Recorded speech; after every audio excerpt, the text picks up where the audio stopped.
Ladies and gentlemen, former Senate Majority Leader, the Honorable Mitch McConnell, accompanied by the Honorable Elaine Chao.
Ladies and gentlemen, former speakers of the House of Representatives, the Honorable Kevin McCarthy, the Honorable John Boehner, accompanied by Mrs. Debbie Boehner, the Honorable Newt Gingrich, accompanied by Ambassador Callista Gingrich, and Mrs. Heather Foley.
That arcane knowledge ready to go?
party going to go separately? They're going to go be in the door into the windows right here? Yes. Spouses will go first. The second spouses will go first. Okay, so everybody will go in right here. Everybody's going to go, yeah, one car at a time. They'll fill up, leave, the next one comes up. Okay. Not yet.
Goes all the way.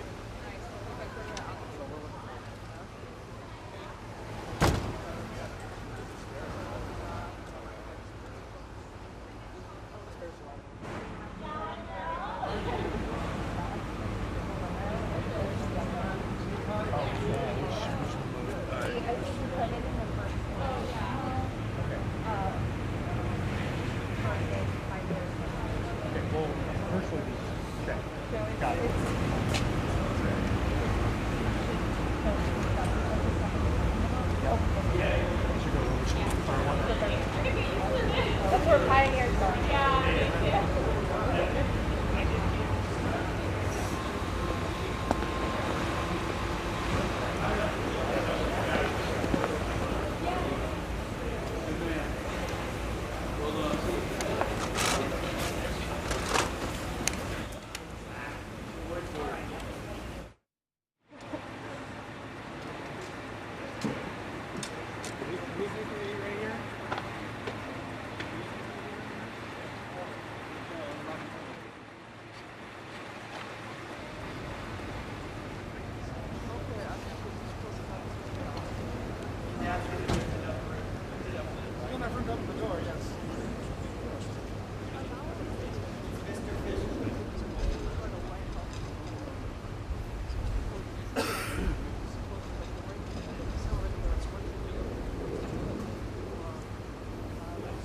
Usually the cars pull forward for the group photo, and they didn't. You guys know who these are? Mine and his. That's all right. If you do, you can pick it up and just put it in the bushes. We'll take care of it. They're coming out, coming out.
Good morning, sir. How are you this morning? Good Mr. morning. Thank you. President Trump, how do you feel? President Biden? Well,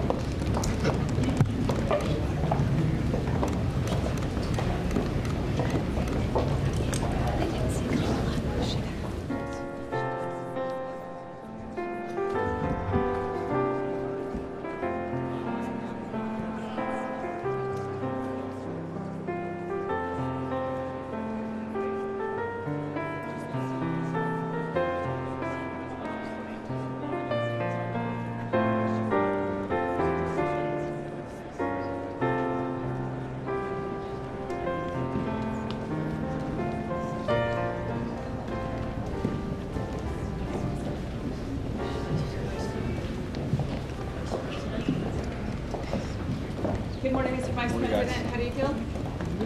Any comments, sir? Nope.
Ladies and gentlemen, the President-elect's cabinet and cabinet-level designees.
Attention!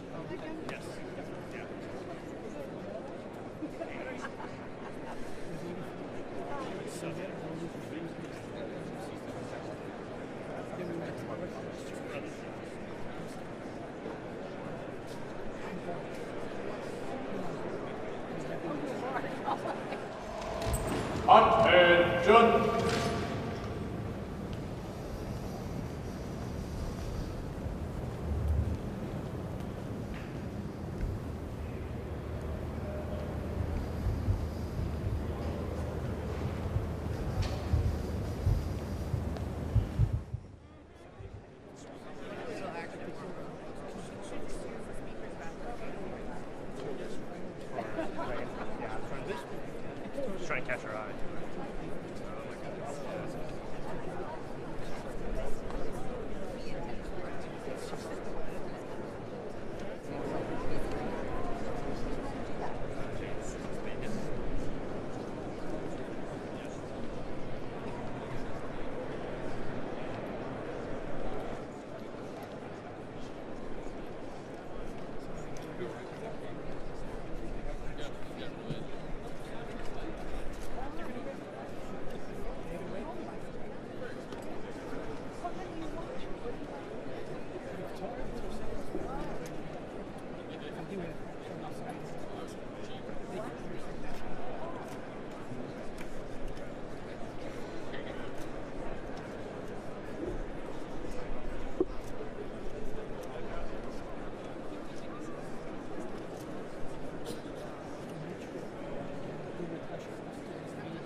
Present arms!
Presidential Inaugural Committee. Committee Co-Chair, Mr. Steve Whitcoff.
Ladies and gentlemen, at this time, please take your seats.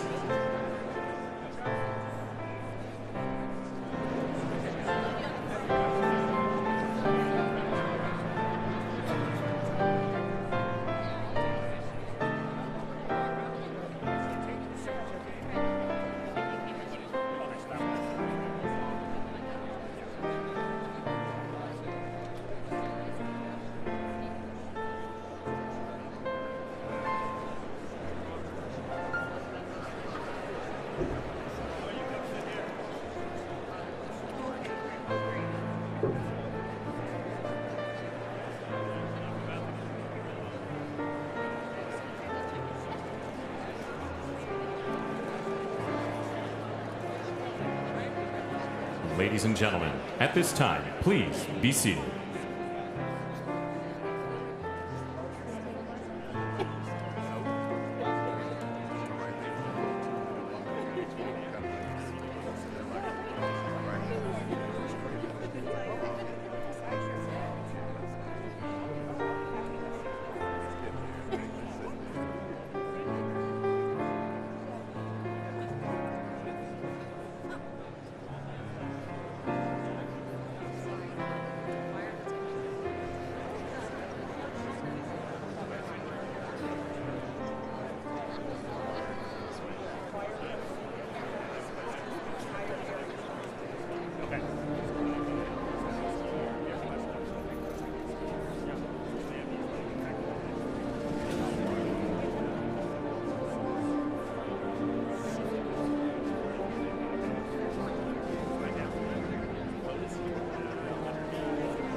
Ladies and gentlemen, former Vice Presidents, the Honorable Dan Quayle, accompanied by Mrs. Marilyn Quayle, and the Honorable Michael Pence.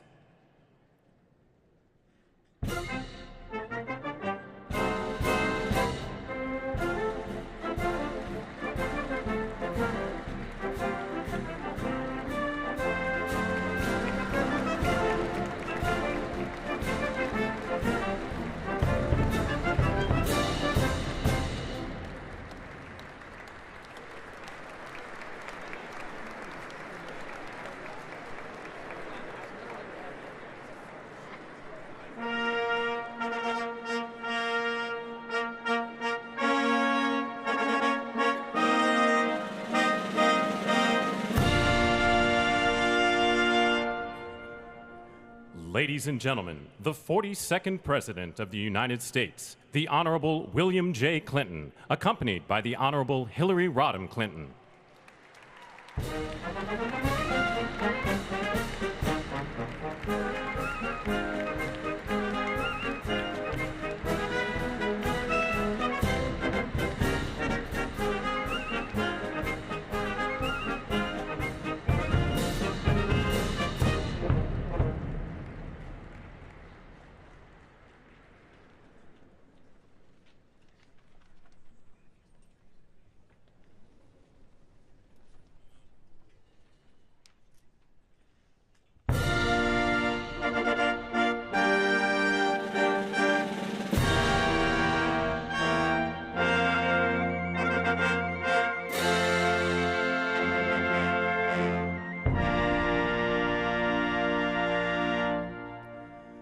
Ladies and gentlemen, the 43rd President of the United States, the Honorable George W. Bush, accompanied by Mrs. Laura Bush.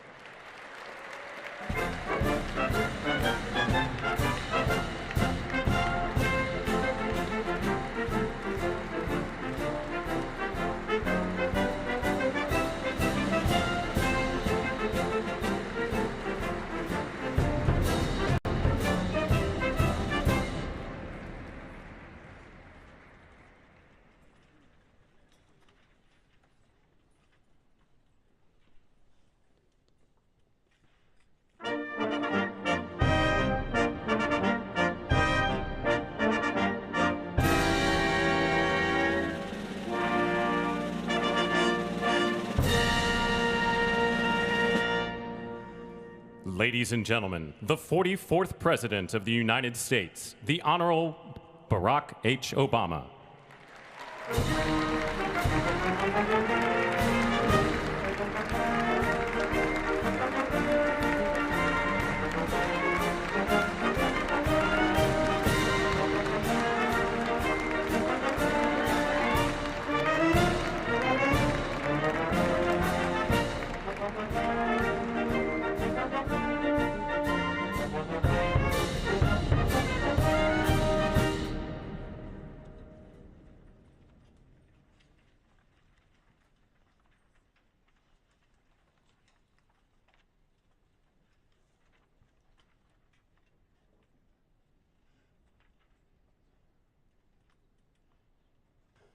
Ladies and gentlemen, the Chief Justice of the United States, the Honorable John G. Roberts, Jr., and the Associate Justices of the Supreme Court of the United States.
Tiffany Trump and Baron Trump.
Ladies and gentlemen, escorting Dr. Biden and Mr. Emhoff, the Republican Staff Director of the Joint Congressional Committee on Inaugural Ceremonies, Ms. Emily Leviner, the Senate Secretary for the Minority, the Honorable Gary Myrick, the House of Representatives Chief Administrative Officer, the Honorable Catherine Spindor, and Mr. Bruce Fisher.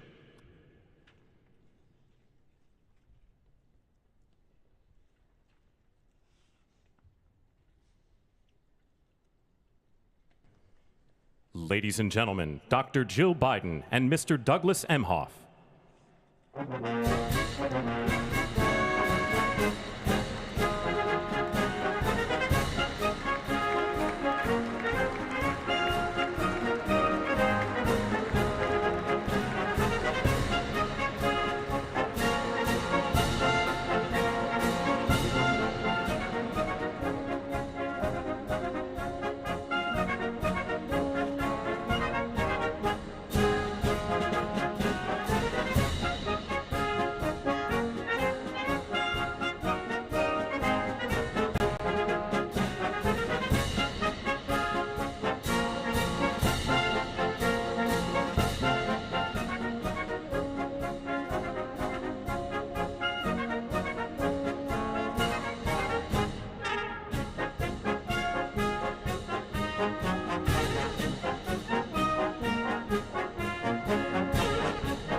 Ladies and gentlemen, performing O America, please welcome the Armed Forces Chorus and America's tenor, Christopher D. Macchio.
Thousands of years later, this great nation, which adopted these words as its motto, "In God we trust," stands at a moment of historic opportunity.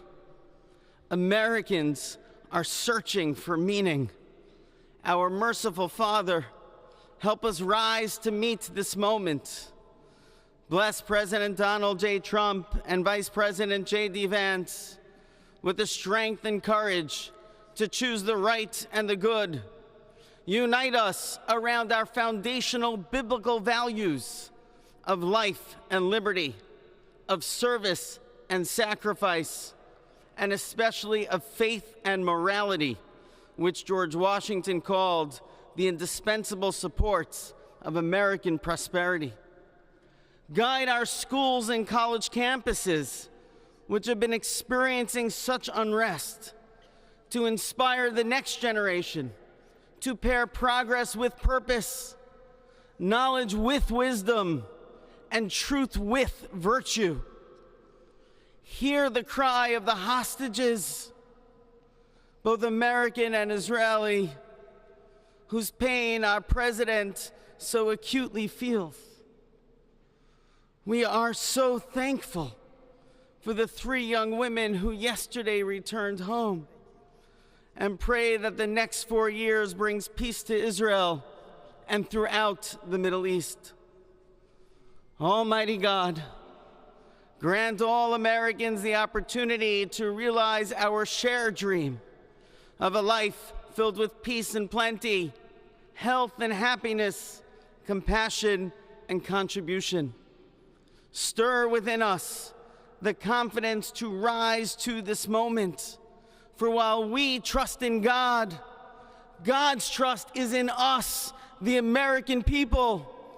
America is called to greatness, to be a beacon of light and a mover of history. May our nation merit the fulfillment of Jeremiah's blessing, that like a tree planted by water, we shall not cease to bear fruit. May all of humanity experience your love and your blessing. May it be thy will, and let us say, Amen. Let us pray for our 47th president. Heavenly Father, we're so grateful that you gave our 45th and now our 47th president a millimeter miracle. We are grateful that you are the one that have called him for such a time as this, that America would begin to dream again.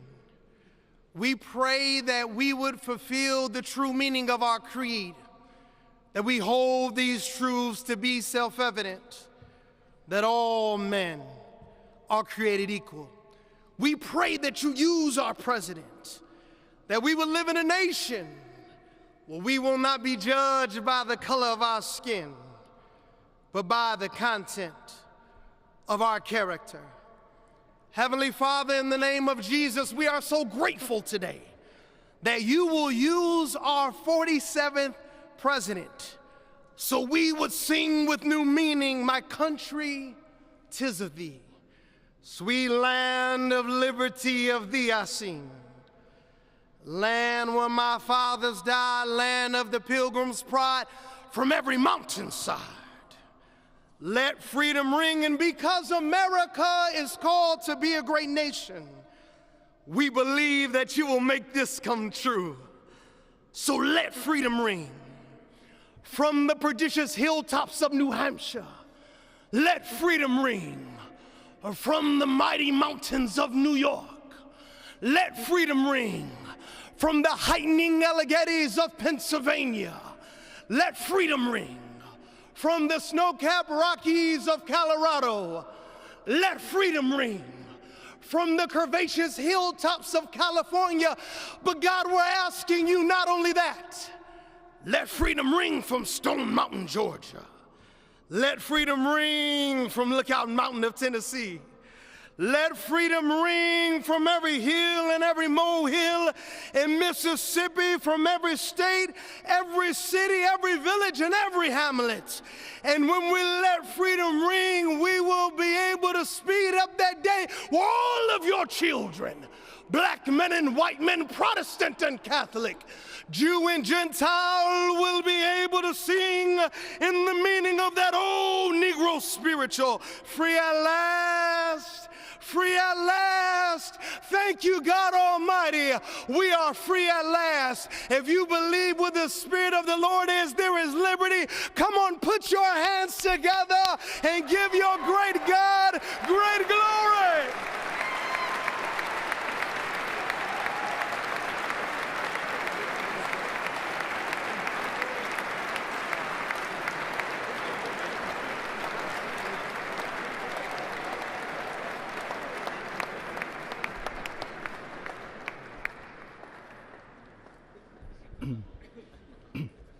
Almighty and eternal God, we gather here today in reverence, joined in our shared hopes and dreams for our beloved nation. In this sacred moment of the inauguration of President Donald J. Trump and Vice President J.D. Vance, we turn our hearts to you, seeking your divine assistance and abundant blessings upon this pivotal moment in history. We come before you with profound gratitude for the many gifts you have bestowed upon our land. Thank you for the freedoms we cherish, for the strength of our communities, and for the resilience of our spirit. As our President and Vice President embrace their newly appointed roles, we humbly implore that your everlasting love and wisdom will envelop them. Grant them the clarity of mind to navigate the challenges that lie ahead, and the compassion to serve all citizens with fairness and integrity. May their hearts be filled with a giving spirit and sincere understanding for those whom they represent. May they be beacons of hope in times of uncertainty and prophetic voices in defending the dignity of all created life. We pray for a spirit of collaboration to flourish in our government and across our nation, fostering an environment where dialogue and heartfelt listening will prevail over division or discord. May each decision made by our President and Vice President, President of the United States Senate, and there's no better job than that. These gifts symbolize our equal branches of government as well as our enduring democracy. There they are.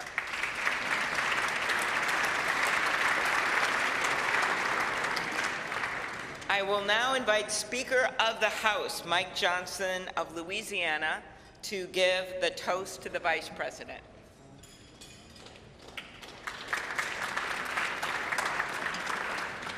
Thank you so much. It is my great honor to offer a toast to our new Vice President, Mr. J.D. Vance.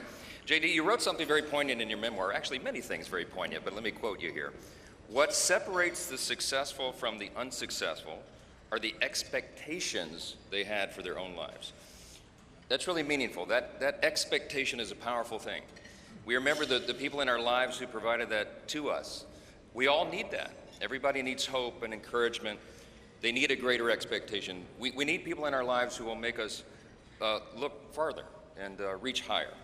JD's written a lot about the people in his life that have done that. He's written about, we know the great story of your grandparents and what they did in your life. He's written about his professors and mentors that he met in law school. He writes a lot about, speaks a lot about his gracious, beautiful wife, our new second lady, Usha. Is a great inspiration as well. And JD, you yourself have been inspiring people.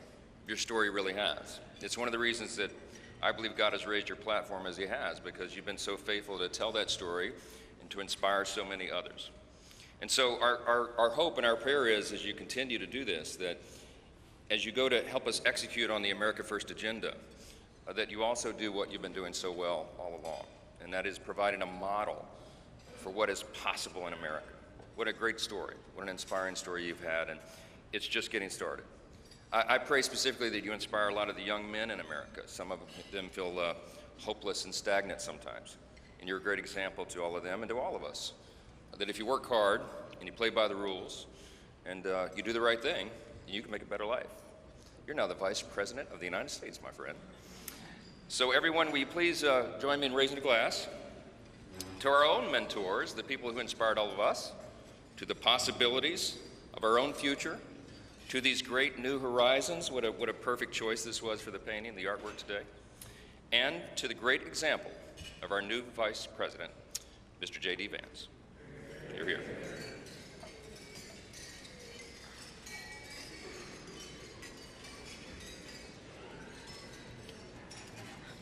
Thank you, Speaker Johnson and Vice President Vance. I will now invite my senator next door in the state of South Dakota, Senate Majority Leader John Thune, to give the toast for the President.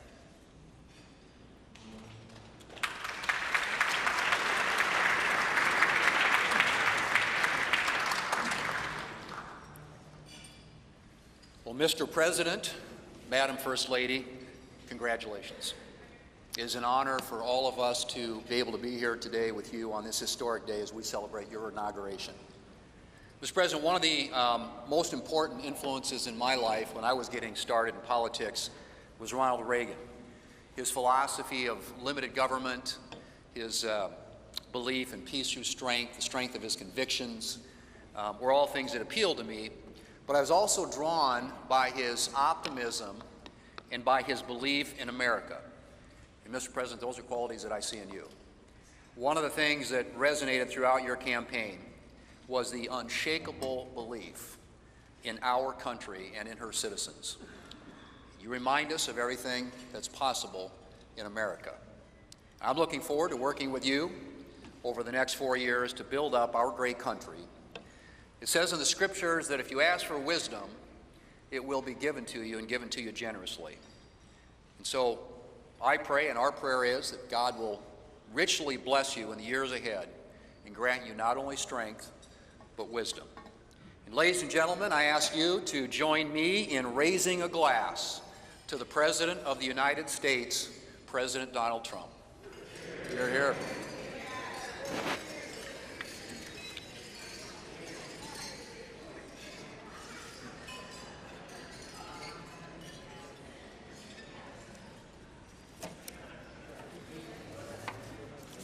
So, This has been a long day with many other things ahead for so many of you. But I want to thank you for attending the 60th inaugural ceremonies. And as we close, we ask that you pick up a gift. All of our guests are going to get a set of commemorative glasses in embossed leather featuring the Great Seal of the United States, which Senator Fisher and I selected together, and maybe Senator McConnell added some bourbon from Kentucky. Just saying. It is now my privilege to conclude this luncheon by asking Margaret Kibben, the chaplain for the House of Representatives, to deliver the benediction. Thank you. And we know we love this eagle podium. It's pretty good, Mr. President. Ladies and gentlemen, please rise for the benediction.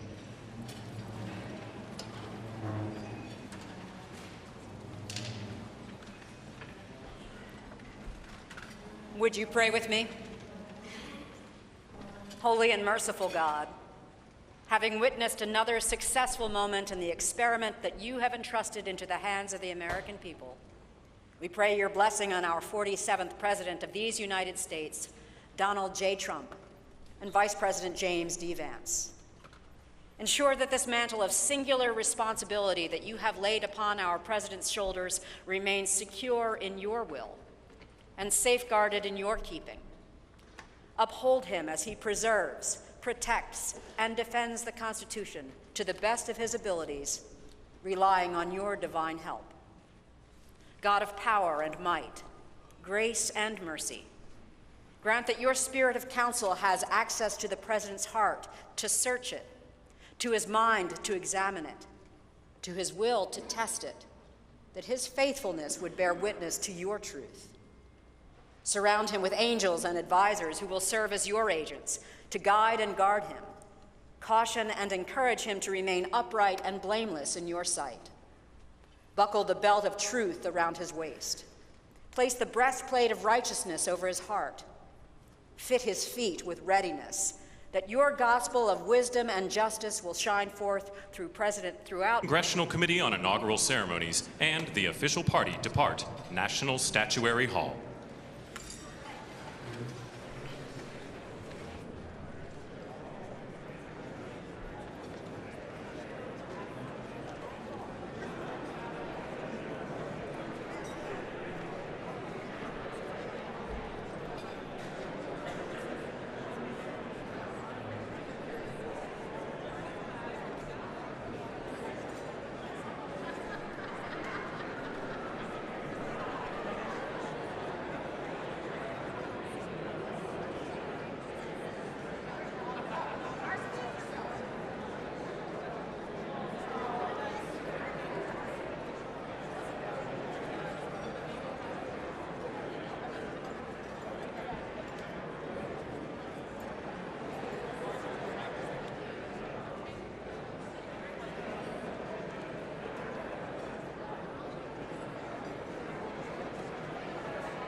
Could be worse than the other way.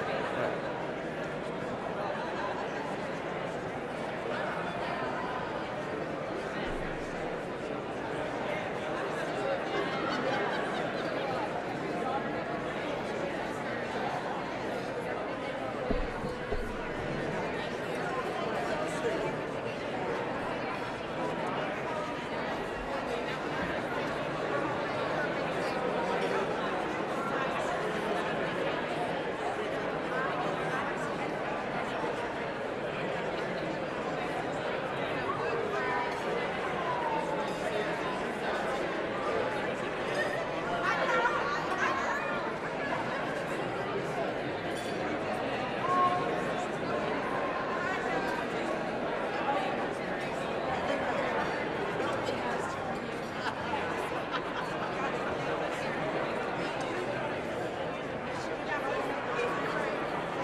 So do we have to go down?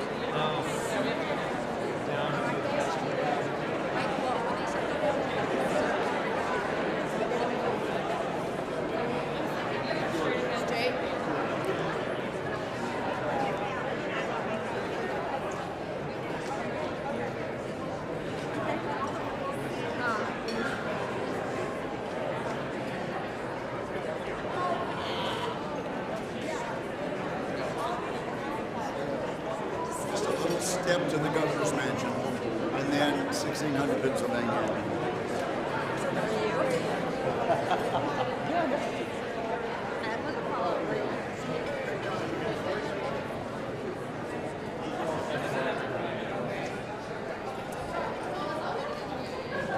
But do we have a Sherpa person leading? I'm looking for her. Yeah, my guy too. Hey, Linda?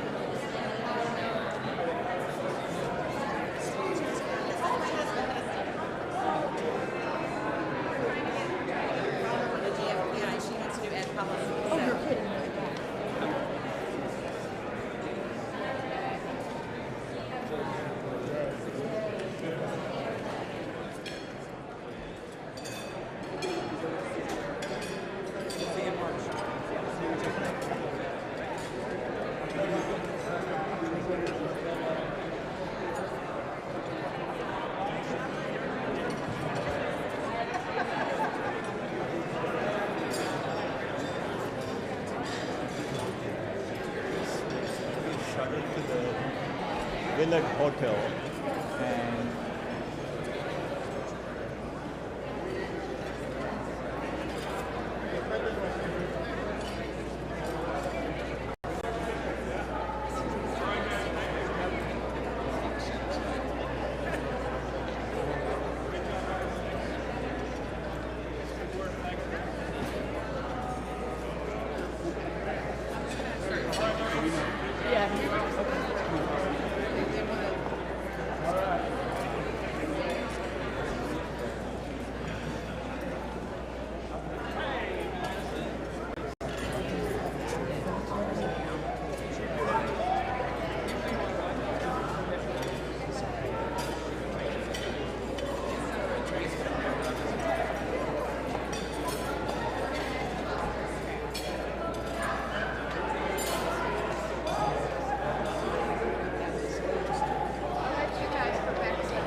JS again.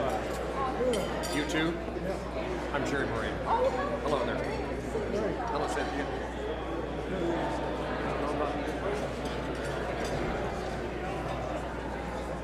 Same spot.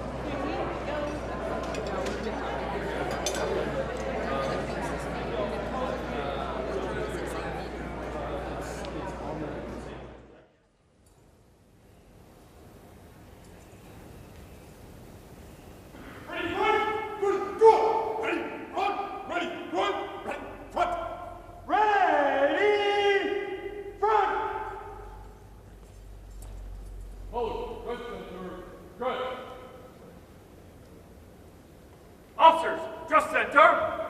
Just! Hold, ready, front. Officers, ready, front.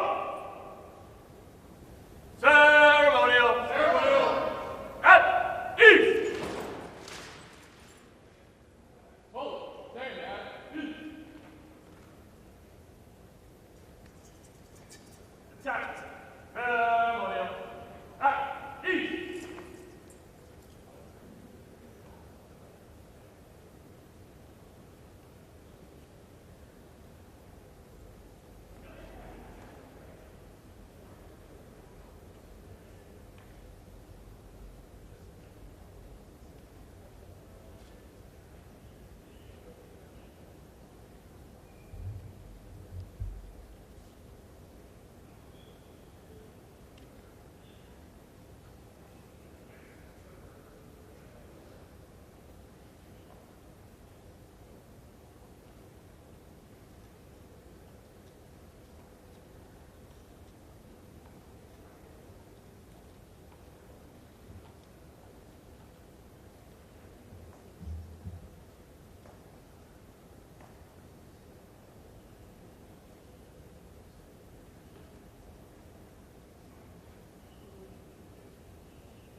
Detachment.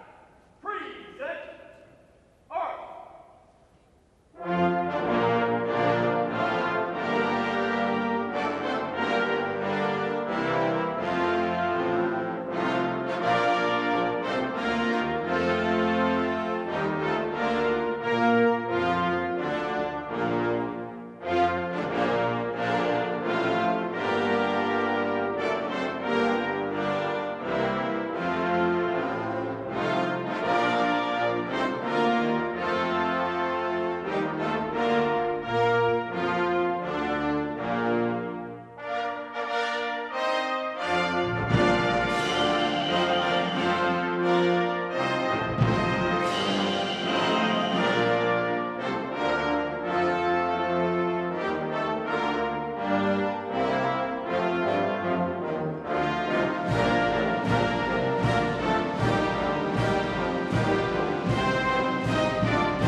discharging your units.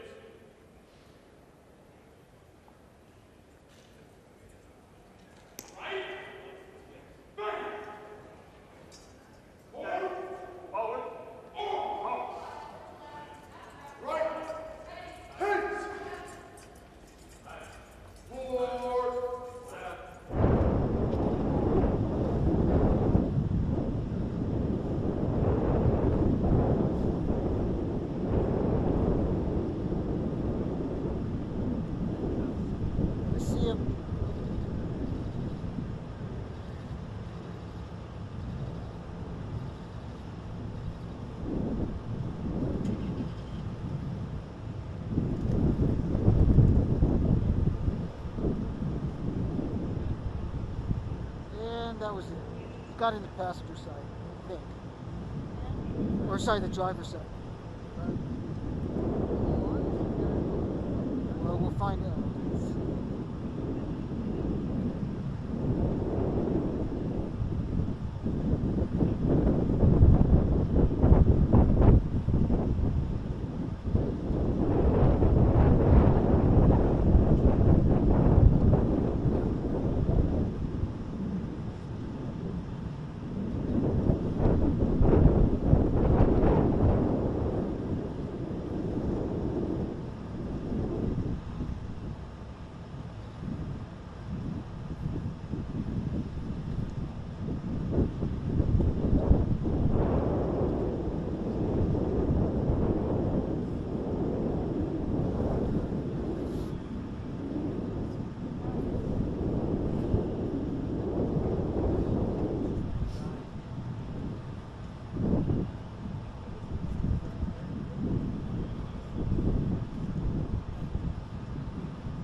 Ladies and gentlemen, you're listening to the Army's premier national musical outreach organization, the United States Army Field Band from Fort Meade, Maryland. They are led by Commander and Conductor Lieutenant Colonel Domingo S. Robinson. The U.S. Army Field Band develops positive connections on behalf of the Army, the Department of Defense, and the United States through live music, multimedia performances, television productions, and emergent technologies, traveling thousands of miles annually across our nation and around the world, and appearing regularly on major television and streaming events. The Field Band proudly honors our soldiers and veterans while strengthening ties with communities worldwide.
America. God bless America.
Hooks and bayonets, back to the top. Bullets.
Ladies and gentlemen, welcome to the 2025 Presidential Inaugural Parade. My name is Dan Taylor, and I'm very honored to be requested by our president to be your parade announcer. And it's great to be here with you. I have to say it is a bit of a different format for a parade, but of course our president wanted us to keep us safe, wanted to keep us warm. And I can tell you something, the talent that's going to be coming through these doors into this arena, it is going to get hot in here tonight. So thank you for joining us as we celebrate this historic occasion on behalf of the Trump-Vance Presidential Inaugural Committee. The ceremony's about to begin. We're going to get things underway, so if you're with family and friends, been talking in the halls or whatever, get down to your seats, grab a snack. We're going to get the show on the road.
we are national spirit. Next up is honors.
Next thing for us is bravura.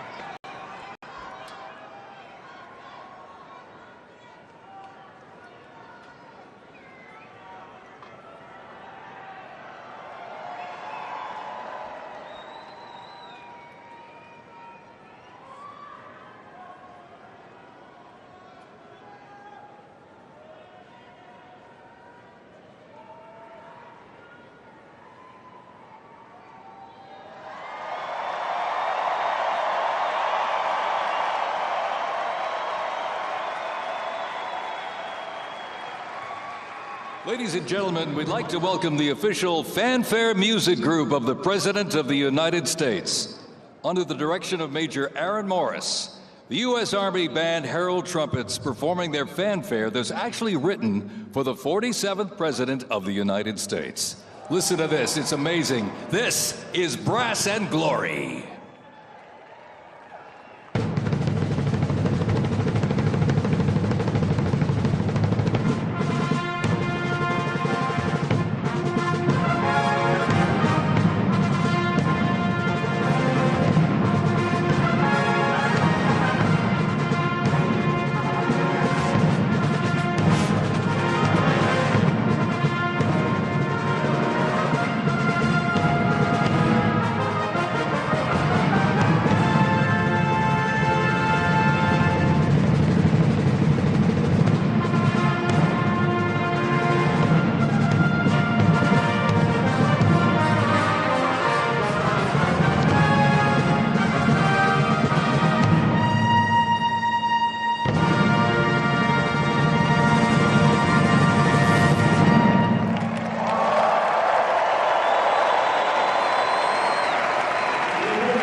Ladies and gentlemen, please welcome the 50th Vice President of the United States of America, Vice President J.D. Vance, accompanied by the Second Lady, Mrs. Usha Vance.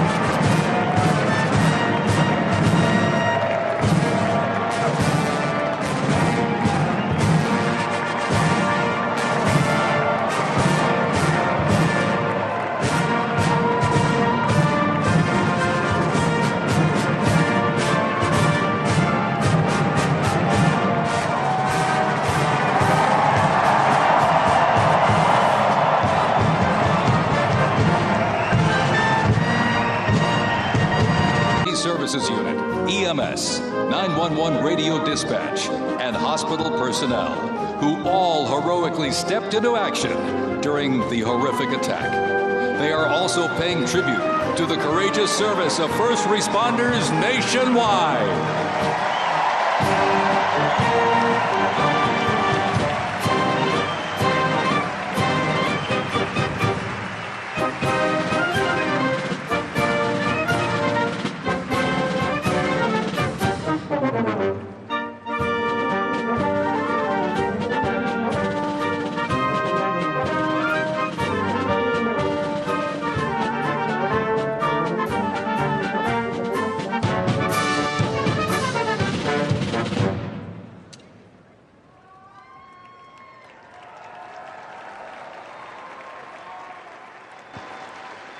Ladies and gentlemen, at this very special event, let us now take a moment of silence in honor of Corey Comparatori.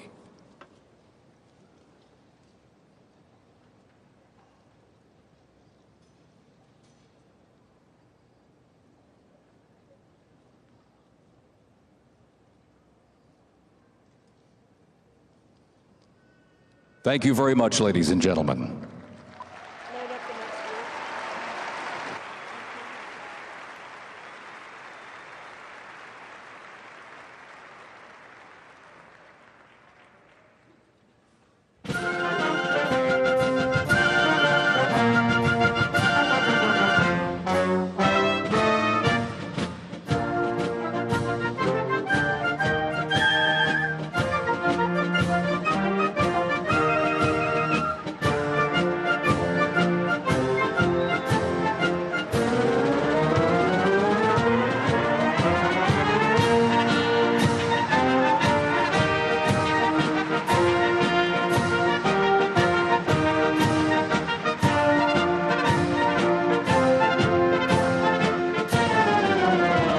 Present to you the New York Military Academy from Cornwall-on-Hudson, New York. New York Military Academy stands out due to its unique connection to the President himself. President Trump is a 1964 graduate and has been enshrined as one of our alumni of distinction. This historic academy has been named a Junior Reserve Officer Training Corps, that's JROTC, and are marching with their cadet dress uniforms. Look at these, all modeled after post-World War I General Blackjack Pershing's gray uniform.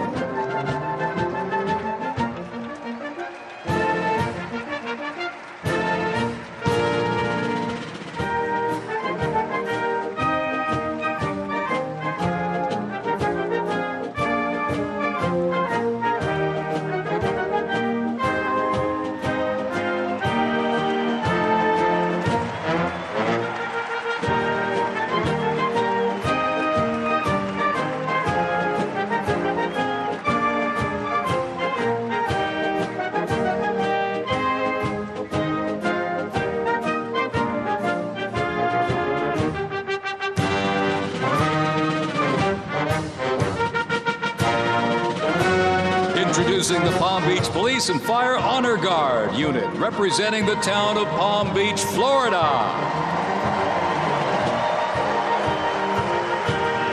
This group consists of police officers and firefighters from the town of Palm Beach, home to some of the most prestigious people in the world, including President Donald J. Trump.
this past December.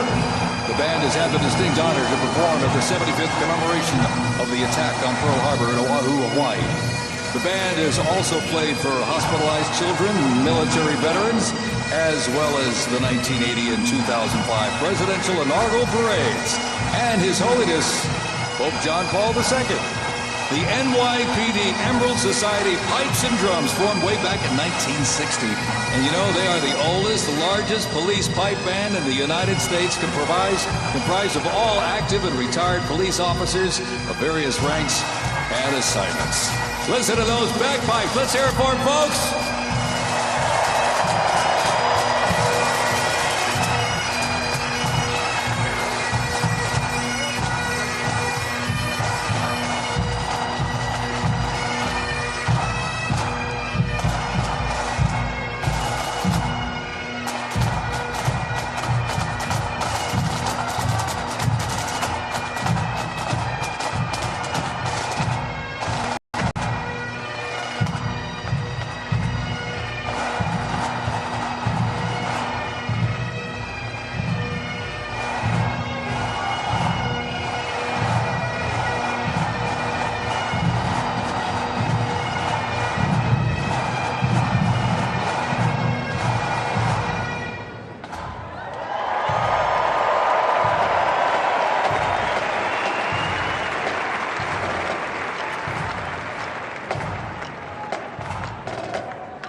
Here's one that hits close to home for our Vice President. We now welcome the Middletown High School Marching Band and cheerleaders.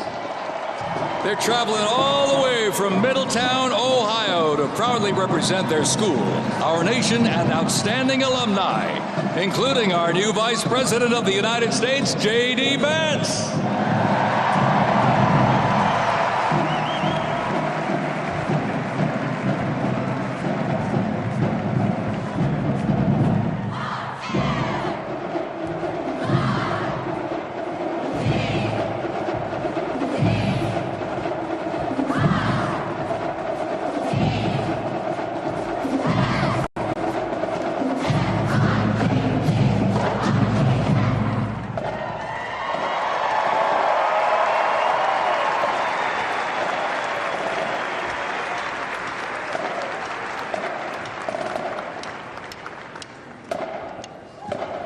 The band has performed in countless parades, community and sporting events, as well as competitions. They have also always qualified for the Ohio Music Educators Association state finals for 23 years straight. How about that? And have earned the highest rating in 18 of those appearances. Woo! And today they performed America's Sweet Land of Liberty.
they cheer here in the arena. Let's cheer for him again, folks.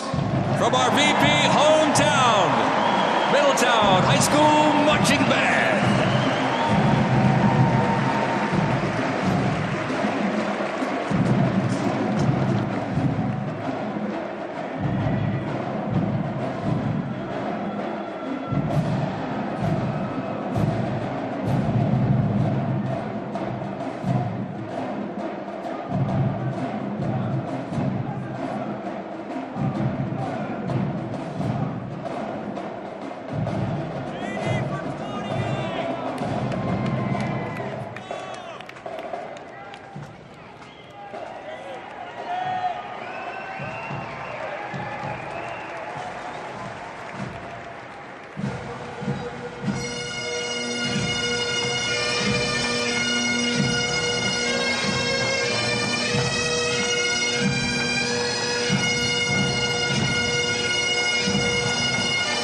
Ladies and gentlemen, entering the arena right now, traveling from Boca Raton, Florida, the Florida Firefighters Pipes and Drums.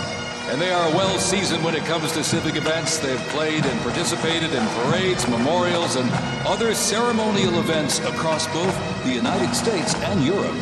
Today, they are wearing their most notable uniforms. What a great photo opportunity.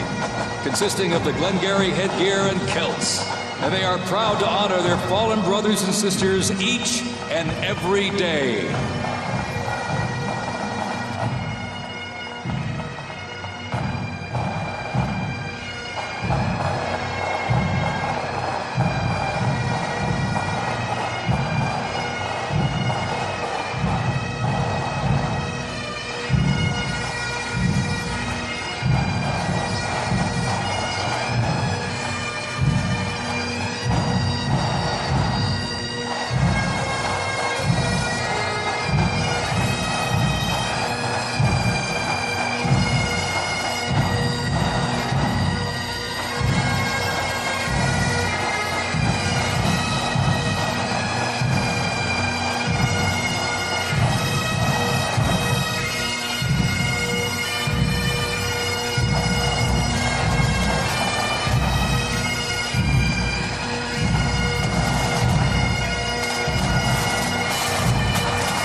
And as the Florida Firefighters Pipes and Drums leave the arena, we keep the rhythm and the drums going.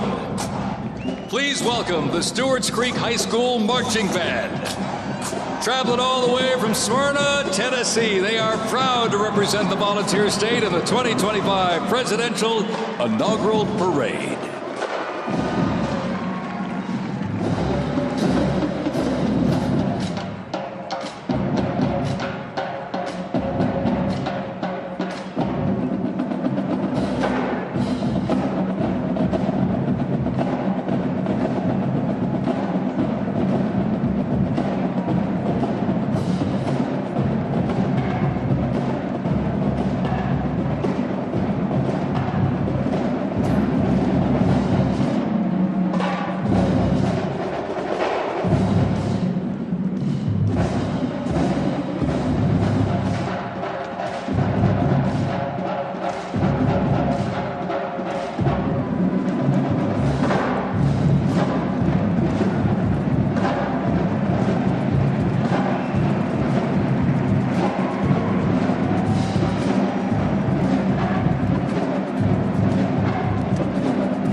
as the beat of the drums continues. Established in 2013, that band has rapidly become one of Tennessee's premier high school music programs. This band has participated in numerous civic events that honor significant moments in our nation's history, like the 75th anniversary of the attack on Pearl Harbor, Captain Jeff Cuss, United States Marine Corps Memorial Dedication, Chicago Thanksgiving Day Parade, and a Lincoln Memorial performance as well. The Stewart's Creek High School Marching Band, everybody! Make them feel welcome here in D.C.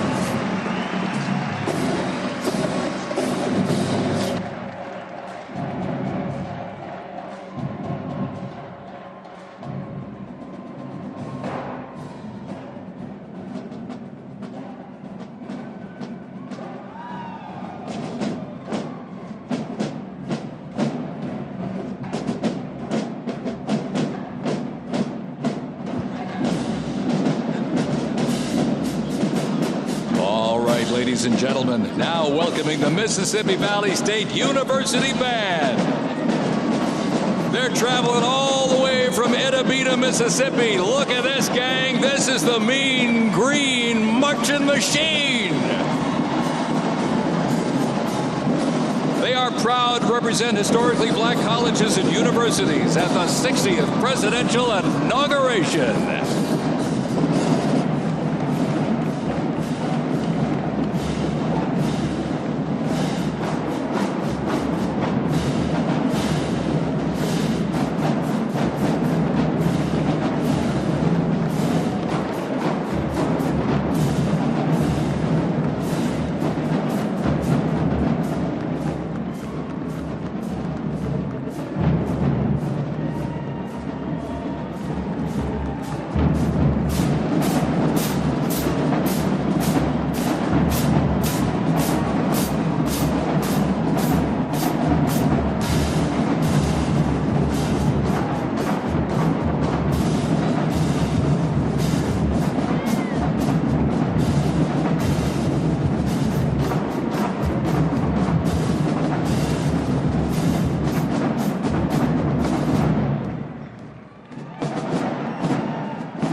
welcoming close to 300 from the Mississippi Valley State University Band.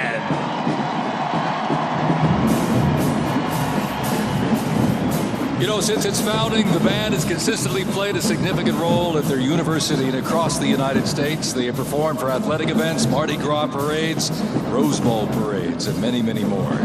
The Mississippi Valley State University Band takes great pride in presenting culturally diverse presentations for students, faculty, and the surrounding Mississippi communities. Take a look at that brass out there. Woo! That's just part of the big green marching machine. The Mean Green Marching Machine from Itta, Mississippi, ladies and gentlemen.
Ladies and gentlemen, please welcome our new special envoy to the Middle East, Steve Witkoff.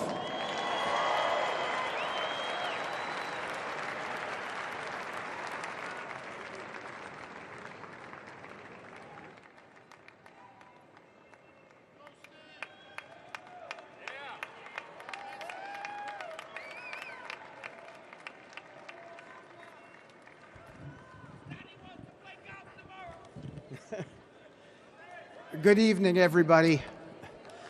I was appointed by President Trump to be the special envoy for peace in the Middle East.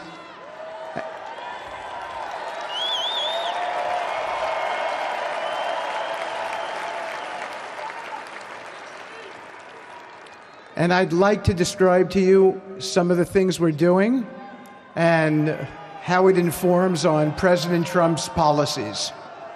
First of all, it is an honor to stand before you today as I reflect on the enormity of the role that President Trump has tasked me with. I am constantly reminded of the privilege it is to serve under the leadership of my boss, President Donald J. Trump.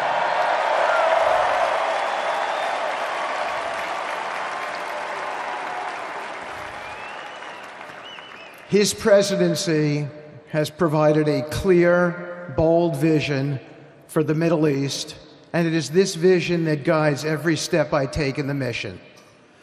President Trump's leadership has redefined what is possible in the pursuit of progress and stability in the Middle East. His decisive, pragmatic approach ensures that even the most entrenched conflicts are met with fresh perspectives and innovative strategies. His policies have already delivered remarkable successes, such as yesterday's release of hostages in Gaza.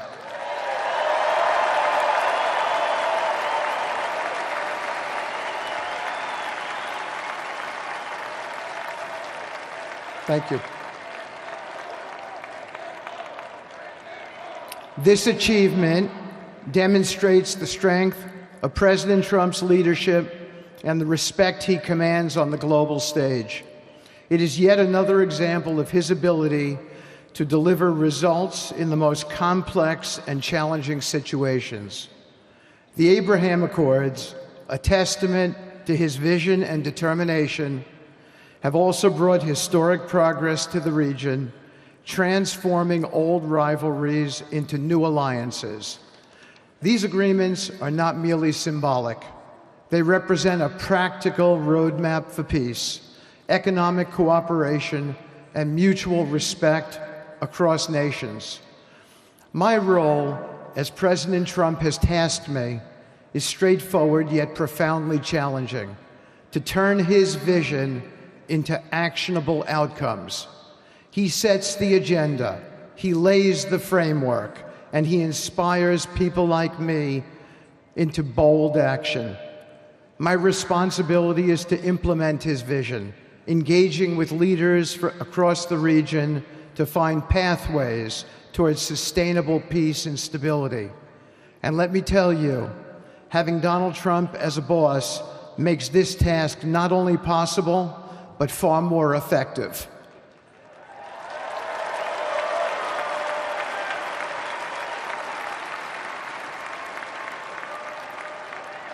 President Trump's reputation as a leader who delivers results resonates far beyond Washington.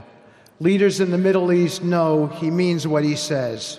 His ability to cut through bureaucratic gridlock and focus on tangible results is the game changer.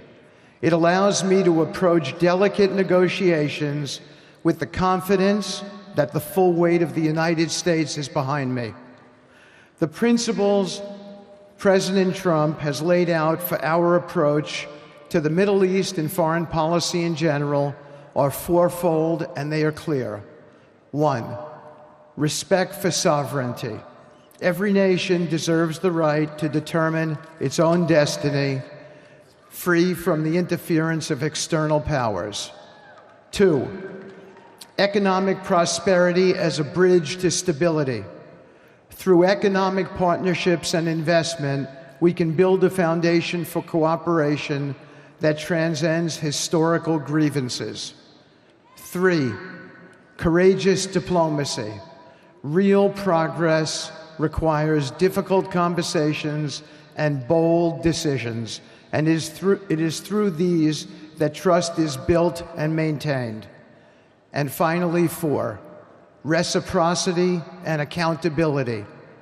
The United States requires reciprocal actions from our partners. We are done carrying the financial burden for nations that are unwilling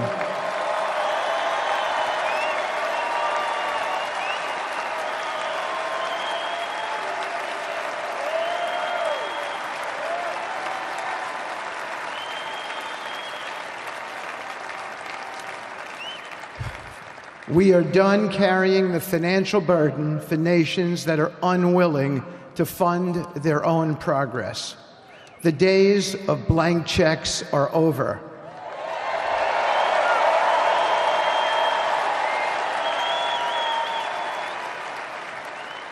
Partnerships under President Trump's leadership must be equitable, and contributions must reflect shared commitments to our goals. In my work, I've seen firsthand how these principles resonate. They provide a foundation that transcends politics and speaks to the shared humanity of all people in a region. Leaders across the Middle East recognized that this Trump administration is serious about results, not symbolic gestures, but real, meaningful progress that improves lives. Thank you.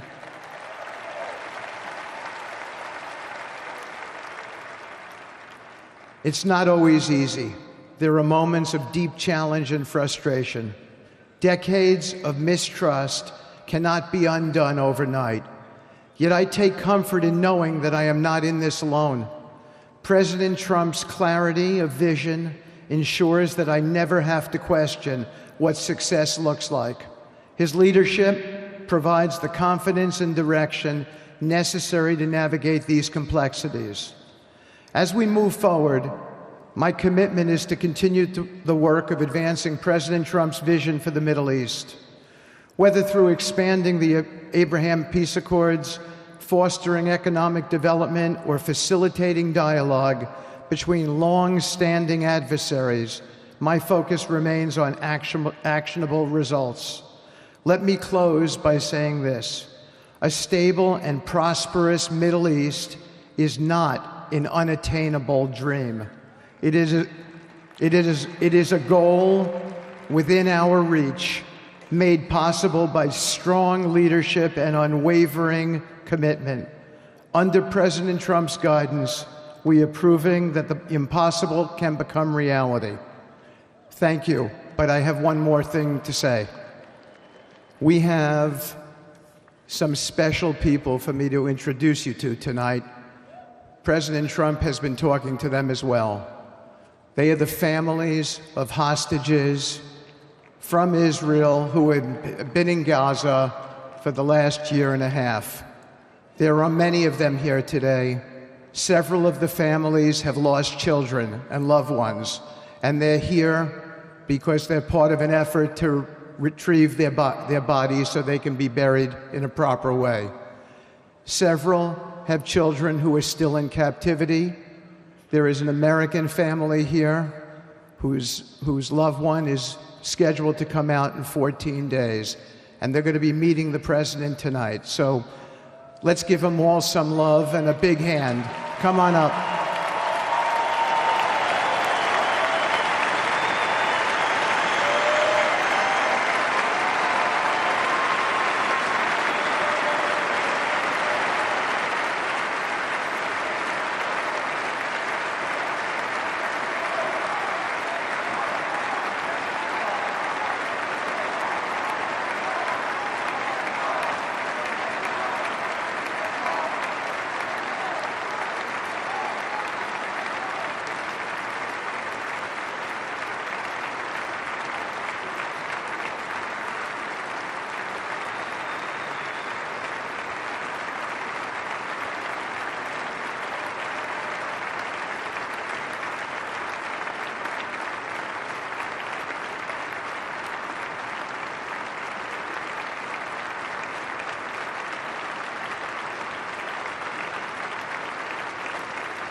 And now I get to introduce my dear friend and the President of the United States, Donald J. Trump.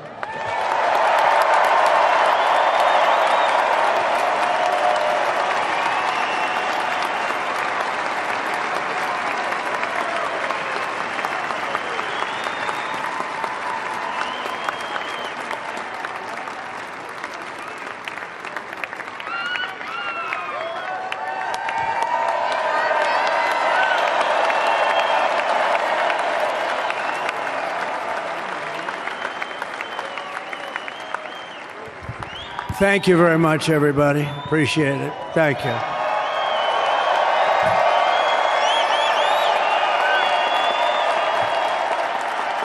So now the work begins. We won, but now the work begins. We have to bring them home. And you know, tonight I'm going to be signing on the J6 hostages, pardons, to get them out. And as soon as I leave, I'm going to the Oval Office and we'll be signing pardons for a lot of people, a lot of people. And thank you to Steve Witkoff. He's a great guy. He's a friend of mine. He's been a very successful man. He's a great negotiator. He's a wonderful guy. People love him. And he's got a tremendous power of persuasion. And that's what we need. We don't need stiffs. We don't need stiffs. We got a lot of stiffs. You just had a whole load of them. And to the former hostages with us today, welcome. And welcome home. Some of the folks are former hostages. Not a good situation. The 3 young ladies that came home yesterday, you saw that. More coming home every day now. They're coming home. But they were hurt. They were hurt. They were hurt. One had her head blown off, fingers on her hand, and her hand indeed was blown off. She was trying to defend herself from a bullet being fired. You believe this? A bullet knocked off her hand. I don't know. You look at it, it's a disgrace. We never stopped praying for you, and we're so glad that you're reunited with your friends and families, and God bless you all. And some of them are just saying, no, my son is gone. But please just bring home his body, right, Steve?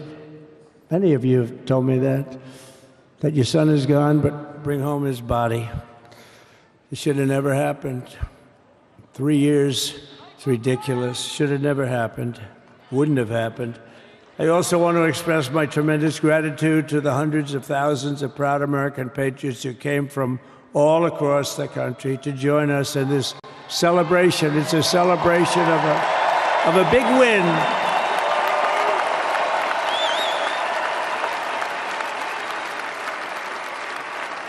And you're witnessing the dawn of the golden age of America. That's what it's going to be. We're bringing it back. We're going to bring it back fast. We're going to bring it back fast.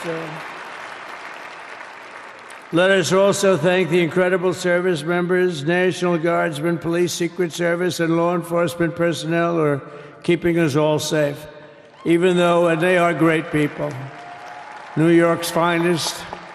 I grew up with New York's finest, and we got to give them their authority back. You won't have any crime. There'll be no crime. You give them little authority back. The whole way they run things in this country now, it's disgraceful. But it's going to change rapidly. We're going to make our cities safe again, too. Even though we're indoors, we've had a magnificent inaugural parade. And let's give a big round of applause. They were great. To all of the incredible performers and hardworking men and women who made it possible. Those people, really talented, amazing people. I also want to thank my wonderful family for being here, especially my beautiful wife, our First Lady, Melania.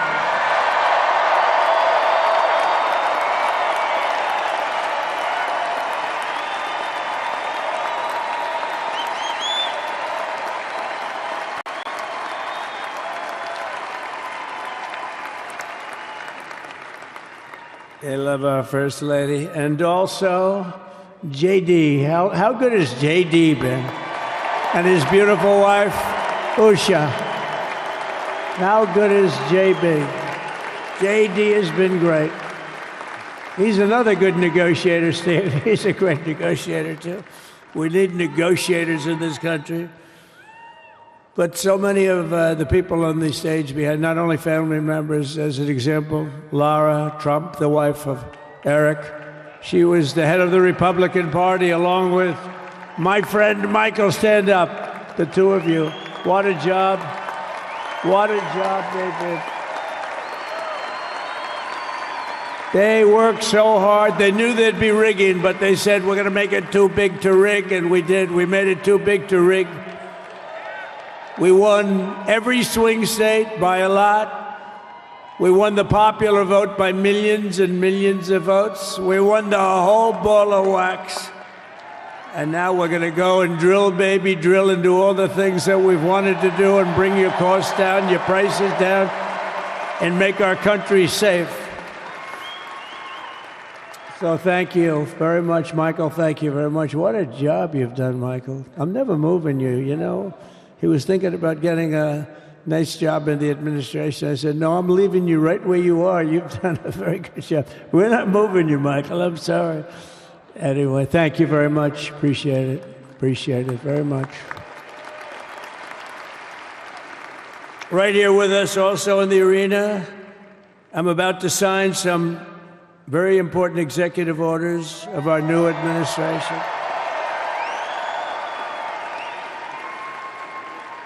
Hey, Don, will you stand up, please? Don is another one. How about Don?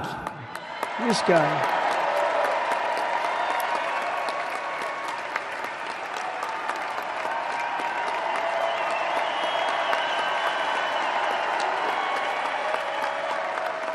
He's a popular one. He goes out and speaks. He gets a big crowd. He's a little on the rough side sometimes, but that's what you want. He's done a fantastic job, and he loves our country. Thanks, Don. Great job. You've done a great job. And Ivanka.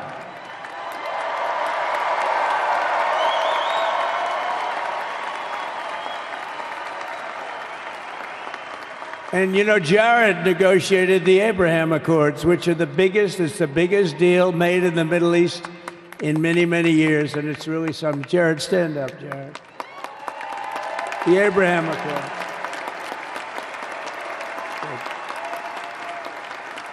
And Tiffany's going to have a little baby. And Michael.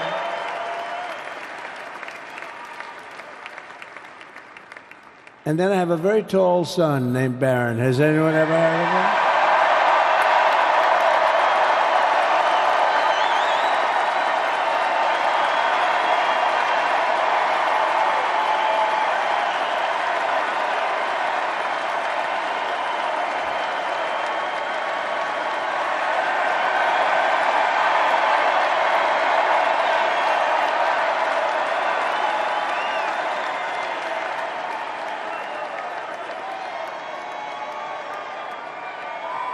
Thank you.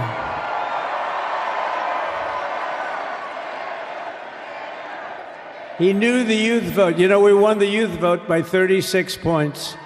And he was saying, Dad, you got to go out and do this one and that one. And we did a lot of them. And he respects them all. He understood them very well. And he said, Dad, you got to go out, do Joe Rogan, do all these guys. And we did. We did. And Joe Rogan was great. They were all great, right? Aaron, they were all good. He understood the market. Another famous one, how about Kai? Stand up, Kai.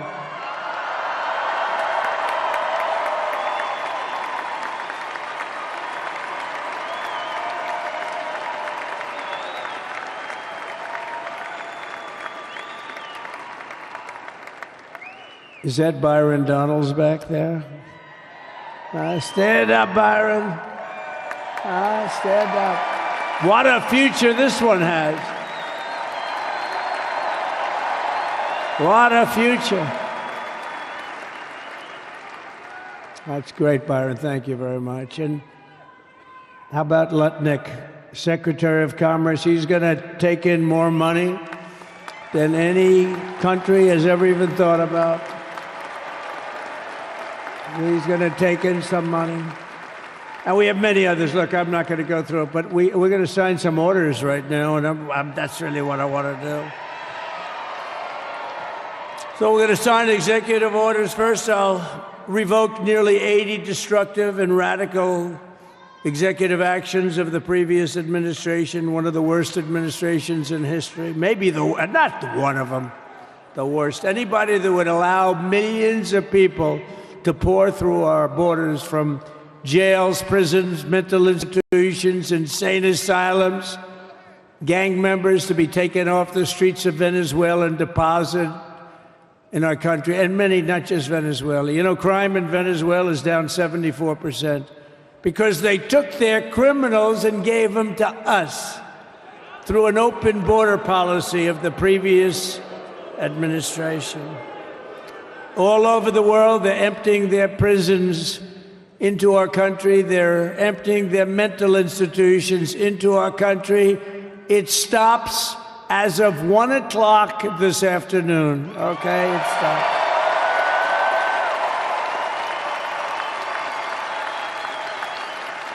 So I'm revoking nearly 80 destructive, radical executive actions of the previous administration. They'll all be null and void within about, 5 minutes? Is that them over there? 5 minutes? And next, to gain immediate control of the vast federal, out-of-control bureaucracy, I will implement an immediate regulation freeze, which will stop Biden bureaucrats from continuing to regulate. Most of those bureaucrats are being fired. They're gone.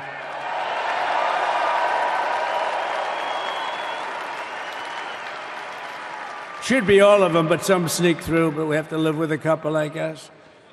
I'll also issue a temporary hiring freeze to ensure that we're only hiring competent people who are faithful to the American public. And we will pause the hiring of any new IRS agents. We will also require that federal workers must return to the office in person. And we're going to take the 88,000 people that they hired to go after you with guns. By the way, they're allowed to use guns and harass you like they were so many other people. Remember this. Okay, remember? Do you remember a little statement about tips? Does anybody remember that little statement? I think we won Nevada because of that statement. But they went out and harassed you over the tips. In other words, we are restoring control of our government to the people. We're going to take those 88,000. Let's see if they'd like to work on the border, because that's where we want them, really.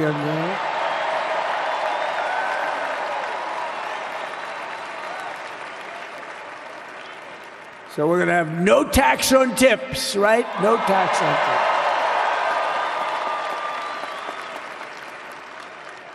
And we may have, like the Speaker of the House, is he here? He's done such a good job. Is Mike here? He's around here someplace. I saw him just a little while ago. Hello, fellas. Look at you guys. Yeah, I know it. He's great. He's doing great. They're all doing good. The Republican Party has never been unified like it is right now. They want to save our country. And we're going to more than save it. We're going to make it greater than it's ever been before by a lot. Next, I'm going to sign a presidential memorandum directing every member of my cabinet to marshal every power at their disposal to defeat inflation and rapidly bring down the cost of daily life, because your costs have gone through the roof in the last 4 years. Perhaps you didn't notice. Does anyone notice their costs are like double, triple, quadruple? You can't buy bacon. Apples have doubled in price. You want an apple, anybody? Pay twice what you did 2 years ago. We'll put more money in your pocket, and we'll bring back the American dream and to reduce energy costs and liberate our economy. So we have more oil and gas than any country in the world, and we're going to use it. We're not going to do the wind thing. Wind. Big, ugly windmills, they ruin your neighborhood. They ruin you. If you have a house that's near a windmill, guess what? Your house is worth less than half. And did you see up in New England with the whales? You see what's happening? So they had 2 whales killed in about 14 years. Last year and the year before, total, they had 28. So if you're into whales, you don't want windmills either. and they're the most expensive form of energy that you can have by far. And they're all made in China, by the way, practically all of them. And they kill your birds and they ruin your beautiful landscapes. But other than that, I think they're quite good, right? Now, remember when we used to joke and kid when we were kidding, but we don't kid anymore? They want to watch the debates on television. They want to watch your favorite president on television. But the wind isn't blowing, so we can't watch television that night, Gladys. Remember? Gladys, I'm sorry, the wind is just not blowing. We're not watching Trump tonight. But I'm immediately withdrawing from the unfair, one-sided Paris Climate Accord ripoff. The United States will not sabotage our own industries while China pollutes with impunity. You know, China, I mean, look, they use a lot of dirty energy, but they produce a lot of energy. And when that stuff goes up in the air, you know, it doesn't stay there.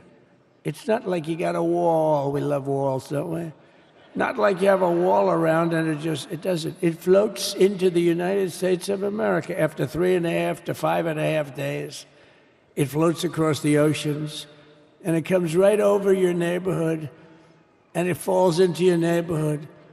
So they all say, we have to fight for cleaner air, but the other dirty air is dropping all over us. So what the hell are they talking about? Unless everybody does it, it just doesn't work. You know, we had the cleanest air and the cleanest water that this country's ever had under the Trump administration, and we didn't do anything to stop jobs and stop production. Believe me, you're going to see a lot of companies come pouring back because tariffs. I always say tariffs is the most beautiful word to me in the dictionary. Then I was reprimanded by the fake news. They said, what about love, religion, and God? I said, I agree. Let's put God number one. Let's put religion number two. Love, I don't know. We got to put that number 3, I guess, right? And then it's tariff. Because tariffs are going to make us rich as hell. It's going to bring our country's businesses back that left us. And I'll also sign an executive order to immediately end federal government censorship of the American people. In America, we believe in free speech, and we're bringing it back starting today to stop the weaponization. Oh, do I know about that? These creeps. Deranged Jack Smith. You ever hear of him? Deranged. He's a deranged prosecutor. He's sick. They suck him on me. He's now been reduced to getting on an airplane, going back to The Hague or wherever the hell he came from. We got to get rid of that guy. Hey, was he one of the many people that got a pardon today? Did they pardon Jack Smith? You know, did you know that Biden, while I was making my speech, pardoned his whole family?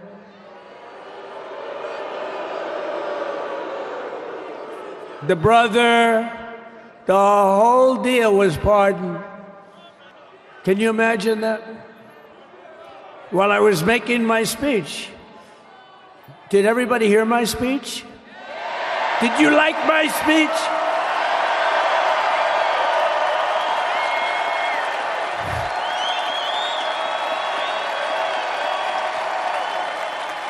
Thank you. I mean, the only thing wrong with it is I had a lot of tough things to say, and I have some great people that work for me. Sir, this is such a great speech. It's so unifying. Don't talk about Biden with his pardons of his family. We want a unified country. They said, don't talk about the J6 hostages that you're going to be releasing today. Sir, don't put that in your speech, please. I said, but I want to put it in my speech. I said, sir, it won't be unified like it is. It's so beautiful the way it is. And it is getting great reviews. You know, if I put things like that in, I'll get terrible reviews. One little paragraph that's a little bit wrong, the fake news goes crazy, right? So I said, all right, I won't put it in my speech, but you know what? I'm speaking in front of a hell of a lot of people.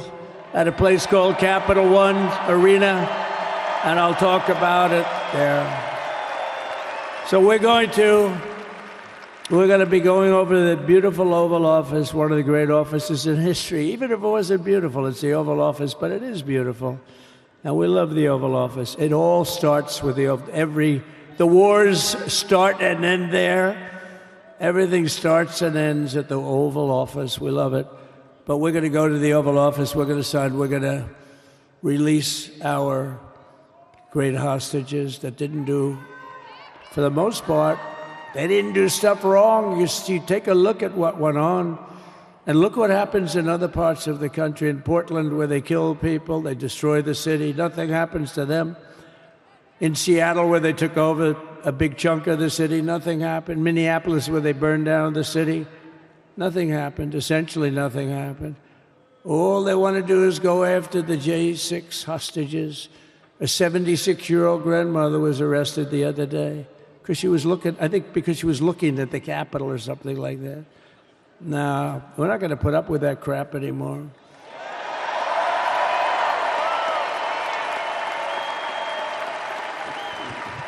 And to stop the weaponization of law enforcement, I've been investigated more than any human being in the world. I believe I have the all-time record. Every day a subpoena. Every single day would get subpoenas. I was more than any person. Alphonse Capone, remember I used to talk about it? Now, Alphonse Capone, Scarface, he was a pretty rough guy. He was investigated about 1/100th what Trump was investigated. My father's looking down at me, my mother, how the hell did this happen? You know what it is? They investigated their political opponent, the opponent of Biden, and then ultimately Kamala. Has anyone ever heard of Kamala?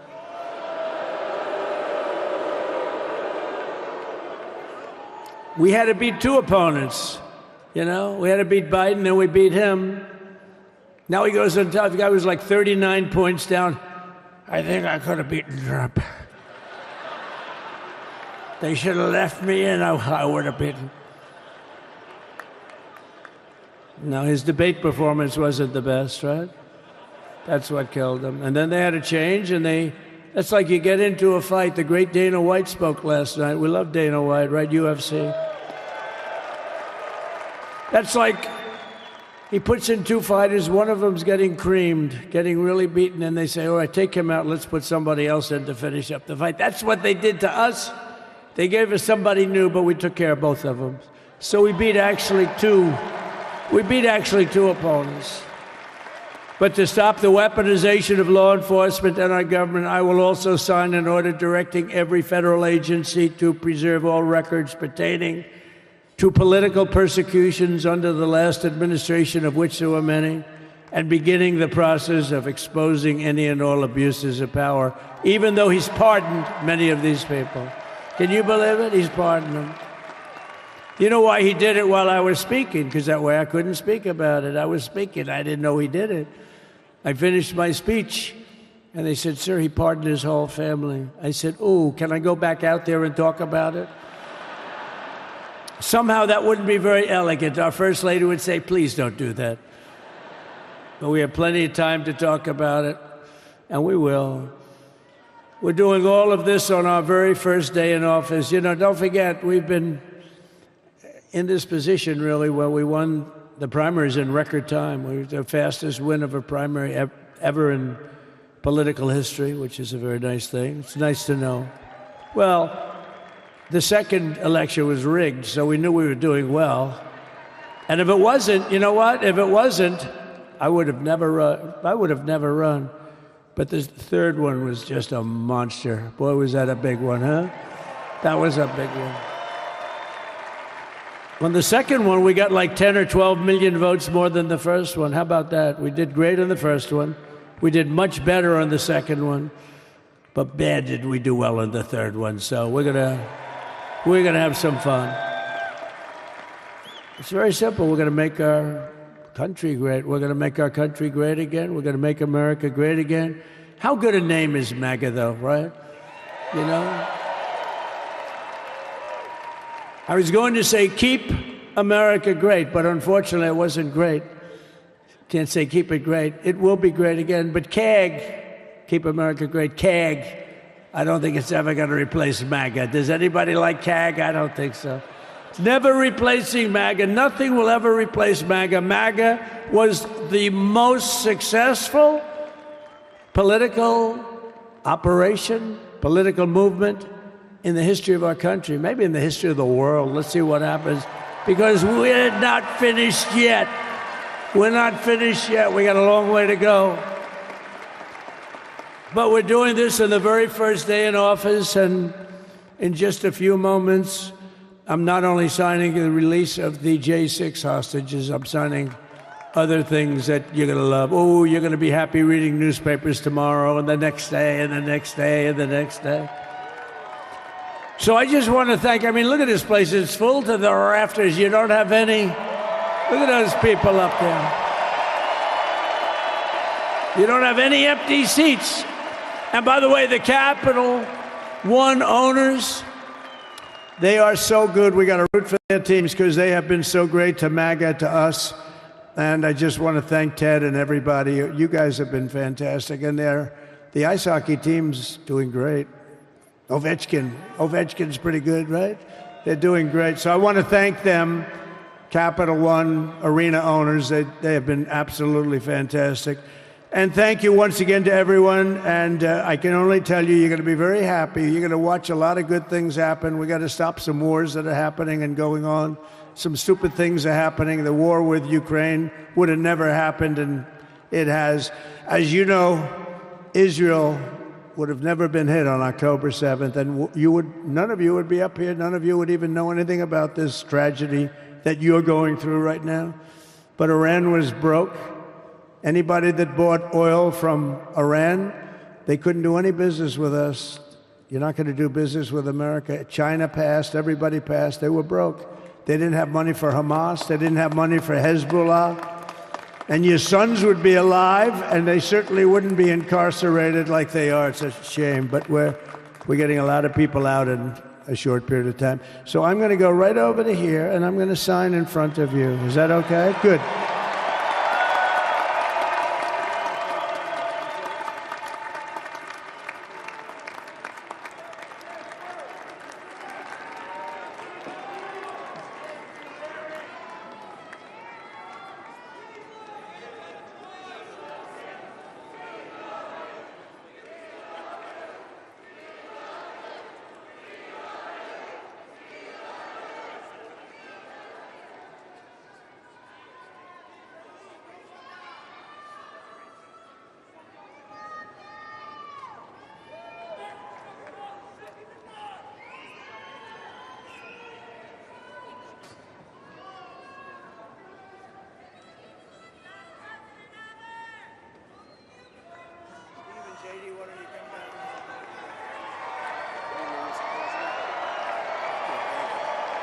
You have that other one to sign?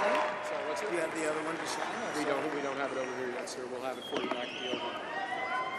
The first is the rescissions of 78 Biden-era EOs and presidential memoranda. You want to call it up? You want to say it? You want to say it? Oh, if you want me to, sir. Why don't you say what I'm signing? Sure. The first item that President Trump is signing is the rescission of 78 Biden-era executive actions, executive orders, presidential memoranda, and others.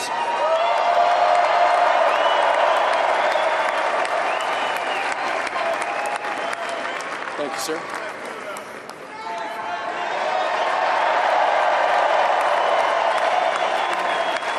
Thank you.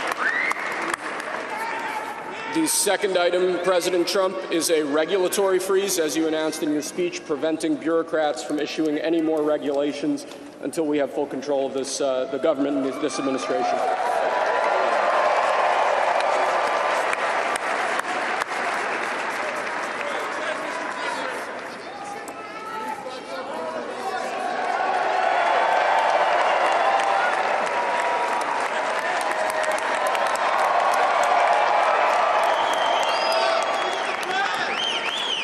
Sir, can I have a pen? The next item, sir, is a freeze on all federal hiring, excepting the military and a number of other excluded categories, again, until full control of the government is achieved and we understand the objectives of government going forward.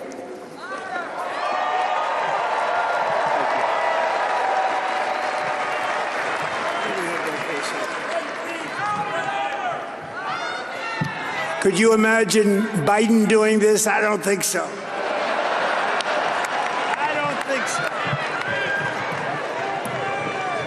Sir, the next item, as you announced in your speech, is a requirement that federal workers return to full-time in-person work immediately.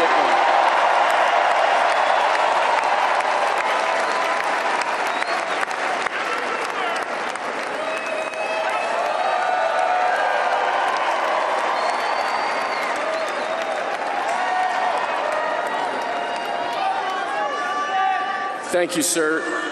Next, we have a directive to every department and agency in the federal government to address the cost of living crisis that has cost Americans so dearly.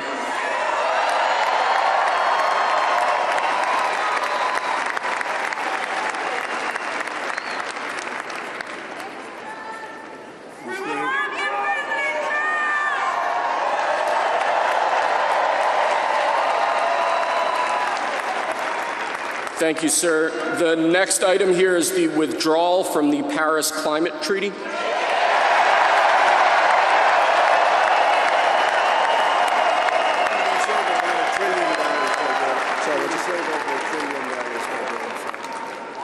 Yes, sir.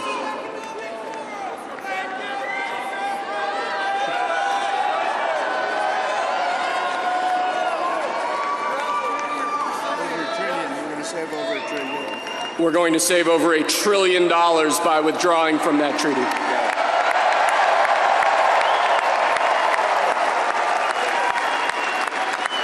And the next item, sir, is a letter that will be transmitted to the United Nations explaining that we are withdrawing from the Paris Climate Treaty.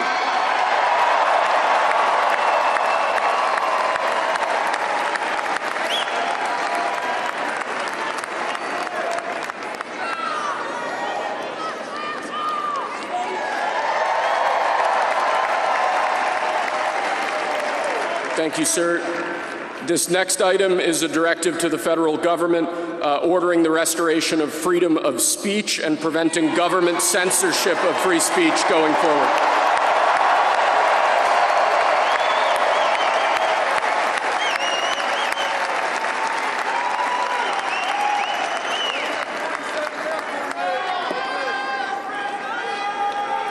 And lastly, sir, before we go back to the Oval Office to sign a large number of other items, is a directive to the federal government ending the weaponization of government against the political adversaries of the previous administration, as we've seen.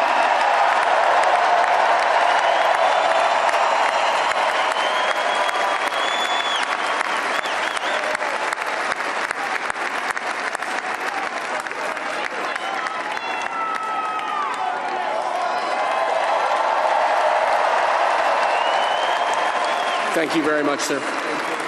Appreciate it.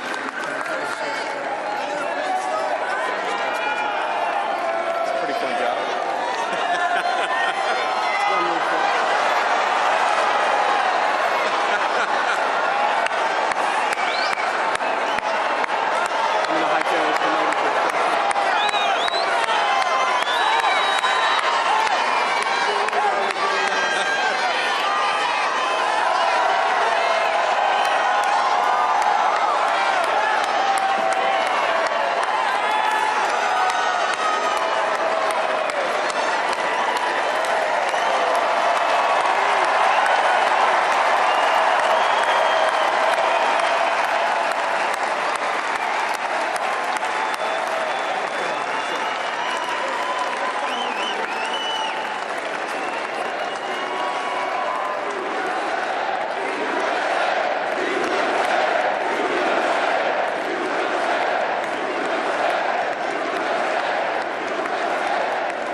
when I were alive, I felt the whole world was so tired. That's when someone came up to me and said, young man, take a walk up the street. It's a place there called the YMCA. They can start you back on your way. It's fun to stay at the YMCA. It's fun to stay at the YMCA. They have everything but the mental joy. You can hang out with all the boys. It's fun to stay at the YMCA. Young man, there's no need to feel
top or you got it?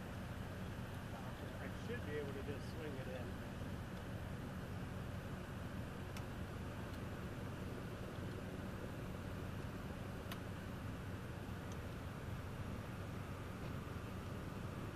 It's a good system. Yeah, that worked out pretty well.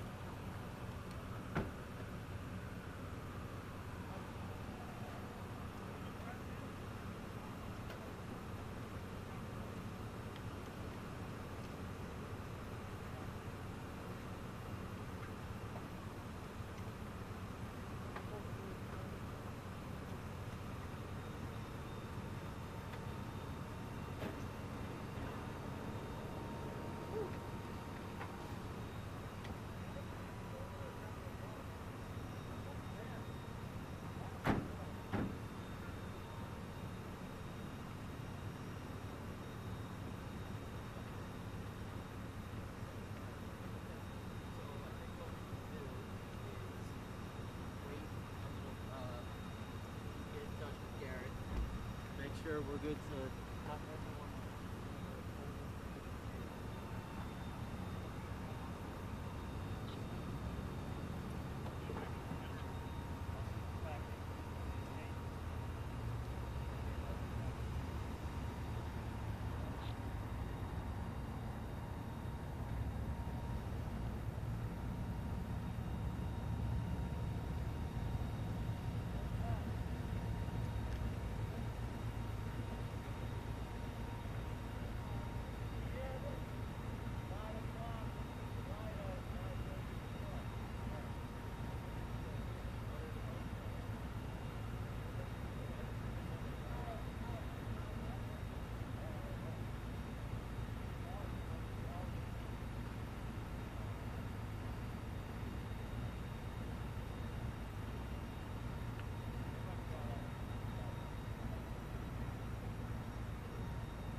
Good?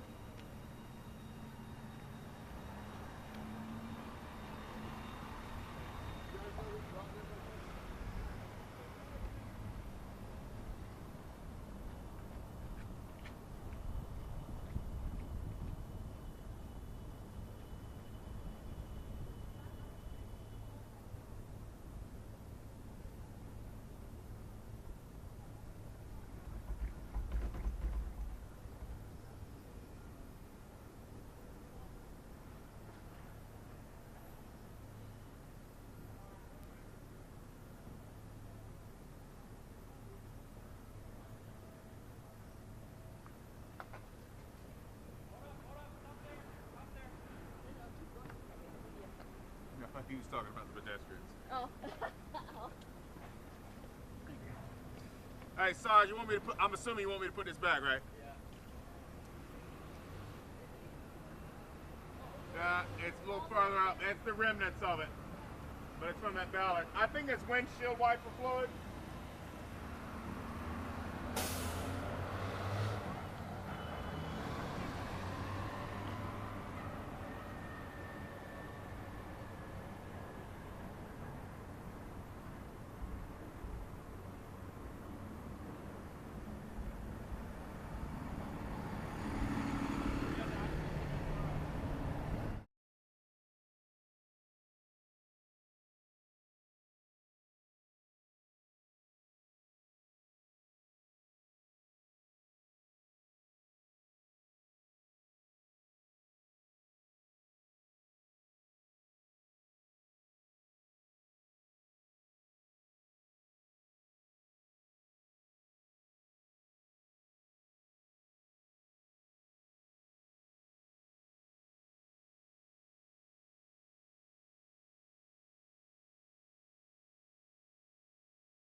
Full pardon.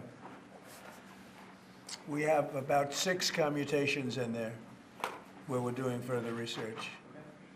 Nice to see you again.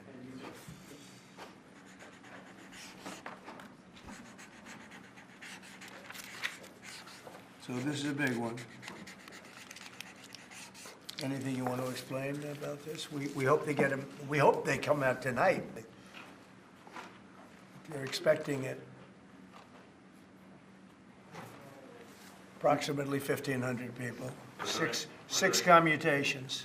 This is a proclamation guaranteeing the state's protection against invasion based on the current crisis at the southern border. It invokes various executive powers relating to the ongoing invasion at the southern border.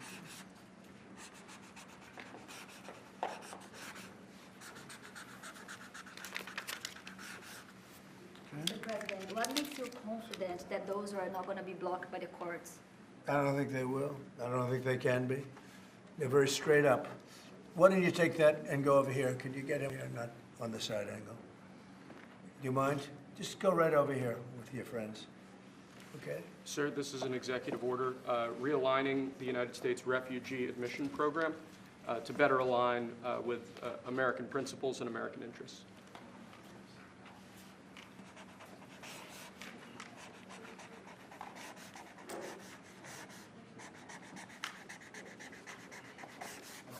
Okay.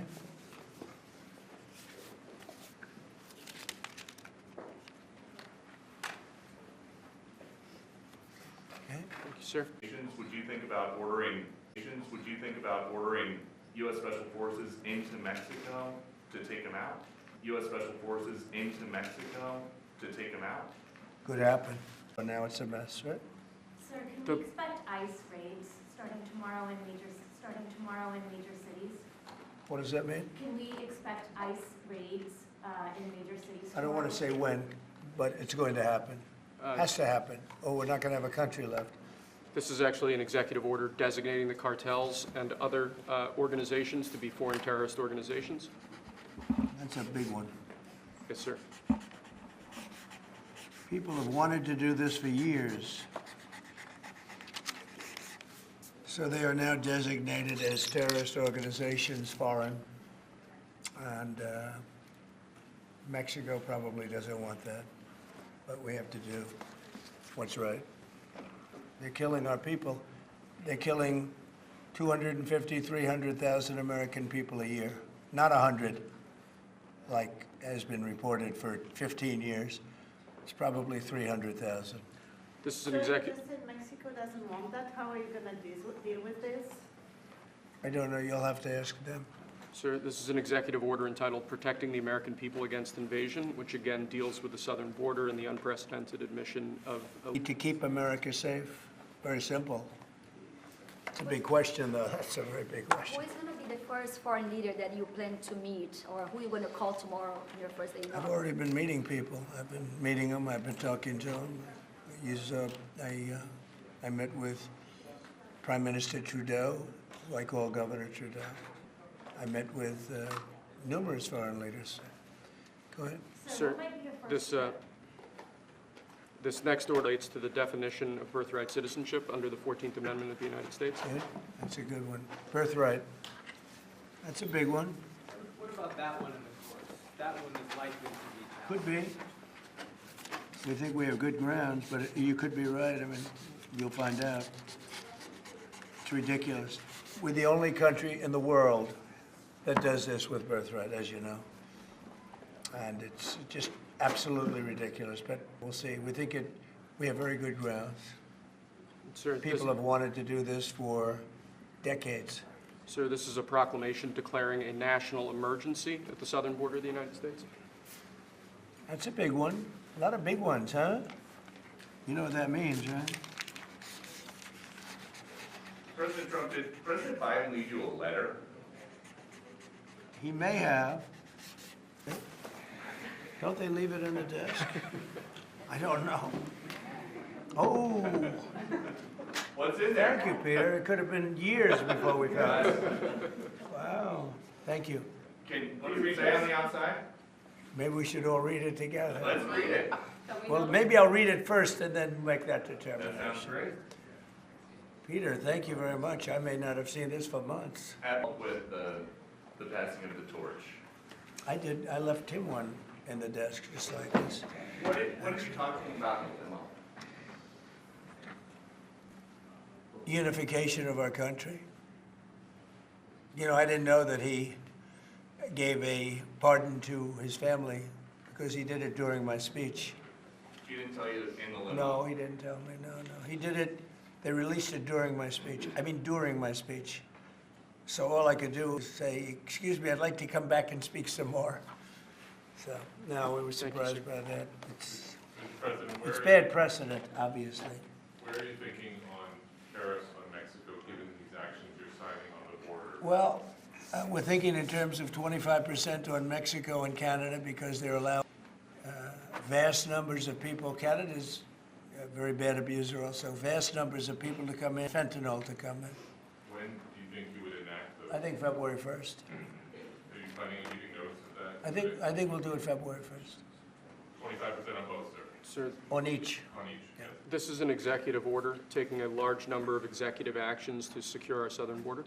Okay. Sounds good. President Trump, we remember 4 years ago, Barack Obama had told you that the top threat to the country was going to be North Korea. Did Joe Biden tell you what he thinks the top threat to the country is right now? No. Why not? I think we have a lot of them. Right now, I think we have a lot. I think North Korea turned out to be good. I was very friendly with him. He liked me. I liked him. We got along very well. They thought that was a tremendous threat.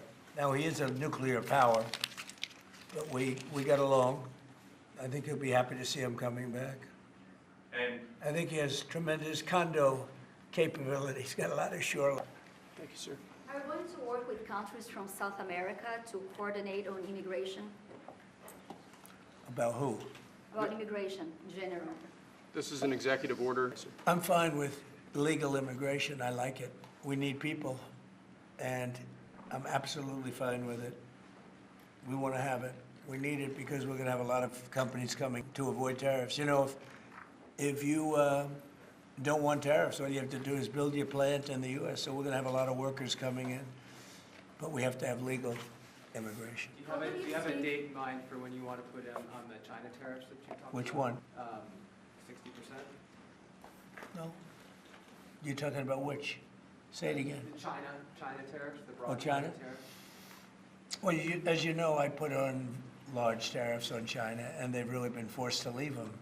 And if we didn't leave them, you wouldn't have one steel mill that's open in this country because they were dumping massive amounts of steel. We've taken in hundreds of billions of dollars from China, and they were unable to terminate the tariffs I put on China because it was too much money and the budgets didn't work, and other reasons too.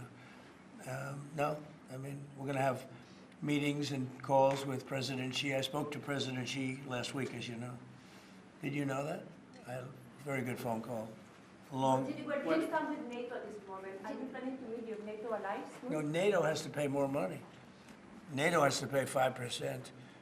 We are, we're in the Ukraine war by $200 billion more than NATO. It's ridiculous because it affects them a lot more. We have an ocean in between. And we've spent $200 billion more on Ukraine than NATO has spent. And they've got to equalize. Did you talk to Xi about the Ukraine war? Yeah. Because China and Brazil together has a proposal to bring Russia and Ukraine to talk. That's fine. I'm ready. When are you going to talk with the Brazilian president? How did Brazil get involved? This is a new one. When are you going to talk to Lula? Are you from Brazil? I'm from Brazil. That's why they're involved, I guess. When are you going to talk with the Brazilian president? How do you see your relationship with Latin America and Brazil? Great. It should be great. They need us. Much we need them. We don't need them. They need us. Everybody needs us. This is Mr. President, it sounds like you will not proceed with additional China tariffs, depending on how talks go with President Xi. Is that correct? What does that define that? Well, we are asking, you pledged in the campaign potentially a 10% tariff on China or as much as Because of fentanyl. Right. So I'm asking where you're... That's only because of fentanyl. There are other things too. Are additional And a very big thing is the Panama Canal. China controls the Panama Canal. What's that all about? They're not supposed to be good. When Jimmy Carter, which was a terrible mistake, he didn't do it. He didn't give it to China. He gave it to Panama. And China controls the Panama Canal. So are China tariffs And we're not going to allow that to happen. Are they still on the table, or is that? We're not, no, we're not going to allow that to happen. Thank you, sir. What can we expect of the countries in NATO that spend the least amount of money, like Spain, France, below the 5%? Spain is very low. And yet, are they a BRICS nation? What? They're a BRICS nation, Spain. You know what a BRICS nation is? Well, you'll figure it out. But, and if the BRICS nations want to do that, that's okay, but we're going to put at least a 100% tariff on the business they do with the United States. You know what the BRICS is, right? You guys know. Brazil, You know what I'm Russia. saying, right? You know what I'm saying. Sir, Let's go. this is an So this it's is not even a threat. In fact, since I made that statement, Biden said, well, they have us over a barrel. I know that we have them over a barrel. And there's no way they're going to be able to do that. This is an executive order to. Tariffs, those countries, like Spain? As a BRICS nation, yes. But how They'll is have the a BRICS 100% tariff if they so much as even think about doing what they thought. Can you explain how is it? And therefore they'll give it up immediately. So will China give it up. Sir, this is about reforming the system of hiring in the federal government to ensure that merit is the lodestone decisions as As opposed per to the Supreme Court. other matters. Yes, sir. This is a big deal, merit. Our country is going to be based on merit again. Can you believe it? Mr. President, you had said you would end the Russia-Ukraine war on your first day in office. Where do things stand right now? Well, this is only half a day. I have another half a day left. We'll see. We Sir. want to get it done. This is an order creating and implementing the Department of Governmental Efficiency, known as DOGE. Okay, that's a big one. Is Elon Musk gonna get a West Wing office? No, he's getting an office for about 20 people that we're hiring to make sure that these get implemented.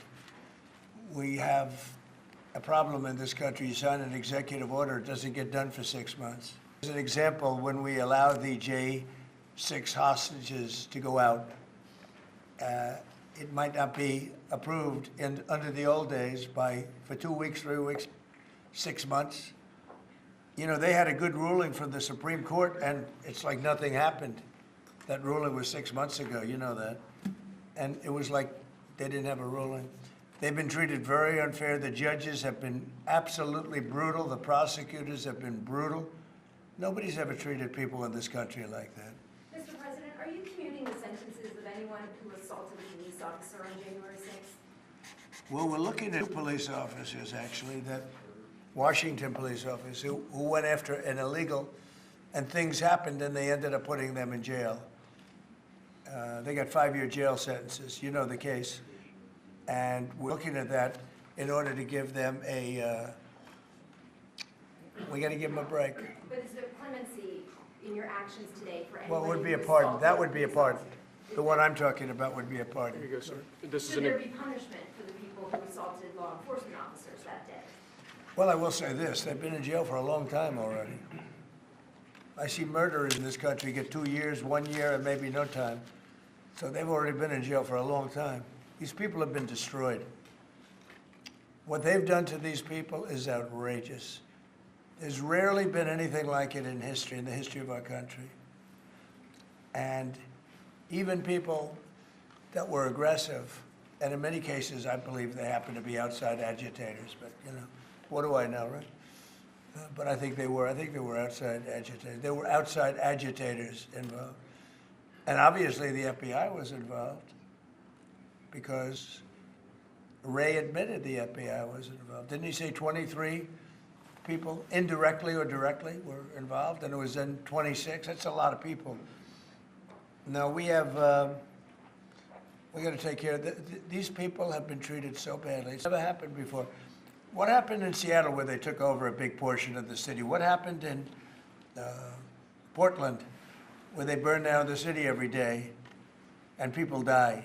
Nothing happened to anybody. But they go after these people violently. I mean, they're still going after brand new people. They found somebody else with a picture. There's never been anything like this. And you know, it's almost 100%. Think of this, 100% of the people are convicted. 100%. It's Washington, D.C. People go into a trial and they say, oh, I have a wonderful lawyer and I didn't do anything wrong. And they end up in shackles almost immediately and jail. No, we're not going to let it happen. About Greenland, you have shown interest in buying it, but is there any other option that would satisfy you? About what? Greenland, instead of Greenland. Oh, Greenland. Greenland is a wonderful place. We need it for international security. And I'm sure that Denmark will come along. I think it's costing them a lot of money to maintain it, to keep it. The people of Greenland are not happy with Denmark, as you know. I think they're happy with us. We had representatives, my son and representatives went up there 2 weeks ago, and they like us. So we'll see what happens. But Greenland is necessary, not for us, it's necessary for international security. You have Russian boats all over the place. You have China boats all over the place, warships. And they can't maintain it. When are you going to be talking to Vladimir Putin? Who? Do you plan to meet President Putin, sir? I'll be meeting with Putin.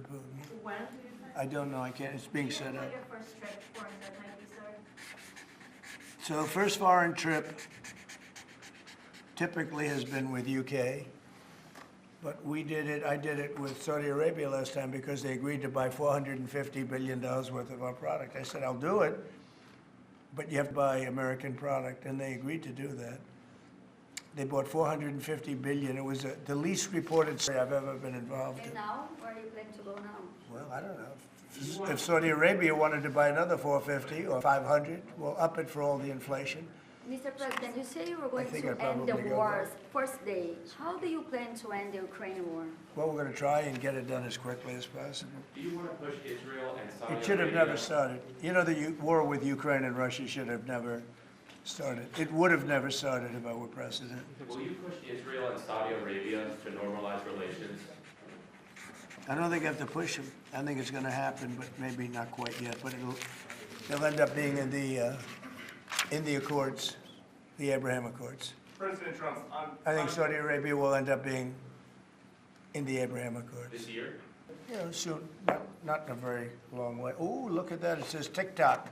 President My, what is that all about? First, we have Alaska, sir. This is an executive order relating to unleashing Alaska's potential as an energy reservoir for the entire nation. And what about Anwar? I believe that would be included in aspects of the order. So we're opening up Anwar. On the TikTok piece, President Trump, members of your team now used to warn about the dangers of TikTok spying on Americans. What changed that you're not worried about that anymore? Well, it depends on the deal. I mean, I may not do the deal or I may do the deal. TikTok is worthless if I don't approve it. It has to close. I learned that from the people that own it. If I don't do the deal, it's worthless, worth nothing. If I do the deal, it's worth maybe $1 trillion, $1 trillion. So if I do the deal about doing it for the United States, if I do the deal for the United States, then I think we should get half. The TikTok CEO. In other words, I think the U.S. should be entitled to get half of TikTok. And congratulations, TikTok has a good partner. And that would be worth, could be $500 billion or something. It's crazy, the numbers are crazy. But it's worthless if the president doesn't sign, then it's worthless. If the president does sign, it's worth maybe $1 trillion. So I think, like a joint venture, I think we would have a joint venture with the people from TikTok. We'll see what happens. I mean, that's one of many ideas I've had. The CEO now, did he say that he's open to that idea? Who? The CEO of TikTok is around. There's so many different products made in China, and nobody ever complained about it. The only one they complain about is TikTok. And TikTok is largely young people. I guess I have a warm spot for TikTok that I didn't have originally. But, I went on TikTok, and I won young people up by 36%, Peter. And Republicans typically don't do too well with young people. But it's a different way. Would the U.S. government buy a portion of TikTok then, or how would it get that 50%? No, you'd take 50% of TikTok for the approval that TikTok could, and they'd have a great partner. The U.S. would be their partner. But the U.S. essentially would be paid for doing that half of the value of TikTok. Would there be a private sector owner as Could well in be, the yeah, US? could be a lot. Tell you what, every rich person has called me about TikTok You wanted to block TikTok. Why did you change your mind? because I got to use it. And remember, TikTok is largely about kids, young kids. If China's going to get 2 news conferences like this, how many news conferences, Peter, has he done like this? Like this? None. 0. And it would be 0 for the next infinity.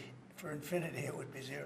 Mr. President, when you plan to talk to President Musk, going to help implement the executive orders? I think you mentioned No, implementations in your Elon, no. Elon's very busy sending rocket ships up to various places with lots of satellites on them. What is your reaction to the confirmation of Marco Rubio, and what does it mean for Latin America? Which one? Marco Rubio. Marco Rubio. You said Marco. Marco. Rubio. Yeah, he's, I think he's great. I think Marco's doing a fantastic job. I think he's going to get a lot of votes. I think he's going to be at 90% or something. I mean, I'm hearing very good. People know him. They know him in the Senate. They know he's good. He's doing a good job. I don't know. I can't tell you. I don't know what's going to happen with that. He's got some very strong ideas, though, Marco. You signed Which one did you TikTok sign, order, Mr. right? President? Did you sign the TikTok order? Yeah. Yes, that was just. President Marco Rubio's ideas is Just signed it. How many still did you sign? changing Are you going to Venezuela, sign? changing power. Are you still committed with Maduro leaving power in Venezuela? Well, we're going to find out about that, too, because we're going to probably stop buying oil from Venezuela. We don't need their oil. Another embargo like the first term? Well, it could be, but we don't want to buy, we don't have to buy their oil. We have plenty of oil for ourselves, so President Trump, that'll change Venezuela quite a bit. President Trump, there was a lot of concern about this during the campaign. A question that only works today. Are you a dictator on day 1? No. I can't imagine even being called that. No, I believe in the sanctity of the vote. The Democrats didn't because they cheated like dogs, but I believe in the sanctity, and this was too big to rig. This last election was just too big to rig. But no, believe in climate really change. the opposite. When do you plan to speak to President Putin? Could be very soon. And you talked a bit about Ukraine and Russia, but how long do you think it would take to end that conflict? I have to speak to President Putin. We're going to have to find out. He can't be thrilled. He's not doing so well. I mean, he's grinding it out, but the war would have been over in about 1 week. And now you're into 3 years, right? So he can't be thrilled. It's not making him look very good. Now, eventually, I mean, it's a big machine, so things will happen. But I think he'd be very well off to end that war. We have numbers that almost 1 million Russian soldiers have been killed. About 700,000 Ukrainian soldiers are killed. Russia's bigger. They have more soldiers to lose. But that's no way to run a country. What did your TikTok order do, Mr. President? It just gave me the right to sell it or close it.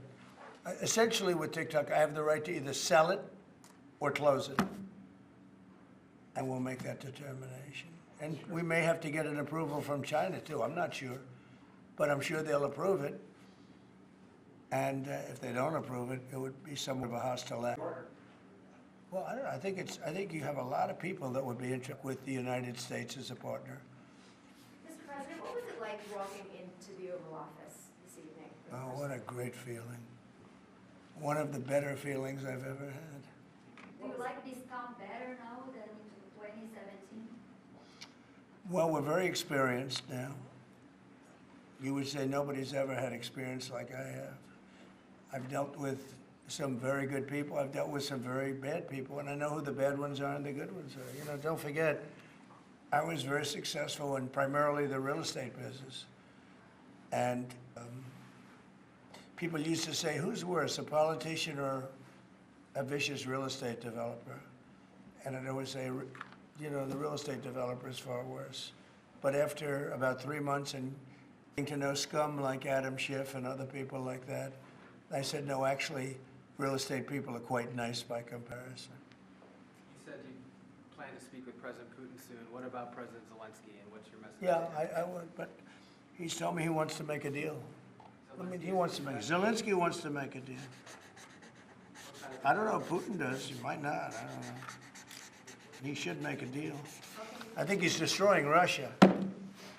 by not making a deal. I think Russia's going to be in big trouble. You take a look at their economy, you take a look at the inflation in Russia. So I would hope, I got along with him great, and it never happened. And I think you all know that. It would have never happened. They had no money. Now they're rich, but you know, they're weakened in a different way. I would say that the one attack by Israel really set them back. It really set them back. The Pagers and others. You know, the attack on air defense was a bad attack for Iran. What are you signing now, sir? It's an executive order relating to reforms to the federal workforce, including to the senior executive service. We're getting rid of all of the cancer, call it cancer, the cancer caused by the Biden administration. How confident are you, Mr. President, that you can keep the ceasefire in Gaza and conclude the 3 phases of this deal? I'm not confident. I'm not confident. That's not our war, it's their war, but I'm not confident. But I think they're weakened on the other side. Do you support the 2-state Gaza, solution? boy, I looked at a picture of Gaza. Gaza is like a massive demolition site. That place it's really got to be written away. Do you plan to help rebuilding Gaza? I might. You know, Gaza is interesting. It's a phenomenal location. On the sea, the best way. Everything's good. It's like some beautiful things could be done with it, but it's very interesting. But some fantastic things could be done with Gaza. How do you see the future in governance for Gaza? Well, it depends. I can't imagine you could have, well, you certainly can't have the people that were there. Most of them, by the way, right? Most of them are dead. But they didn't exactly run it well. Run viciously and badly. So you can't have that. Mr. President, on TikTok, sir, do you pause any decision on Chinese tariffs until you know what the resolution on TikTok will be? Are those things No, connected if at all? China didn't approve it, we could put tariffs on China. Don't forget, China charges us tariffs, and we charge them very little, except for what I did. I put a lot of, we took in hundreds of billions of dollars. But until I came along, China never paid 10 cents to this country. They ripped us off, and they never paid anything. But like, if we were to make a deal with TikTok, and it was a good deal, and China wouldn't approve it, then I think ultimately they'd approve it, because we'd put tariffs on China. Maybe. I'm not saying I would, but you certainly could do that. And if we said, well, if you're not going to approve it, then that's a certain hostility, and we'll put tariffs of 25, 30, 40, 50%, even 100%. And if we did that, I think they'd approve it. President Trump, you've seen the other living presidents a couple times in the last few months. If you ever had to call on one of them for advice about anything that's going on here, which one would you call? It's an interesting. Well, I thought Bill Clinton was a very good politician. I don't think he was used properly. I think they disrespected him. When Hillary was running, he came back and he said, you know, you better get up to Michigan and Wisconsin. You remember that, Peter. Every house has a Trump sign on it. And they all laughed at him because the Republicans hadn't won Michigan or Wisconsin for decades, long time. And they all laughed at Bill Clinton. Like, the hell does he know? And he turned out to be right, because I won both of them. And then we just won both in this election, too. We won Wisconsin and Michigan and every other swing state. We won all the swing states, all 7. They talked about 7 swing states. We won them all. So, but Bill Clinton he had a great sense, I think. You looked like you were having a good conversation with President Obama at President I Carter's was. funeral. And you'd like to know what it was? Oh. Everybody wants to know. I know, I wouldn't want to, but we were having some crazy conversation. Why do you asking a question like that? I don't think you want to know. You might not. You might be insulted. It's an executive order relating to holding former government officials accountable for unlawful disclosure of sensitive information. This next one, sir, is a declaration of a national energy emergency. That's a big one. You know what that allows you to do? That means do whatever you have to do to get out of that problem. And we do have that kind of an emergency. President Trump, At some powers of the presidency to tell Americans who are concerned about drones Yeah, a few weeks good. ago, Yeah. what exactly I was will. happening? Can you tell us now? In fact, I'd like to know because I just got here. What do you think? I just came here. I've been here for what, 15 minutes now. Do people listening, because this is going out live. And I got to read this letter too because of you. I can read it for you. It's interesting. Yeah, I know you would. Your father would too. But is it anything these drones? Is it anything that people need to be worried No, I about? think it's terrible. I would like to find out what it is and tell the people. And can you commit to some kind of? In fact, I'd like to do that. Could we find out what that was, Susie? Okay. Yeah, why don't we find out immediately? I mean, I can't imagine it's an enemy or there would have been, people would have gotten blown up all over. Maybe they were testing things. I don't know why they wouldn't have said what it was. They had a lot of them flying over Bedminster, which is interesting, right? And with the events today and yesterday, was everything moved inside just for cold weather, or was there some kind of security concern? No security, because they had everything shut down to drones. You can shut that down pretty easily if you're sophisticated. They're very sophisticated, these people. No, it was just cold weather, and we made a good move because, first of all, I thought it was incredible in the Capitol today. You know why I liked it? Because I got great reviews on that speech. I got great reviews. Can you believe it? They actually were fair. This is Maybe the fake news is changing. Unleashing energy production. Yeah, unleashing energy production. But I thought it was, I think having it in the Capitol is great. It's obviously, you can take care of the people you have to take care of. The city was booming. And if we would have done it outside, people would have been hurt because really cold. It was like, looked sunny. But when you stood outside for 10 minutes, people were running back in. It was really cold and really windy. The wind brings it down a lot. So we made the right decision. You couldn't have stayed, I don't think you could have had it out. You know how cold it was today.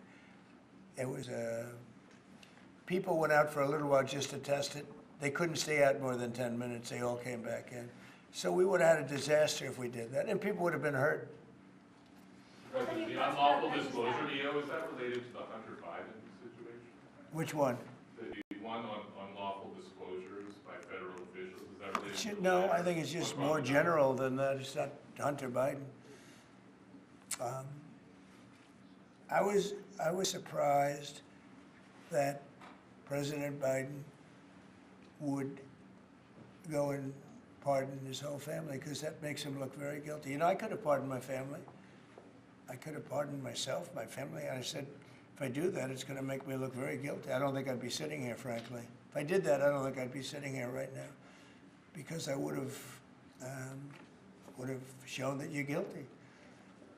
But by pardoning his brother or brothers, by pardoning all of those people that he pardoned, by pardoning J6, the Select Committee, they destroyed all of the documents. They deleted all of the information. There's no information. And a lot of the information pertains to Nancy Pelosi because she was given 100, I mean, you know this, it's on tape with her daughter. Nancy Pelosi was responsible for not taking advantage of 10,000 soldiers or 1,000. You wouldn't have you could have used 400. It was a relatively small crowd. It wasn't the crowd that was at the mall. It was a small crowd. So I was a little bit surprised that he did it, because it makes him look guilty. I mean, he's going to have to live with it. Now, with that being said, it's unbelievable precedent it creates for a president. But the precedent is unbelievable. Now maybe every president that leaves office, they're going to pardon every person they ever met, so they don't have some lunatic like deranged Jack Smith, who's a total lunatic, by the way. Not a smart guy either, he's a dummy. But we beat the hell out of him, and I helped my reputation. Do you think you'd have to do the same thing at the end of this term? Well, I guess now I have precedent to do it. I wouldn't want to do that, no. I think it makes you look very guilty. I think it makes Biden look very bad, very weak, and very guilty. And, I mean, he pardoned everybody. How about this J6 committee? Why is he pardoning them? The reason is because if you delete and destroy documentation, everything They have nothing because they were guilty as hell. They rigged it. It was a rigged deal. And when you do that, they look very bad, but I was a little surprised he did it. Liz Cheney, I mean, she's a lunatic. And she lost by the greatest margin in the history of a politician running for Congress, like 40 points. The reason it was the greatest is because anybody losing that badly is going to drop out. But she's a nut job. She doesn't drop out. You know, she just keeps chugging forward. And she lost by almost 40 points. That's the biggest number anybody's ever lost by. But why would Biden do that? He pardoned her and pardoned everybody. The reason is that they destroyed documents. And if you're even in a civil case, which this wouldn't be, I mean, people go to jail for a long time for doing that. What's this one? That's unleashing American energy, sir. It relates to easing permitting processes and other regulatory systems to ensure that we can produce energy efficiently to drive the American economy forward. Yeah. President Trump, looking around the office, we noticed some changes from the way that Biden had it set up. Can you confirm that you have added back the Diet Coke play? I think this, first of all, I just got here. So my people came in. They have extraordinary decorator sense, right? Let me just see some of the pictures. Oh, that's a good one. I could live with him. I could live with George Washington, I can tell you. I could live with Thomas Jefferson. I could live with most of them. They took a very safe route. They don't have any bad ones up there. Withdrawing from What is this one? Withdrawing from the World Health Organization, sir. Ooh, that's a big one. So we paid $500 million to World Health when I was here, and I terminated it. China with 1.4 billion people. We have 350 to pay. We have, nobody knows what we have because so many people came in illegally, but let's say we have 325. They had 1.4 billion. They were paying 39 million, we were paying 500 million. It seemed a little unfair to me. So that wasn't the reason, but I dropped out. They offered me to come back for 39 million. In theory, it should be less than that, but you know. And when Biden came back, they came back for 500 million. He knew that you could have come back for 39 million. They wanted us back so badly, so we'll see what happens. Pretty sad though, think of it. China pays 39 million and we pay 500 million. And China's a bigger country. Mr. President, you spoke about inflation today in your remarks. What actions are you taking today that will have a direct impact for Americans on their everyday costs to bring costs down? The biggest thing and factor for inflation is energy. They screwed up my energy policy. And then they went back to it. You know, they heard it really badly, and then they went back to it, and they started drilling more, but by that time it was too late.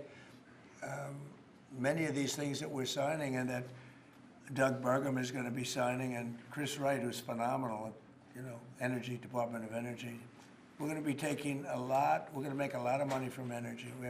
We have more than anybody else. We're going to make a lot of money from energy. We're going to make a lot of money from tariffs.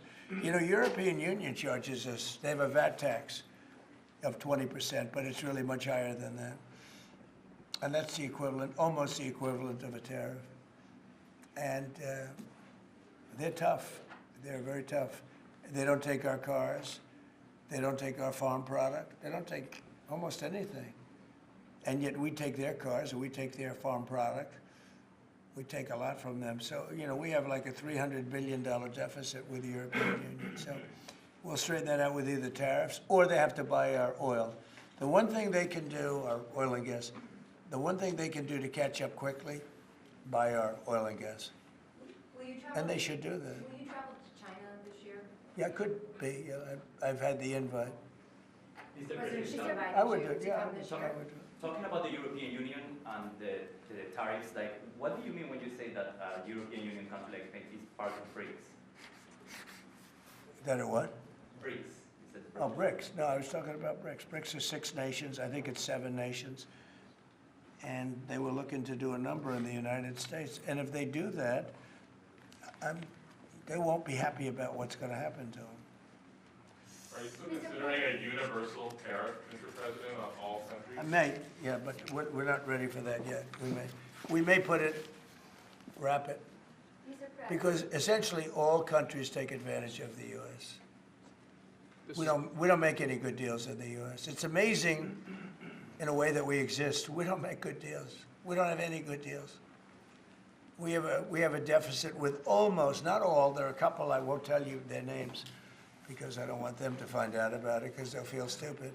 But there are a couple of countries that, actually don't make money with us. But I don't want to let you know because they'll immediately change that. But we're gonna do, I tell you what, our country has an amazing economic future. I really believe that. What kind of universal tariff if you did do one? Well, you'd put a universal tariff on anybody doing business in the United States because they're coming in and they're stealing our wealth, they're stealing our jobs, they're stealing our companies, they're hurting our companies. So you put a tariff on to keep them from doing that. Mr. President, you surrounded yourself with a whole bunch of billionaires today. President Biden, as in his farewell address, warned about an oligarchy. I was wondering if you could respond to that. Well, he had a lot of guys, and then they found out that he didn't know what the hell he was talking about, and I think they deserted him. They deserted him, those same guys. Look, I don't make pretenses, smart guys, but there are a lot of smart people around, but they did desert him. They were all with him, every one of them. Now they're all with me, I don't know.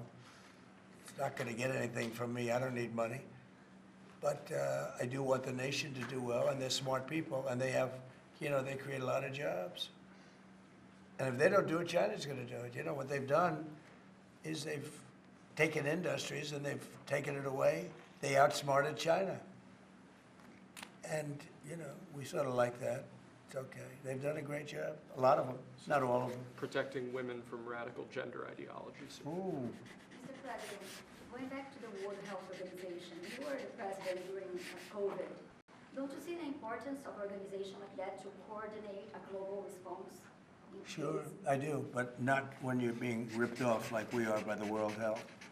World Health ripped us off. Everybody rips off the United States, and that's it. It's not going to happen anymore. Thank you very much, everybody. All right, guys, let's go. One last one, sir. This is your Martin Luther King Day proclamation. Thank you, Press. Thank you, sir. Thank you, Press. Thank you very much. Thank you. Let's go. Thanks, Press. Thank you, guys. Martin, this is Martin. Let's go, guys. What are we doing on this stuff? All right, guys, let's go. Let's move. Thank you. Thank you very much. Thanks. All right, thank you. Yeah. Recording? Is this off? Recording? Don't do it. Let's go. Yeah, we'll come back. We'll come back. Just make sure it's on. Bars are off. Yep.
was that Marilyn was found in the news.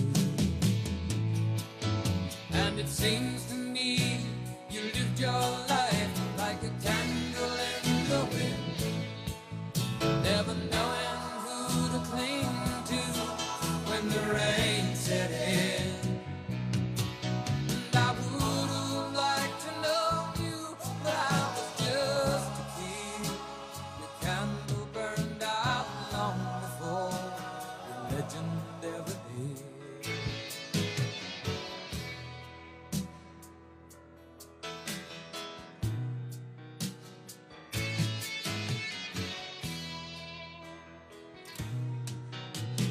Goodbye, normal teen. Though I never knew you at all, you have the grace to hold yourself while those around you crawl. Goodbye, normal teen. From the young man in the 22nd row who sees you as something more than sexual, more than just our Marilyn Monroe. And it seems to me you lived your life like a candle in the wind, never knowing who to cling to when the rain set in.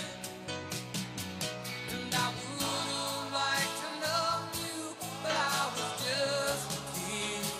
Your candle burned out long before the legend ever did.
It's all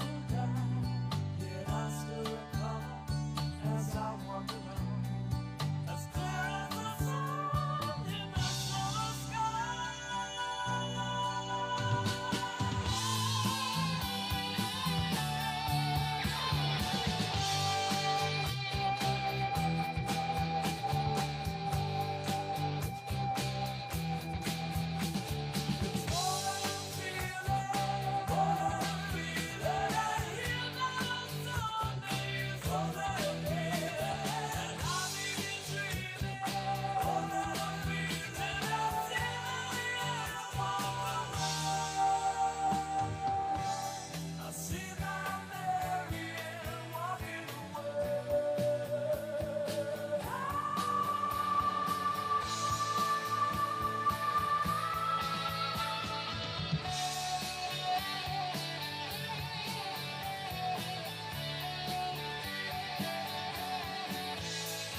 Our next performer is a two-time Grammy winner and has won nearly every award in every genre.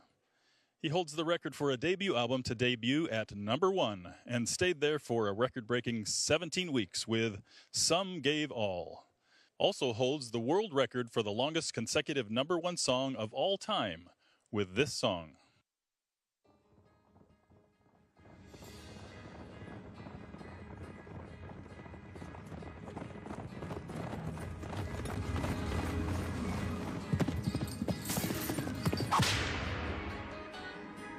Whoa!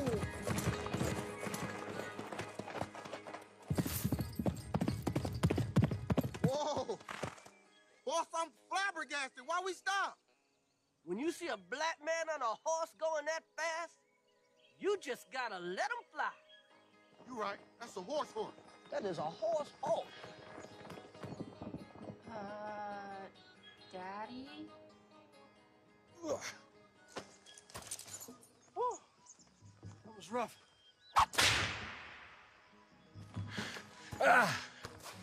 It should be fine. We'll settle in here for the night. I don't know, man. Last time I was here, they weren't too welcoming to outsiders. You're with me this time. Everything's gonna be all right.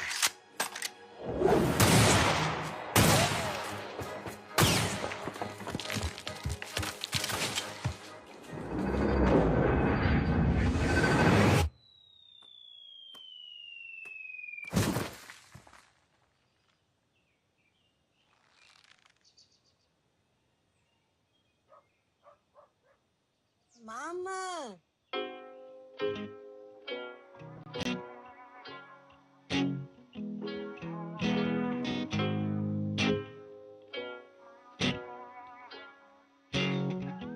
Yeah, I'm gonna take my horse to the old town road. I'm gonna ride till I can't no more. I'm gonna take my horse to the old town road. I'm gonna ride till I can't no more. I got the horses in the back, horse stock is attached.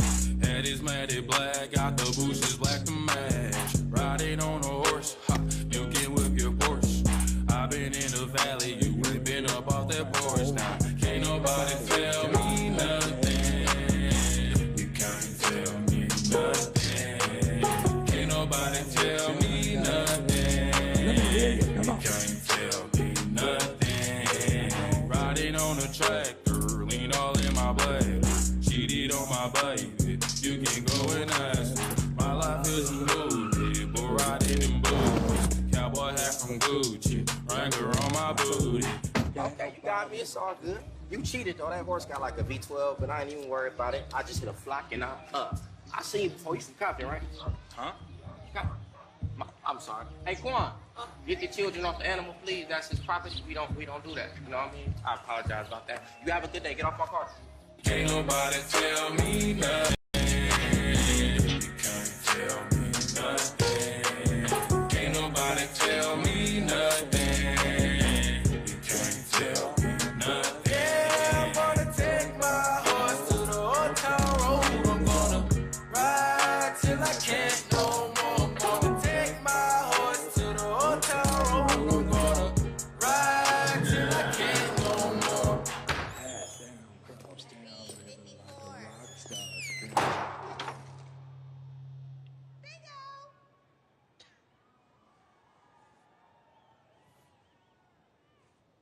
Hat down, cross town, living like a rock star. Spend a lot of money on my brand new guitar. Baby's got a habit, diamond rings and Fendi sports bras. Riding down Rodeo in my Maserati sports car. God knows stress, I've been through all that. I'm like a Marlboro man, so I keep going back. Wish I could roll on back to that old town road. I wanna ride till I can't go. Yeah, I'm gonna take my horse to the old town road. I'm gonna ride till I can't no more. I'm gonna take my horse to the old town road. I'm gonna ride till I can't no more. Woo! How y'all doing? I can't no more.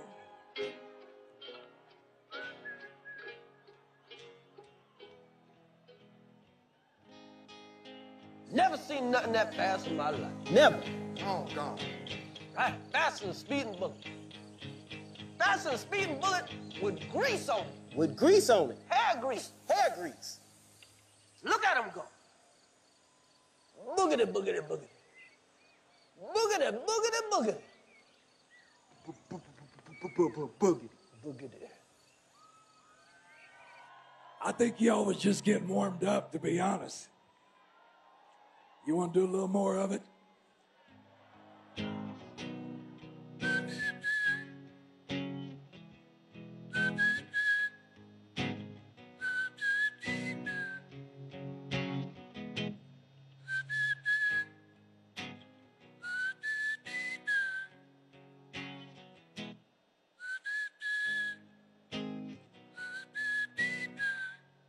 Let me hear you. I'm gonna take my horse to the old town road. I'm gonna ride till I can't no more. Gonna take my horse, old town road. I'm gonna take my horse to the old town road. I'm gonna take my horse to the old town road. I can't no more. Y'all can put your hands together now like that. If you encourage them out, keep going. They told me to kill as much time as possible, so. Does anybody know the words to Achy Breaky Heart while I'm here?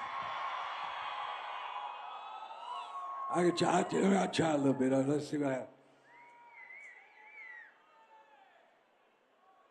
Check. Hey, is my guitar still on? I think they cut me off. Is my guitar on, guys? I don't hear my guitar anymore. Check. Is anybody awake?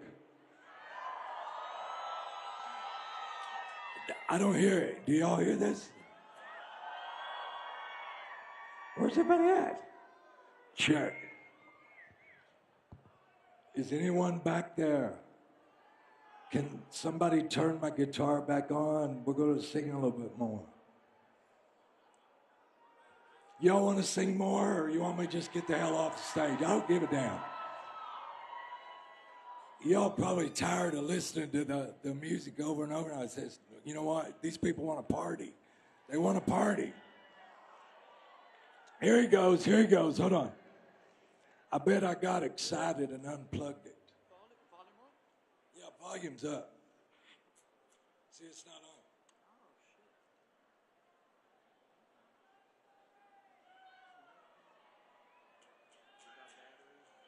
Yeah, battery's working, man.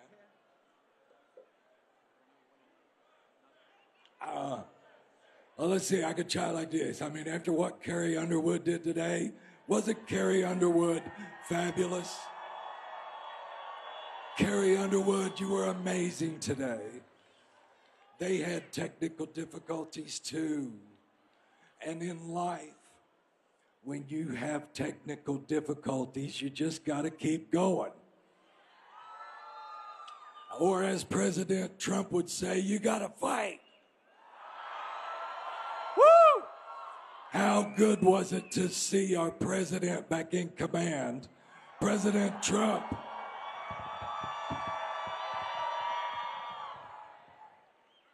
What do you think? I mean, it won't play. You're on? I'm on, but it ain't playing, man. I guess it's dead. You know what? Hell, just snap your fingers. That's okay, bud. That's okay. Here, just take it with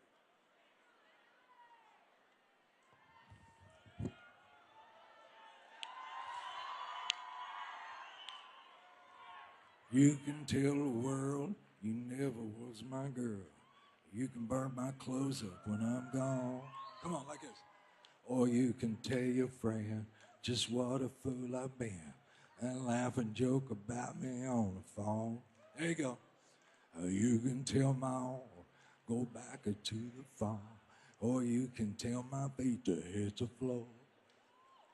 Or you can tell my lips to tell my fingertips They won't be reaching out for you no more. One time.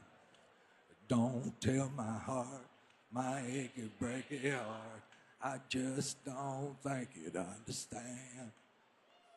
And if you tell my heart, my achy, breaky heart, he might blow up and kill his band.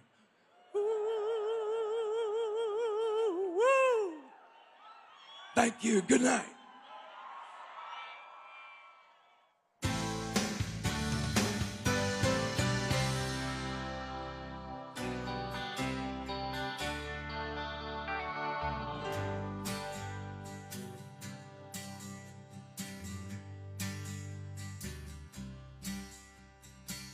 I hear you just got married. Took him up long, hard alone. And you were all smiles at the wedding. And you cried when you kissed the ring. I got no invitation. I guess the mailman didn't bring it to me. But I see the whole thing in slow motion every night as I try to sleep. My buddy John said you looked real pretty, and you acted like you were in love. He said the preacher asked for objections, and he thought about standing up. I told John he must have been crazy, 'cause you were just about to say I do. He just gave me a wink and said all he could think was it could have been me with you. It could have been me standing there with you. It could have been me and my dreams coming true. But those dreams move on if you wait too long. It took me now to see it could have been me.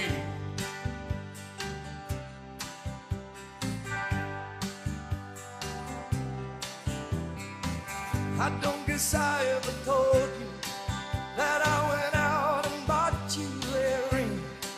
I even carried it around in my pocket, waiting to say the right thing. I pulled it out the other day, but the diamond had lost its shine. Well, I know how it feels, 'cause my eyes grow dim when I think you could have been mine.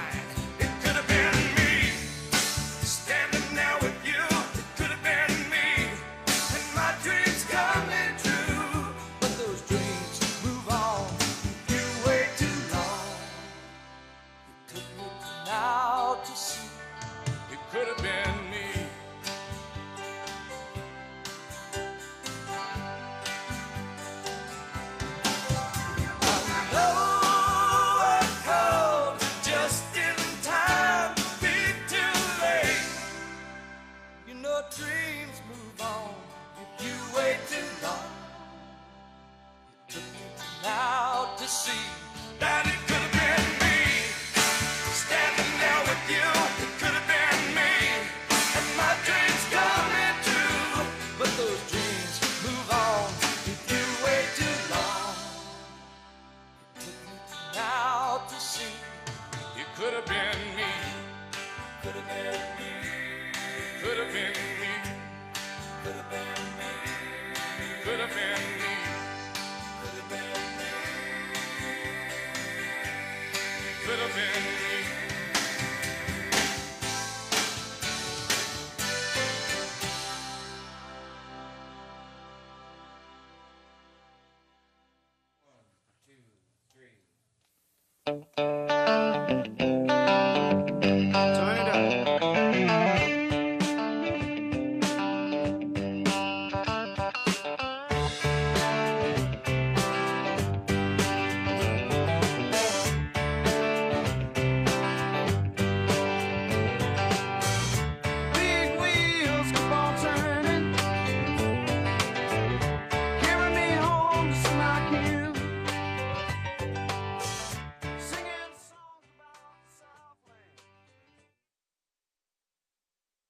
Please welcome award-winning multi-platinum singer and songwriter, Jason Aldean.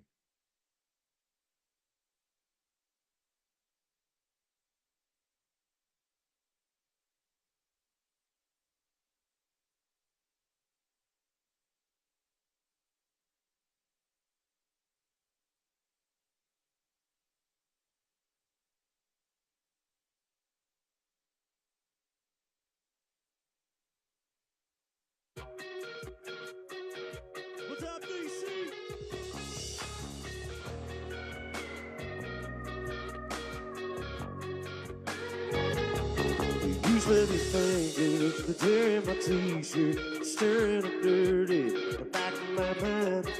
You keep on working, you know that it's working. Stuck in my head, girl, writing the lines. Couldn't sing a song without you if I tried. Let's light it up like it's our last night. We just hang around, burning it down, sipping on some gold Jack Daniel, jamming to some old Alabama with your baby right here, dreaming in my bed. I'm just doing my thing. You love it when I sing, said that you feel like an anchor. We about to get a little tangled up right about now.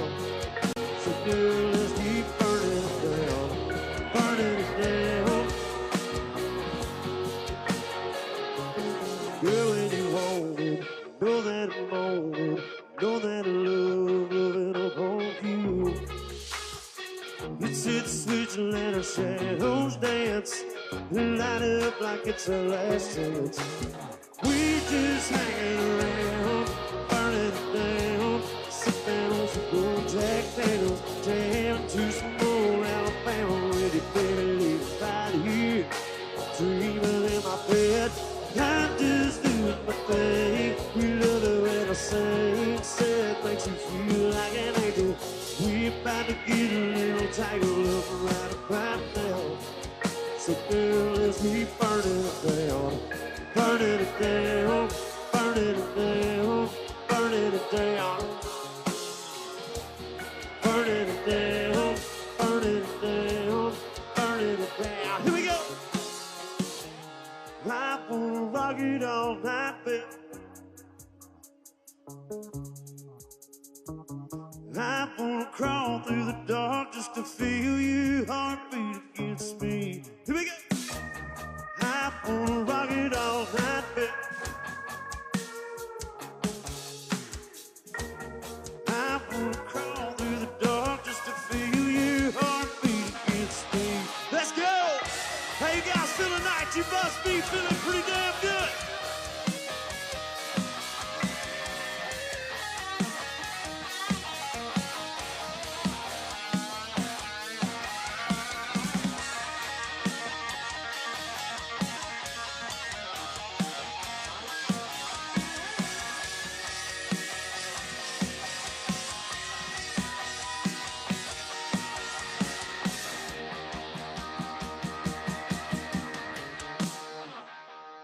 We just hanging around, burning it down, sipping on some gold Jack Daniels, jamming to some old Alabama with your baby right here. Yeah, get in my bed. I'm just doing my thing. You love it when I sing, say it makes you feel like an angel. We about to get a little tangled up right about now. So girl, let's keep burning it down. Burning it down, burning it down, burning it down, burning it down, burning it down, burning it down. Here we go. I want it all night, baby girl. Will you rock it out with me? I wanna crawl through the dark just to feel your heartbeat against me.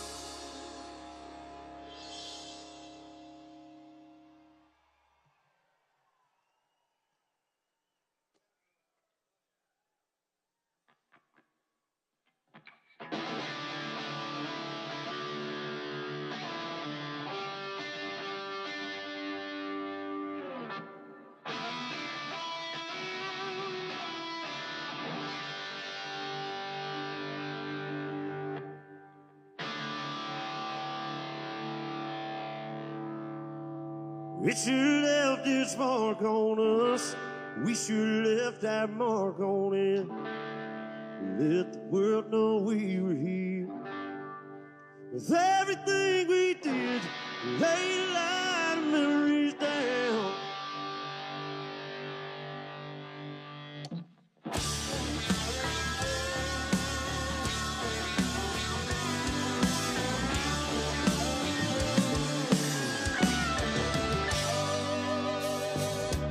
There's 10 black marks on that canvas.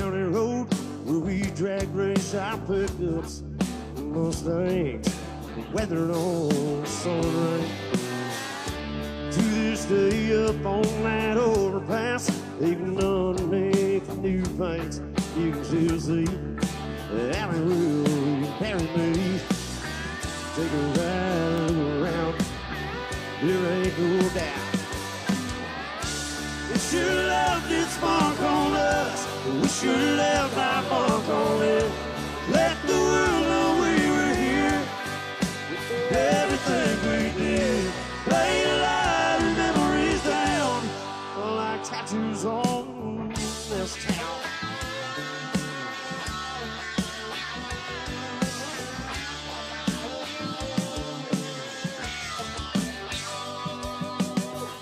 Still a rope burned on that old branch. It hangs over the river. I still got the scar, swinging out a little too far. Ain't a corner of this hallowed ground that we ain't left to ride on. It's really up, live to learn, real lifestyle. It's everything we made up.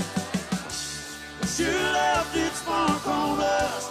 We should have left our mark on it. Let the world know we were here. With everything we did, laid a lot of memories down, like tattoos on this town. Tattoos on this town.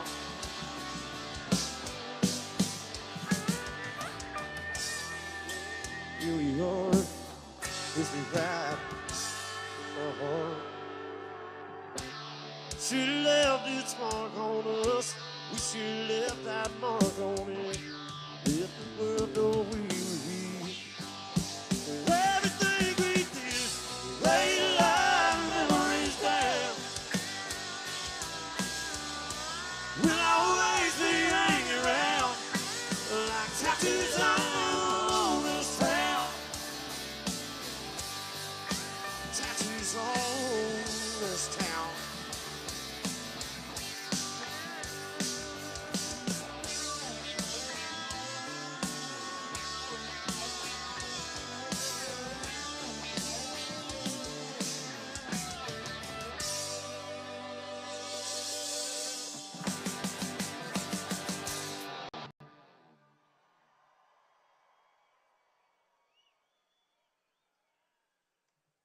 What's happening, everybody? Man, I gotta tell you, so good to be here.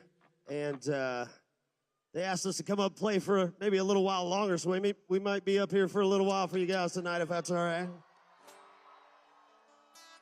I think Trump's still fixing shit.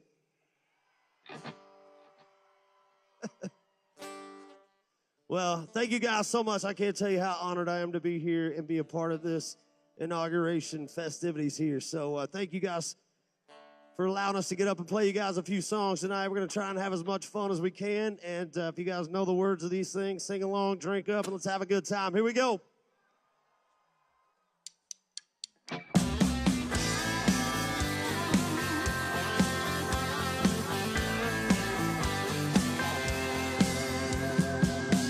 Days it's tough just getting up, throwing on these boots and making that climb. Some days I'd rather be a no-show lady before I go out of my mind. When she says, baby, oh, man, what comes and goes, when she runs her face through my head, sees me, yeah.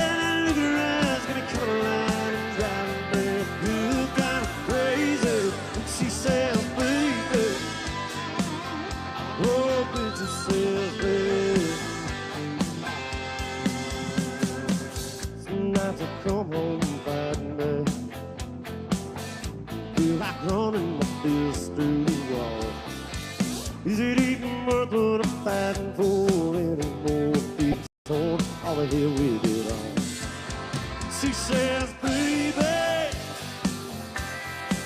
oh, man, what comes ain't gonna wish you on the face through my head, sees me.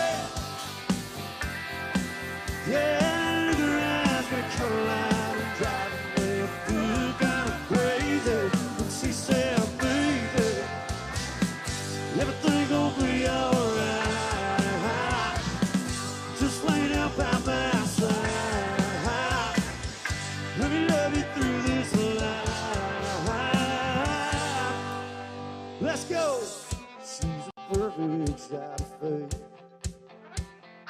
If bit of mine is gone, something I can believe in this redemption. Love to lean on when she says, baby, all my miracles ain't gonna wish you run fast through my head. Say that, yeah, look at her eyes, gonna come alive and driving me feel kind of crazy. She says, baby, oh, but she says, baby, yeah, look at her eyes, gonna come alive and driving me feel kind of crazy.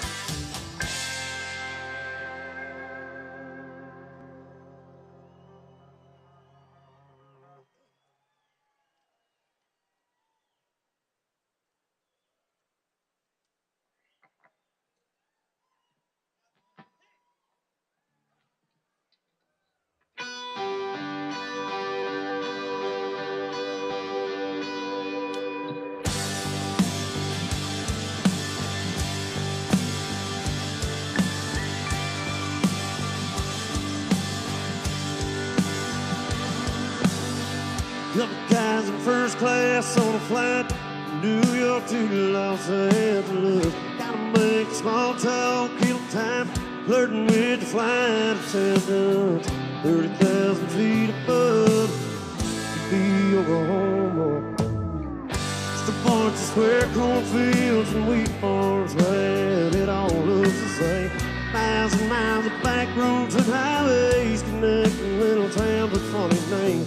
Who'd wanna live down there in the middle of nowhere?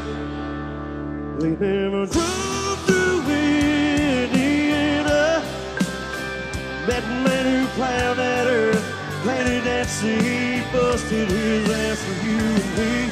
Call a harvest moon in Kansas. You'd understand how I got moved. Those flyover streets. That mile-long Santa Fe freight train engineer seen it all. It's like that flatbed cowboy stacking U.S. steel on a 3-day haul. Roads and rails on to their feet. Yeah, that sounds like a first-class seat on the plane to Oklahoma. With the windshield so set in your eyes like a watercolor painted sky, you think that the stores have opened. You'd understand how I got those flyover stages.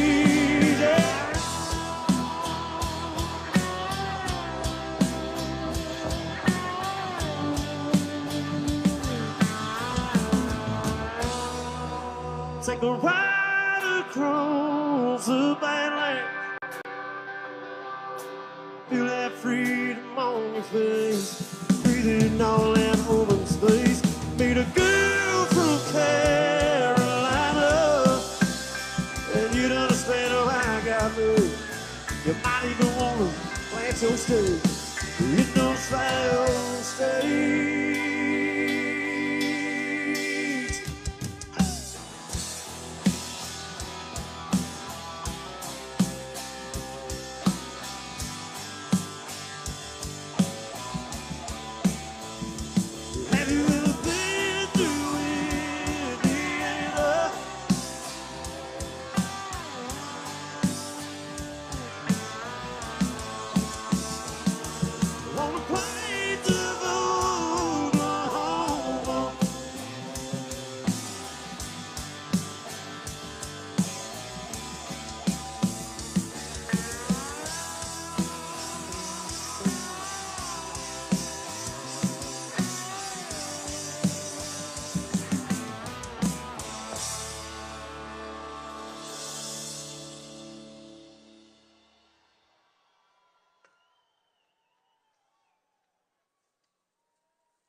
Thank you, guys. Is everybody doing good? How's everybody feeling? Everybody should be feeling pretty damn good tonight, right? Well, if you're feeling real good, it means you're probably drinking, doing a little celebrating, all right? So we got a song. It's a brand new song. It's our one that's out right now on the radio, if you guys have heard this thing. If not, you're about to. It's called Whiskey Drink.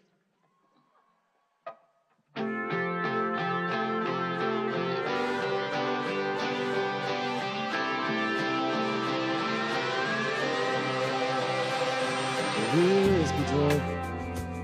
I know it's been a while. Got to talk to you, gotta get you up on a hill I've been right now. You whiskey drink.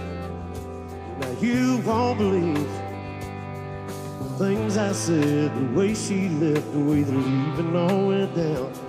It might take all night, get her off my mind.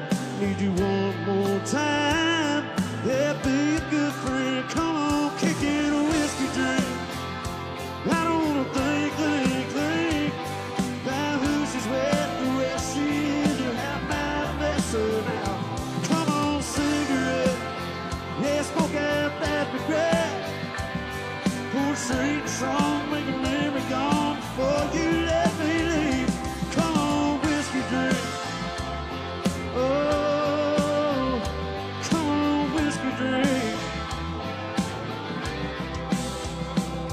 Yeah, tell me, Jack. Tell me that you got my back. That you got my back. That you're ready to put me to the final sentence, just like you always have. Come on, help me out. Oh, help me out. Just get me by.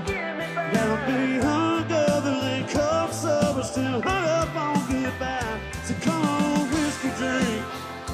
I don't wanna think about who she's with, the way she is, or how about this now. Come on, cigarette. Yeah, smoke out that regret. Pour a straight song, make a memory gone before you let me leave. Come on, whiskey drink. Oh, come on, whiskey drink. I'll take all that. I'll take all that. Get her off my mind. One more time. Come on, whiskey drink. I don't think about who she's with, the way she is, or how bad this hurt now. Come on, cigarette. Well, smoke out that regret. Pour a straight song, make a memory gone before you let me leave. Come on, whiskey drink. Oh, yeah, come on, whiskey drink. Come on, whiskey drink. Be a good friend. Don't be a good friend now. Be a good friend. Whiskey drink. Yeah.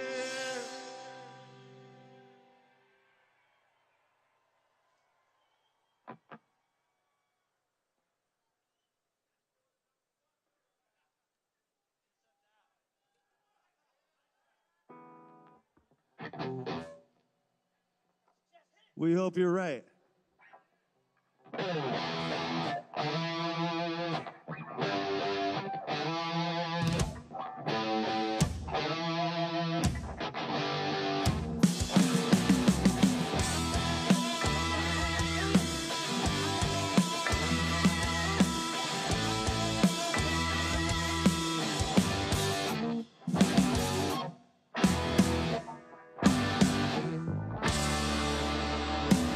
Wow, let's go!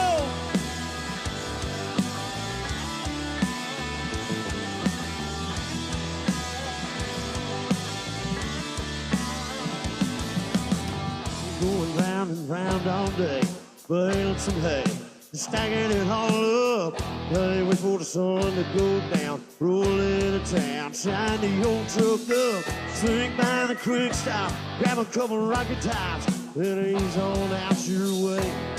Your place around the block. I'm just ready to ride this Chevy down a little back road, trying to put a little self on over, get a little closer. You can pay my pay, oh, so pretty quick toes on the dash, lay the seat back, my Man, I swear there ain't nothing looks better than a two-tan little thing with nothing to do. I wanna take a little ride with you.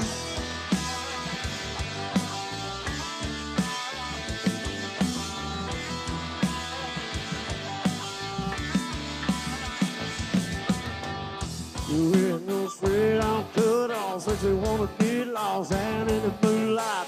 Top a chug it down on a turn road. Watch the corn grow, baby, has a good night. Anyone in the heartland is gonna understand what I'm talking about right now. Ain't no doubt we got a game plan. I'm just ready to ride this Chevy down a little back road. Try to put a little self all over, get a little closer. You can play my radio. Some pretty toes on the dash, lean the seat back. I swear there ain't nothing looks better than that. Two-tan little thing with nothing to do. Well, I wanna take a little ride with you, yes I do.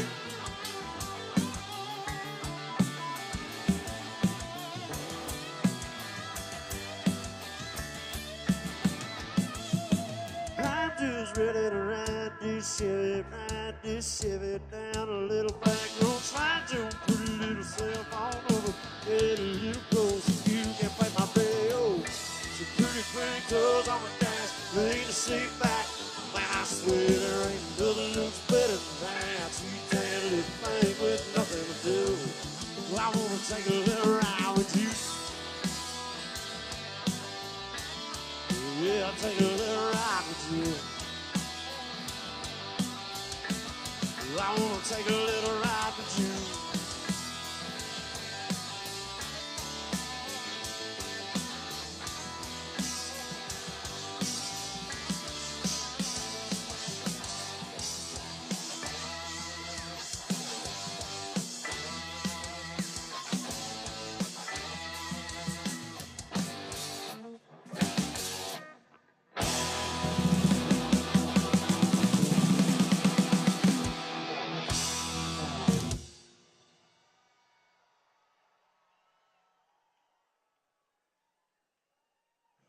Thank you guys so much. This next song I'm going to play for you guys is a song that I think came out somewhere around 2009, 2010, and this thing kind of definitely changed my life. So it's been around for a minute. Hope you guys remember this one. It's called Dirt Road Anthem.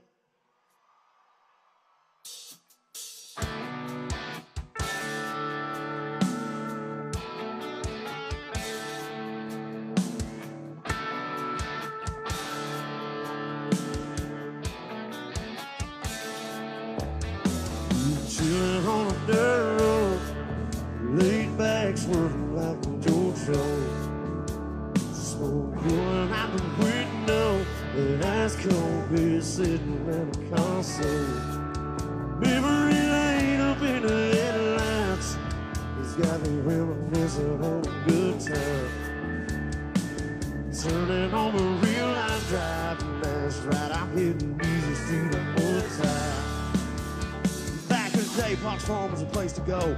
Load the truck up, hit the dirt road. Jump the bomb while I spread the word. Light the bonfire, then call the girl. Pig in the can and a Marlboro man. Jack and Jim were a few good men. When you learn how to kiss a cuss, fight too. Better watch out for the boys in blue. All this small town, he said, she said. Ain't it funny how rumors spread like I know something y'all don't know. Man, that shit is getting old. You better mind your business, man. Watch your mouth. Before I have to knock your loud ass out. I'm tired of talking, man. Y'all ain't listening. The old dirt road just what y'all missing. On a dirt road, laid back, swerving like a George. Smoke going out the window, and ice cold beer sitting at a console. Memory lane up in the headlights, it's got me reminiscing on a good time. Turning on the real life drive, and that's right, I'm hitting Easy Street at one time. I sit back, think about them good old days, the way we were raising our southern ways, and we like cornbread and biscuits, and if it's broke around here, we fix it. I can take y'all where you need to go, down to my hood, back in them woods. Do it different around here, that's right, but we sure do it good, and we do it all night. So if you really want to know how it feels to get off the road, trucks, 4 wheels, jump on in, tell your friends we'll raise some hell with a blacktop in. On a dirt road, laid back, smoke like a Georgia.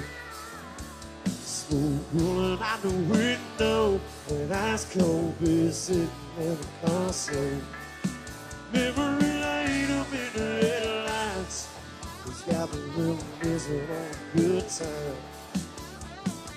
Turning on the real life drive, that's right, I picked easy street and mud tires. Yeah, let's rock!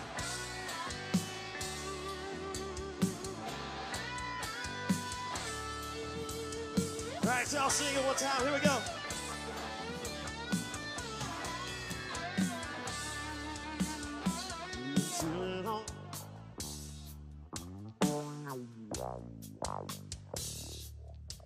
Smoke rolling.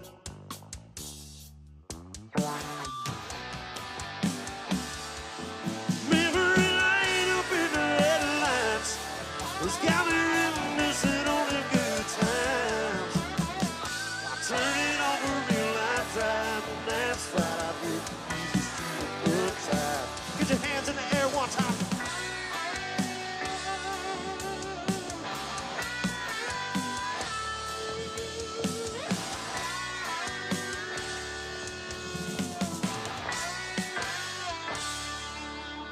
Thank you, guys.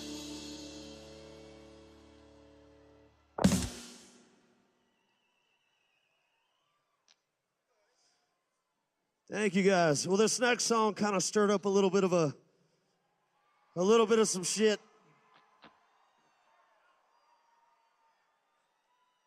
But I've always said I stand by the song, I stand by the video, I stand by what it says. And I think President Trump does too, because he called me when this thing came out and told me he liked the song and just what a great song it was, that kind of thing. And you guys ended up making this one a big hit for us. So I'm gonna play for you guys right now. It's called Try That in a Small Town.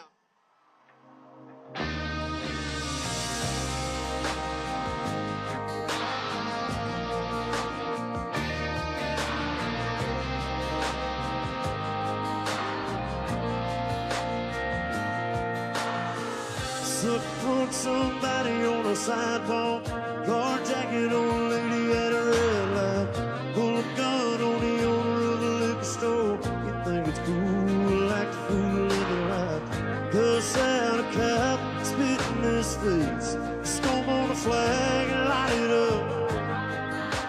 Yeah, you think it's tough.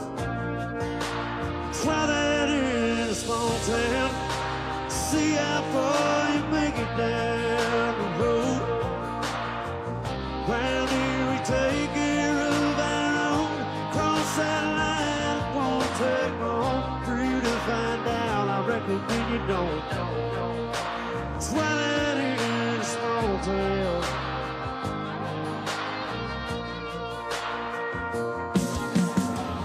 Got a gun that my granddad gave me. They say one day they're gonna round up.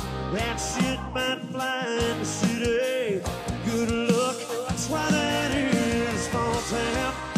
See how far you make it down the road. Around here we take care of our own. Cross that line, it won't take long for you to find out. I reckon when you don't, try that in a small town full of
Thank you.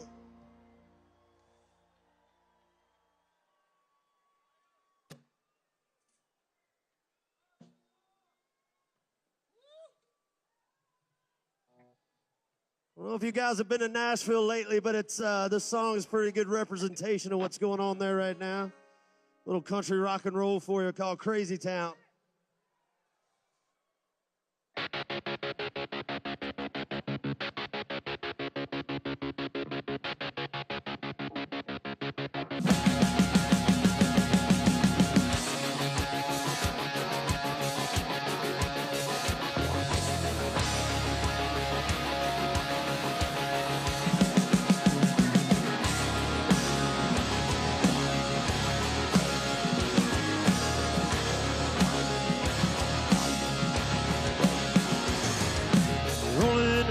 Step off the bus, here go the way it came from dust. Grab your guitar and walk down the street. Sound to Nashville, Tennessee. I found it's a crazy town full of neon dreams. Everybody plays, everybody sings. Hollywood, they touch a twang. Be a star, you gotta bang, bang, bang. Little strings till the hand comes out. Make all the drunk girls scream, shout. Love it, hate it, we're all just trying to make it in this crazy town.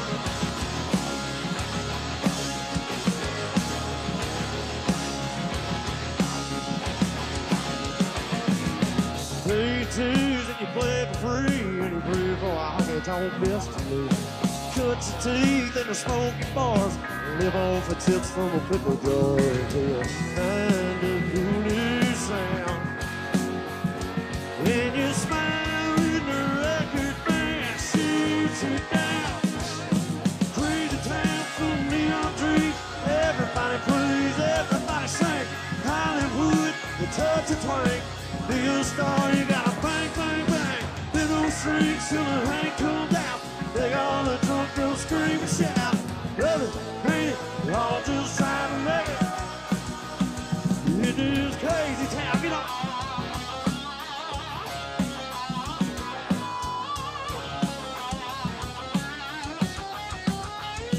One year they repossess your truth, and the next you make a couple million bucks. Crazy town full of neon dreams. Everybody plays, everybody sings. Hollywood, the touch of twang. Be a star, yeah. Little strings till the rain comes out. Make all the drunk girls scream and shout. Love it, hate it, we're all just trying to make it. Yeah, we love it, hate it, we all came here to make it in this crazy town. It's a crazy town.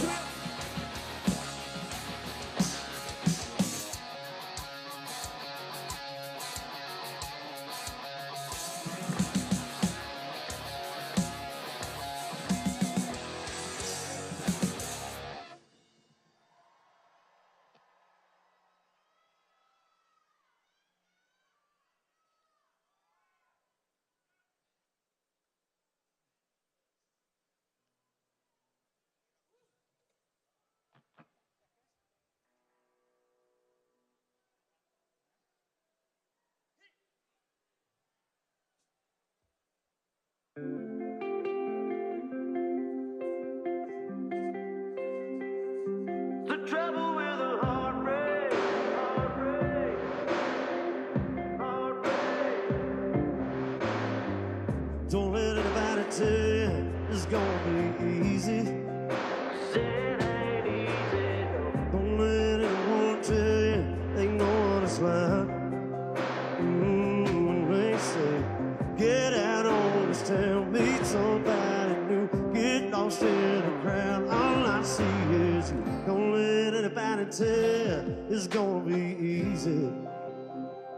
That's the trouble with a heartbreak. It's gonna hang around, leave you midnight, breaking down, wondering how long that is gonna take getting over her.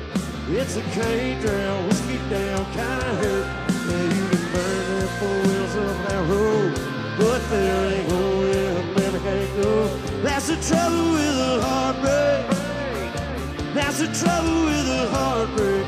A heartbreak, yeah.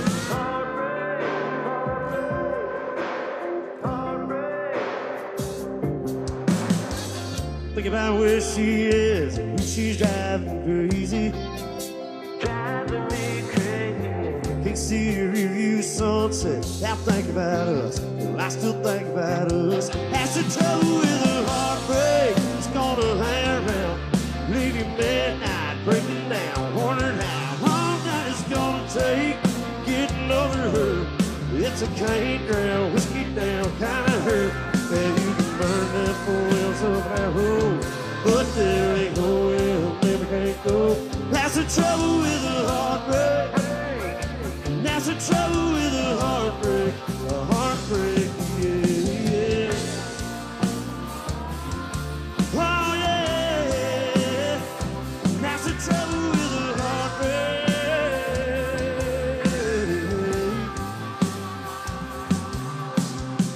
Get out on this town, meet somebody new.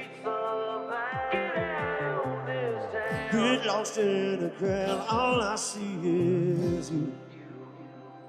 That's the trouble with a heartbreak. It's gonna hang around, leave you midnight, breaking down, wondering how long that it's gonna take getting over her. It's a can't drown, whiskey down, kinda hurt. And you can burn the four wheels up that road, but there ain't no way her memory can't go. That's the trouble with a heartbreak.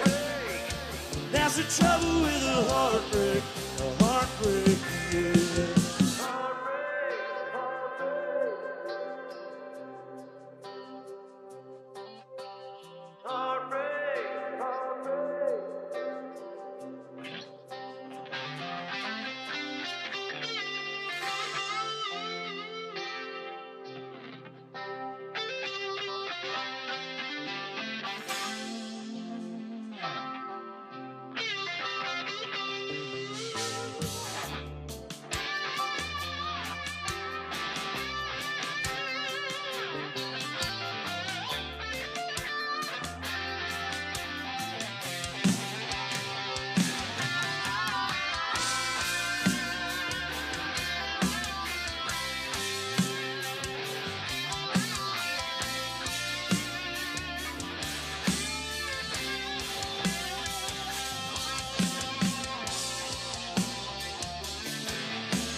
All right, we're going to take you guys back old school right here one time, see what you think.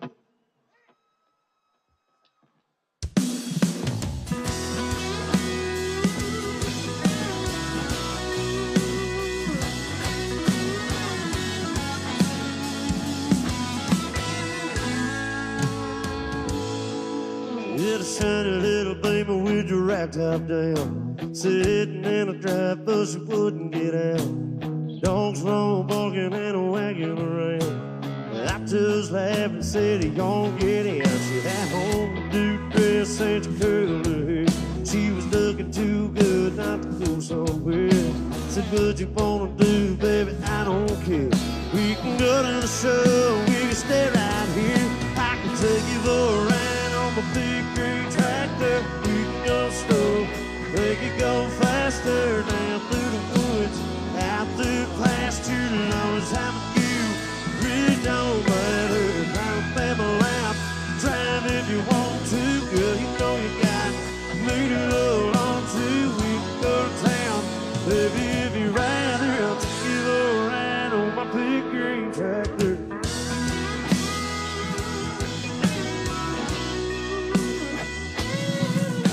See, we get fired up and I can show you around. Sit up on the hill and watch the sun go down. When the fireflies are dancing and the moon comes out, we can turn on the lights and head back to the house. We can take another ride on the big green tractor. We can go slow, make it go faster. Down through the woods, down through the pasture. And always happen to you, really don't matter. Drop in my lap, trying if you want to. Girl, you know you got me to hold on to.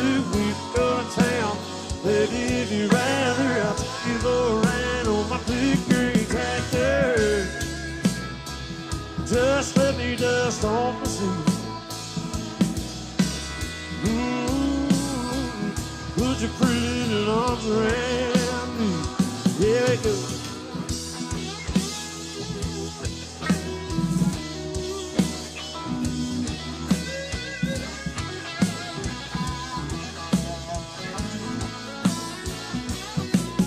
You can climb a family lap and try it if you want to. Girl, you know you got me to love on to. We can go to town, baby, if you'd rather. I'll take you for a ride on my big green tractor. Oh yeah,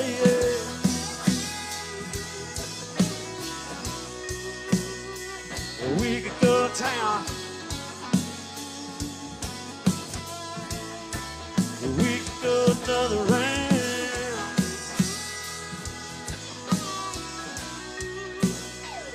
on my big green tractor, yeah.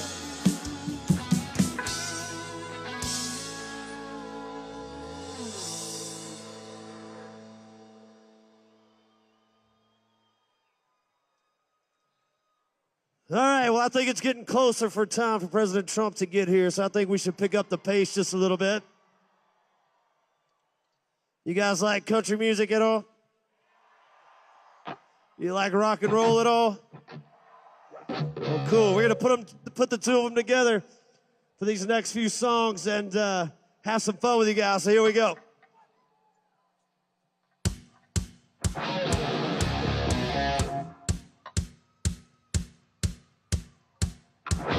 Y'all put your hands together one time. Here we go.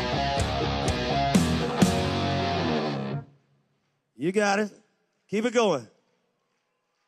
You like the way that sounds?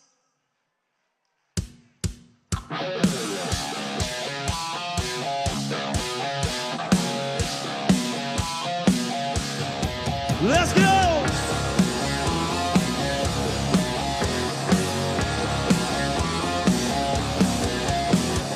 Little Jimmy Jackson is jacking up his bongo. He's gonna lay a little rubber later on at the truck road. And all the drums are getting pretty. They're spraying on that white rain. Yeah, they're gonna get right at night down at the football game.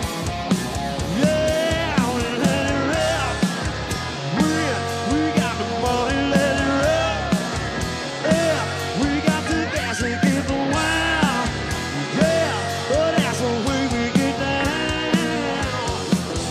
In a hick town.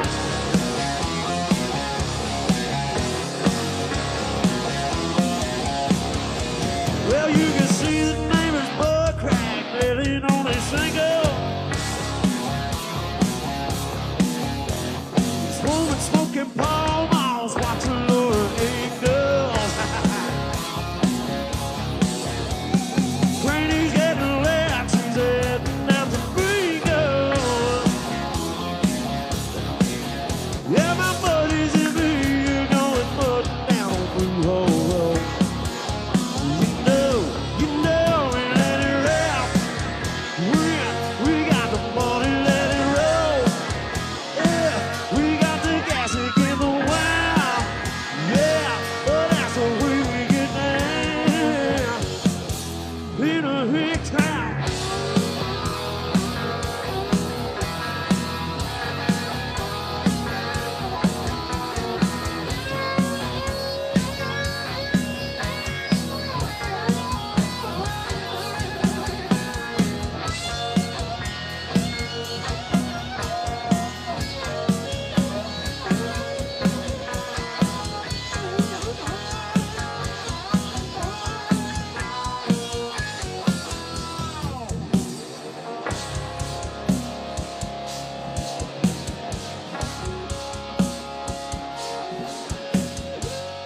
in the city, pony and martini bars. We like to show off in their fancy foreign cars. In the boondocks, we buy beer and a coke.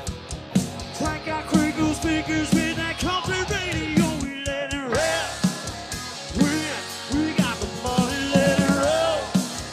Yeah, we got the gas, it gets wild.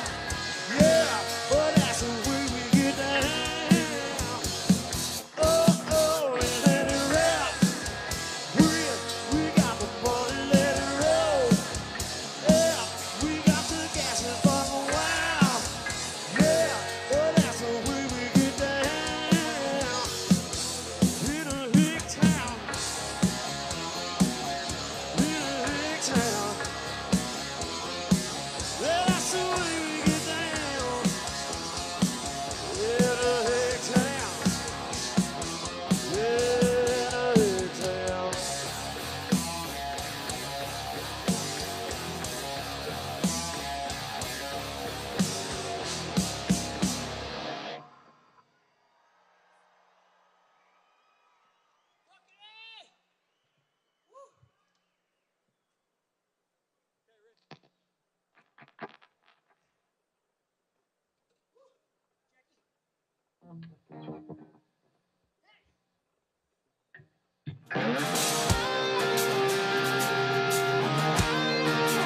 Oh, where's my party people out tonight? Let me hear you make some noise. Come on.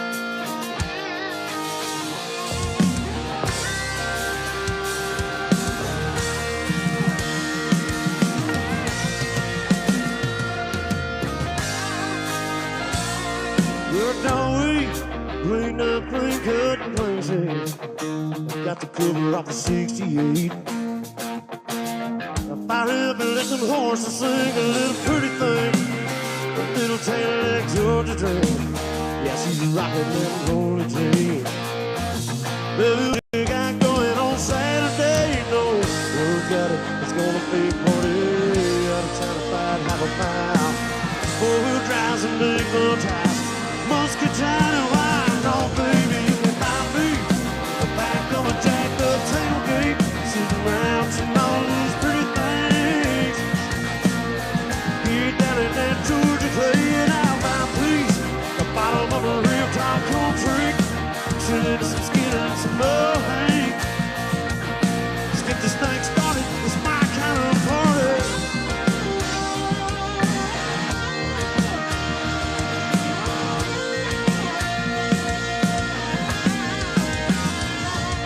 You wanna drink?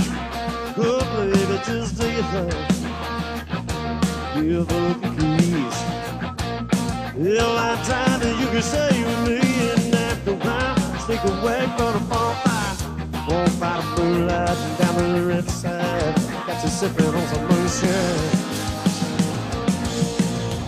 Baby, if you're in the mood, you set up for one night of rodeo. You could be my tail-leg Juliet. I'll be redneck Romeo. Oh, baby, you can find me in the back of a jacked-up tailgate.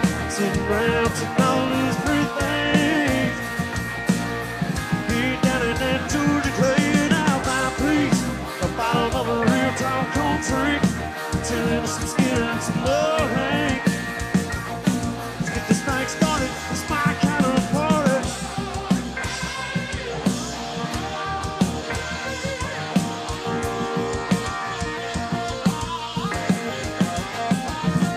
You can find me in the back of a jacked up tailgate. Sitting around watching all these pretty things. Here down in that Georgia playing out by please. The bottom of a real tall country. Chilling to some skin and some bugs. Let's get this thing started. It's my kind of party.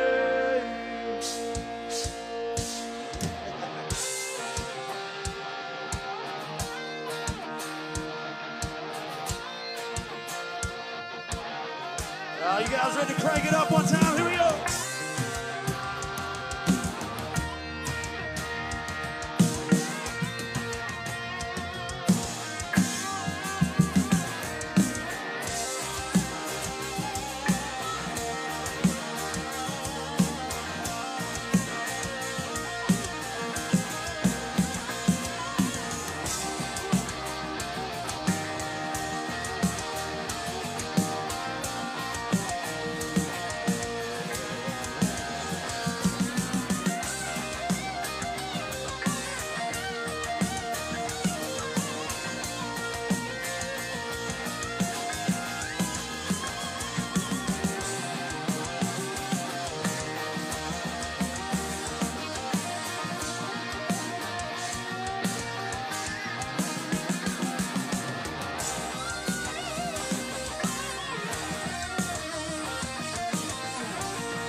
All right, we got one more song to play for you guys here tonight.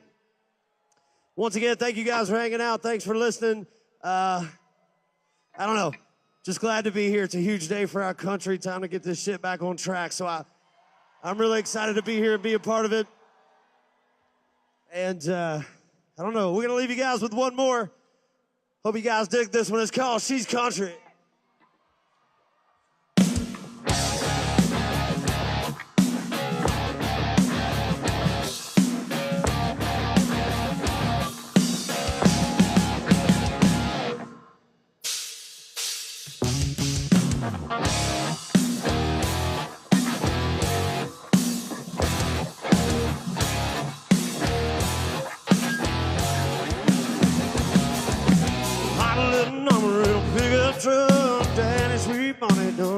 It's a party whole lot of South Carolina.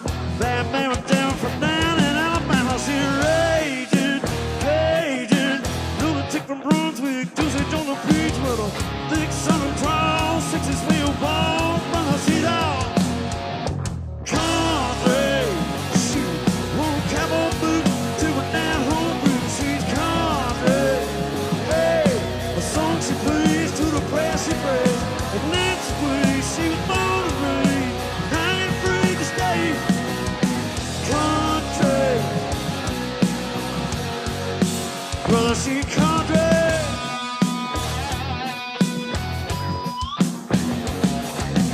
They'll raise the sugar when the sun goes down. Mama taught her how to real book and tell. Honey dripping honey, the holler in Kentucky. Flipping kind of tripping like a Mississippi hippie. Can't tell. Princess, crazy mama trucker, undercover lover, thick southern drawl, 6 wheel ball, brother, she's a... Hey, I think that needs some help right there.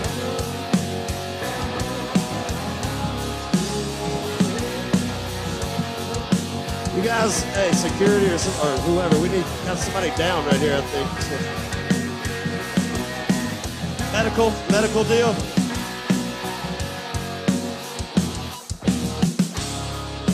We got a medical deal, medical emergency or something going on right here, guys.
She's all about the country.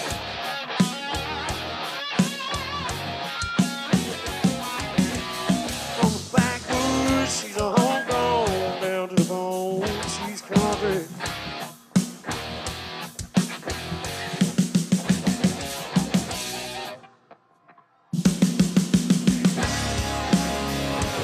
Thank you guys so much for having us out tonight. We appreciate it.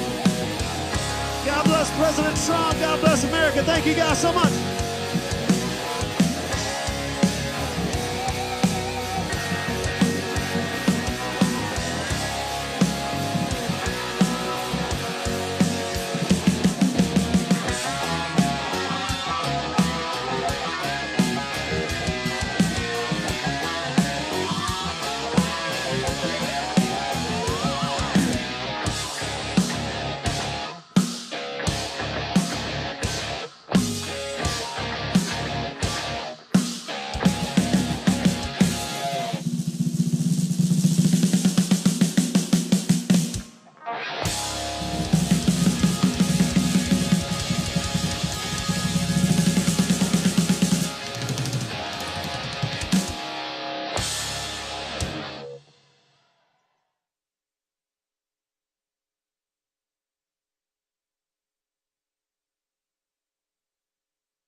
down. Hey, walk out the house with my swagger, hop in that window, I got places to go. People to see, time is precious, I look at my Cartier out of control. Just like my mind where I'm going, the women, the shorties know nothing but clothes. No stopping at my Pirelli's on roll. Unlike my jewelry, that's always on roll. I know the storm is coming, my pockets keep telling me it's gonna shower. Call up my homies, it's on and popping the night, cause it's meant to be ours. We keep a fadeaway shot, cause we ballin' and spittin' up Patron every hour. Look, mama, ow, you just like the flowers. Girl, you the truth with all that goody powers. You spin my head right round when you go down, when you go down, down. You spin my head right round when you go down, when you go down. From the top of the pool, I watch her go down. She got me throwing my money around. Ain't nothing more beautiful to be found. It's going down, down. From the top of the pool, I watch her go down. She got me throwing my money around. Ain't nothing more beautiful to be found. It's going down, down. Hey, shawty must know I'm the man. My money lover like a #1 fan. Don't open my mouth, let her talk to my fans. My Benjamin Franklin's. A couple of grands, I got rubber bands. My paper planes making a dance. Get dirty, I'm like that's part of my. We building castles that's made out of. She's amazing, on fire blazing, hotter than Cajun. Girl, won't you move a little closer? Time to get paid, it's maximum wage. That body belong on a poster. I'm in the days, that bottom is waving at me like damn it, I know you. You run the show like a gun out of holster. Tell me whatever and I'll be your gopher. You spin my head right round when you go down, when you go down, down. You spin my head right round when you go down, when you go down. From the top of the pool, I watch her go down. She got me throwing my money around. Ain't nothing more beautiful to be found. It's going down, down. From the top of the pool, I watch her go down. She got me throwing my money around. Ain't nothing more beautiful to be found. It's going down, down. Yeah, I'm spending my money. I'm out of control. Somebody help me. She taking my bankroll. But I'm king of the club. And I'm wearing a crown. Popping these bottles, touching these bottles, watching they asses go home.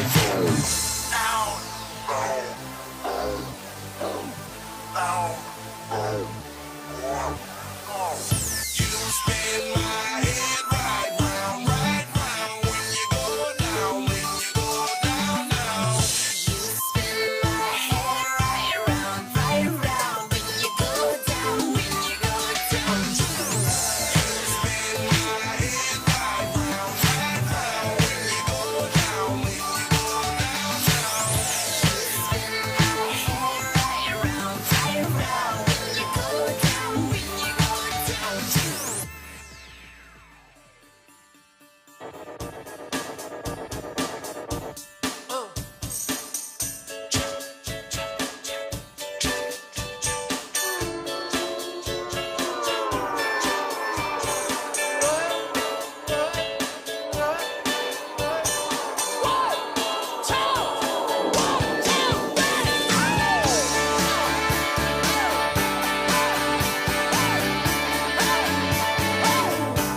Ladies and gentlemen, please welcome the 47th President of the United States, President Donald J. Trump, accompanied by First Lady Mrs. Melania Trump.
Please welcome Vice President J.D. Vance, accompanied by Second Lady Usha Vance.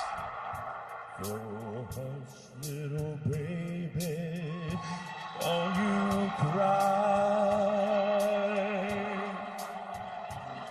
You know your daddy was born to die,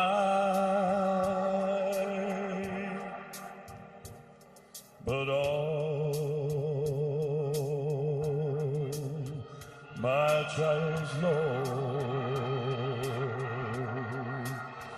will soon be over.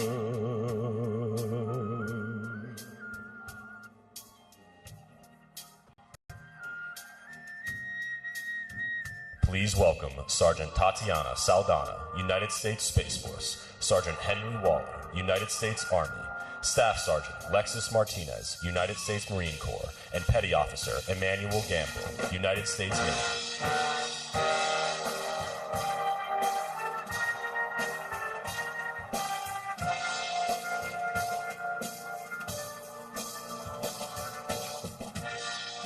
Glory, glory, ooh, yeah, is to this marching on.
Well, thank you very much. This is a great honor. We have a lot of Space Force here, by the way, a lot of Space Force.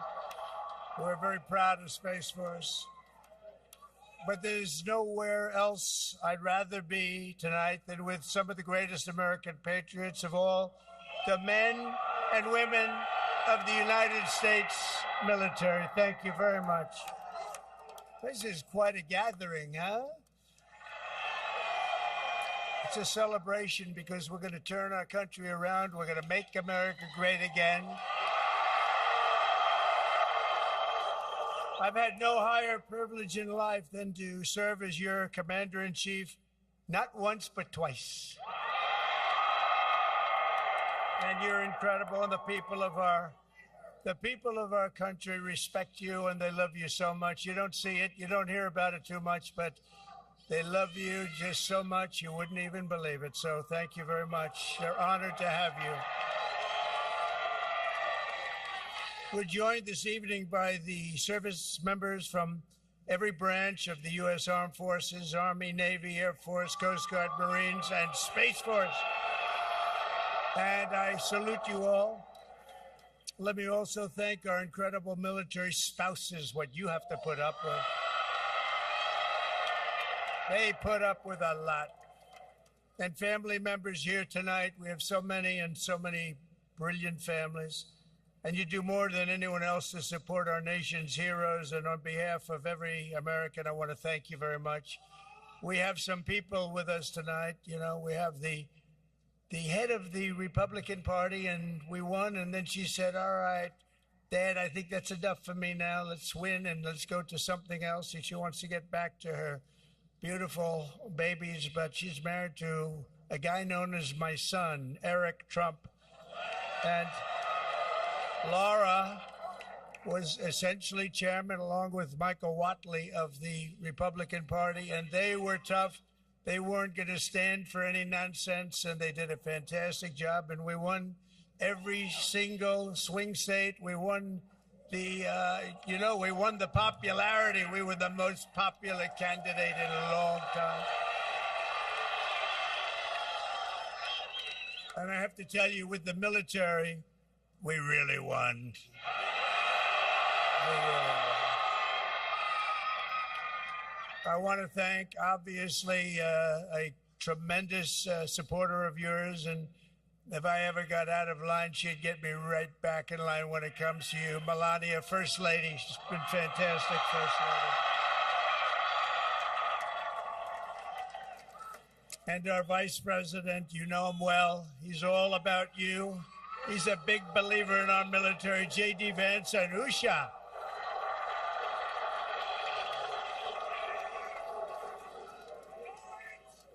And I have other family members here. Don's in there somewhere, and Ivanka's there. Where is Ivanka? There's so many people. But we have a lot of family members. Tiffany is here. Barron was with us today. He's that tall one, I will tell you. And he's doing a good job. But today we celebrate the enduring strength and resilience of our glorious republic. And so it's highly appropriate that we also honor the men and women who keep us safe. And that's what you are. Your bravery inspires us, your service unites us, and your sacrifice and spirit protect us all. We made a little speech today. I think you probably saw it. Who did see it or hear it? Did anybody? Well, I think we said a lot, and we said more than anything else that we love you, we respect you so much, and we have a big commitment to each and every one of you. Starting today, America will be stronger and greater than it's ever been before. That's happening for us.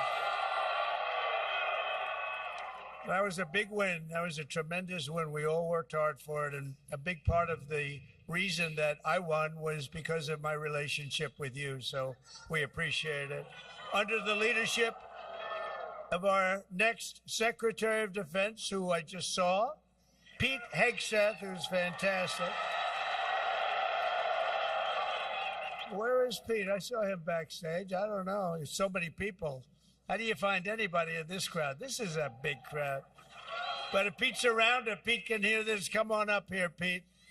But we will again build the most powerful military the world has ever seen. We're going to have it. You know, we did that 4 years ago, and then it was a little bit dissipated. But we're going to do it again, but much bigger, much stronger than ever before. We're also doing the Iron Dome, all made in America. We're going to have a nice Iron Dome. You're going to protect us with the use of the Iron Dome. Instead of worrying about political agendas, you don't have to worry about that at all. There's only one focus: defeating America's enemies. We're not going to be defeated. We're not going to be humiliated. We're only going to win, win, win. We're going to win, win, win. And we really do have some just incredible people working with us. So I've been looking around for generals like George Patton, Douglas MacArthur, Ulysses S. Grant. His stock has gone way up in the last 20 years, wouldn't you say, JT? They used to say bad things about him. Now all of a sudden he's very well respected, but we all fight to win, and we're going to win, and we're going to win like never before. In many ways, the economy is going to be strong. We're not going to let all of our nations, our friendly and unfriendly nations, push us around from any standpoint, including the economy, because we have something that they don't have. We have a power that they don't have. Liquid gold under our feet, the likes of which no other nation has. Yet, as I said in my inaugural address, we will measure our success not only by the battles we win, but also by the wars we end, and perhaps most importantly, the wars we never get into. It's called peace through strength. We won't have to fight the war, right?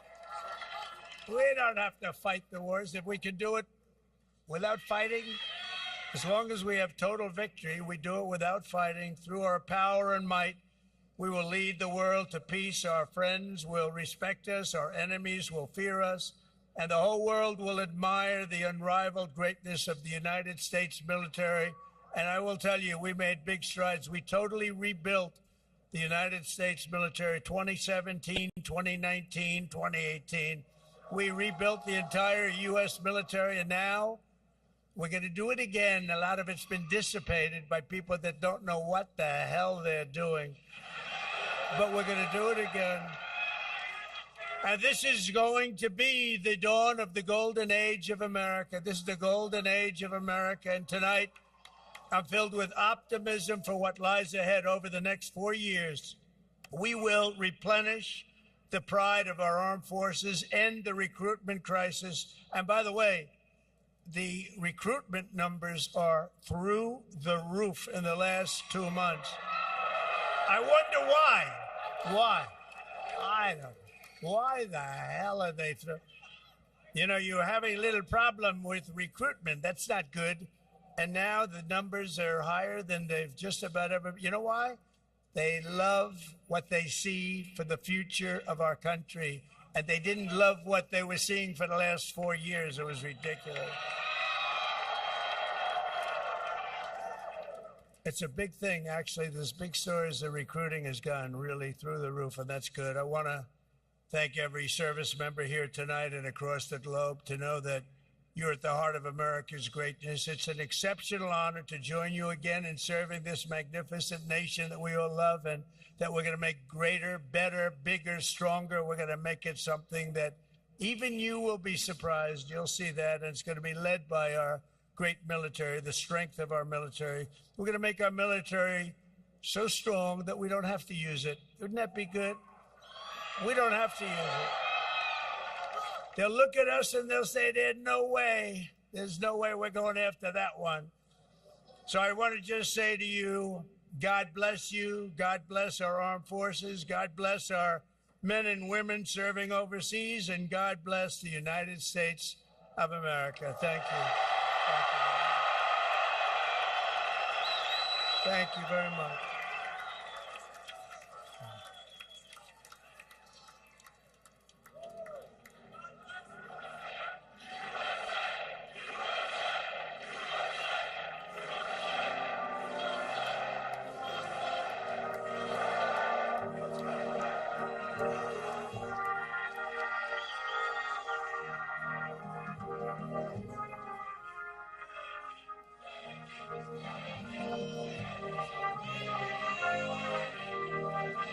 So they say we have some troops from South Korea, and I have no idea how we're getting them on this screen. I've been waiting for it for about 2 seconds. Oh, here it comes.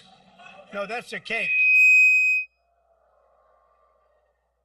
There they are. Hello, everybody. How we doing over there? How's Kim Jong-un doing? How are you? That's a good-looking group of people, isn't it? Thank you for being with us. Please. Yes, I hear you fine.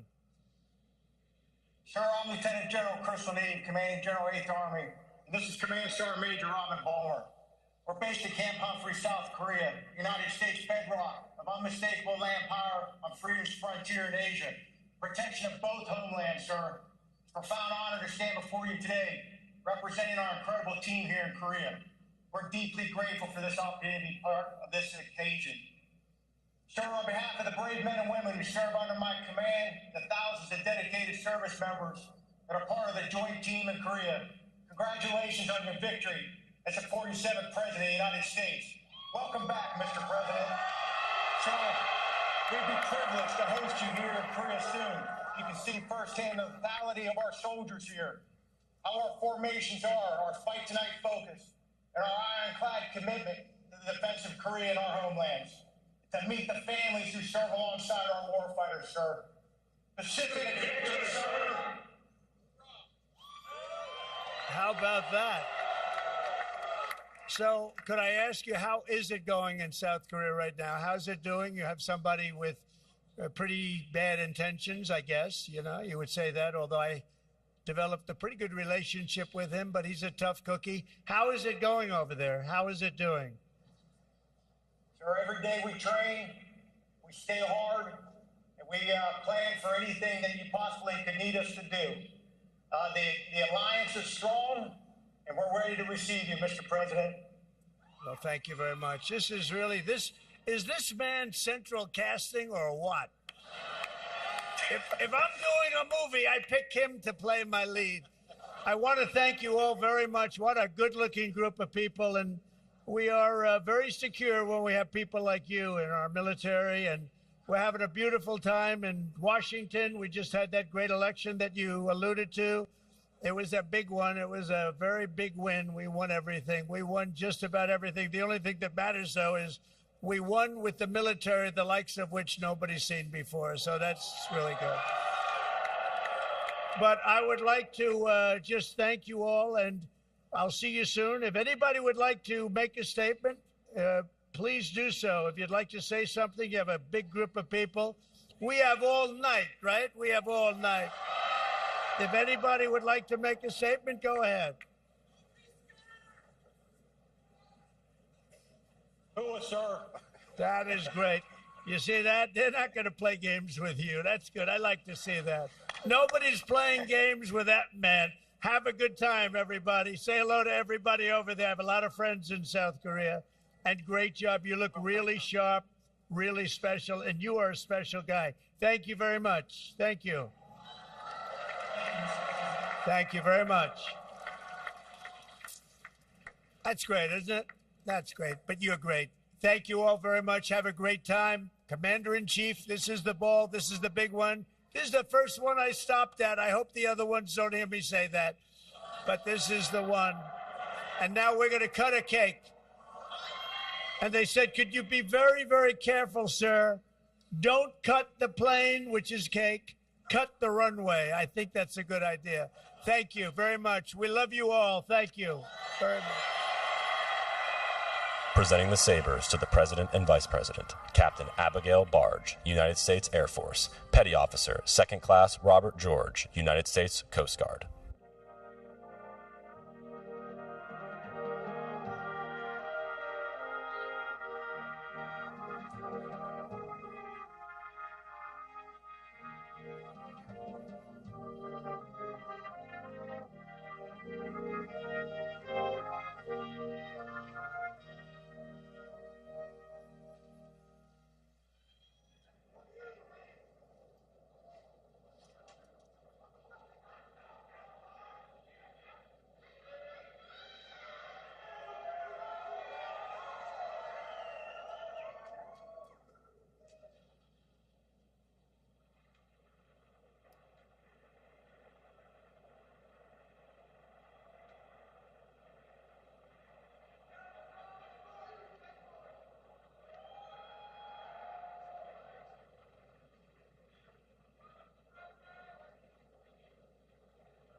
don't stop the music.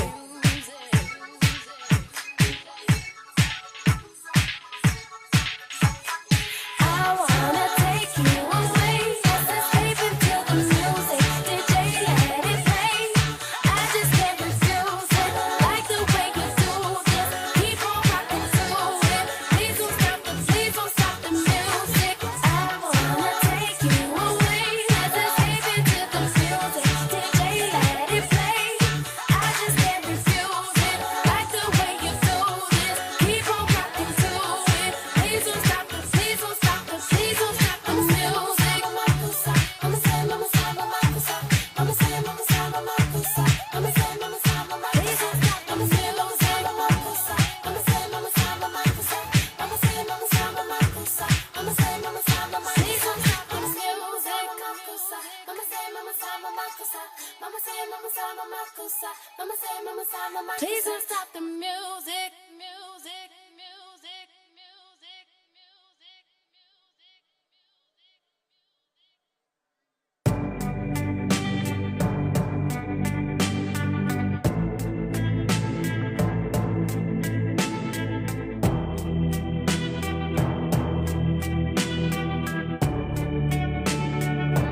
And you got me like, girl, what you want from me? What you want from me? And try to buy your pretty heart, the price too high. Baby, you got me like, gold. You love when I fall apart, so you can put me together and throw me against the wall. Baby, you got me like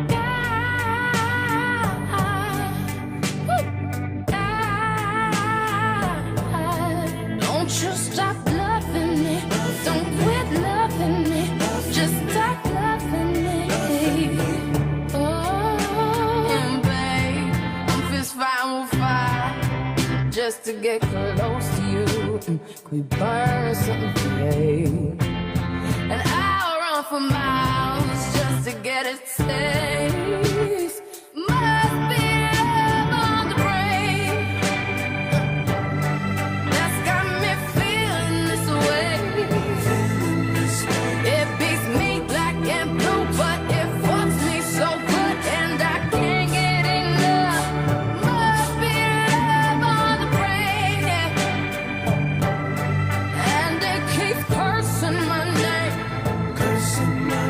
No matter what I do, I'm no good without you, and I can't get enough. Must be love on the brain.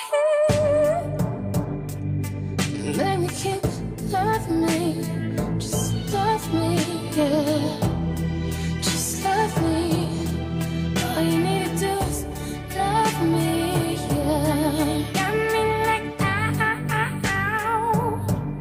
I'm tired of being played like a violin. What do I gotta do to get in your motherfucking heart? Baby, like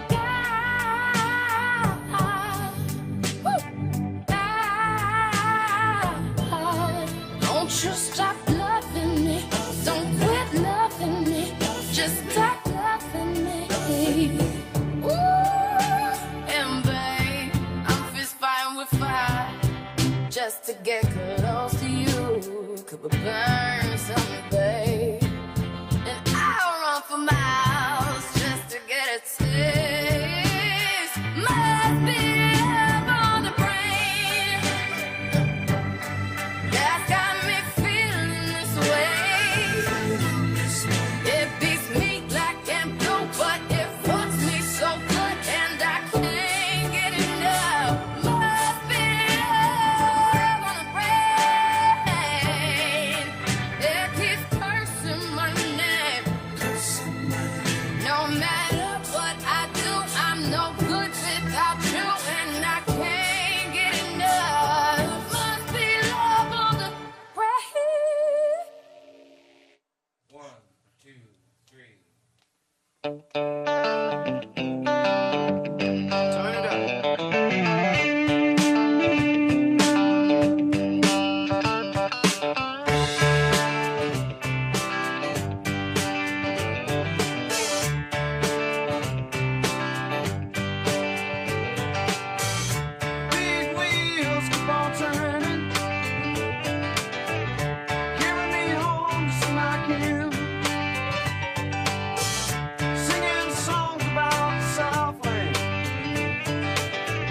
I'm Miss Alabama once again, and I think it's the same.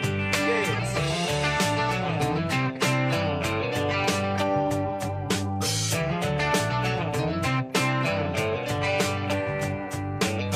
Well, I heard Mr. Young sing about her. Well, I heard O'Neill put her down.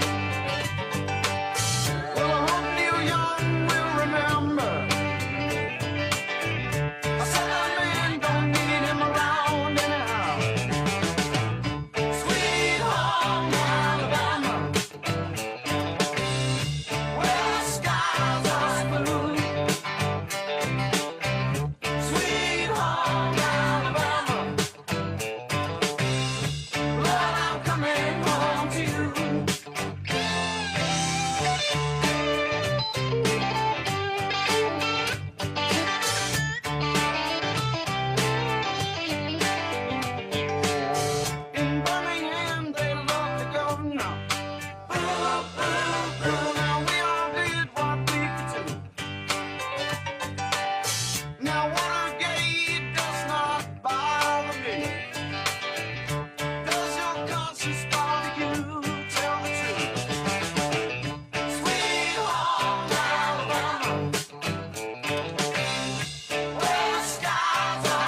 close at hand, creatures crawl in search of blood to terrorize your neighborhood.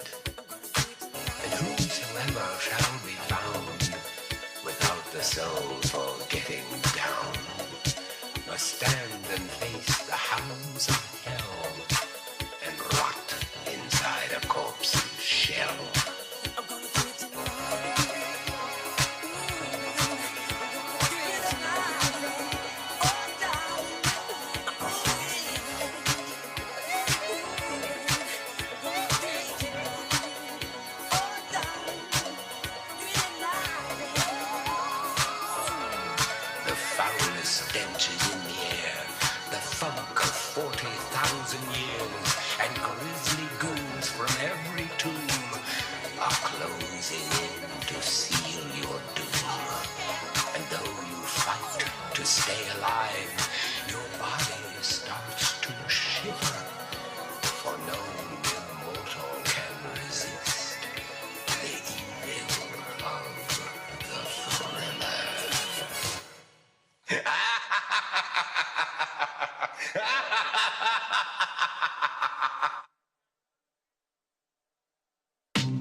I remember when I lost my mind.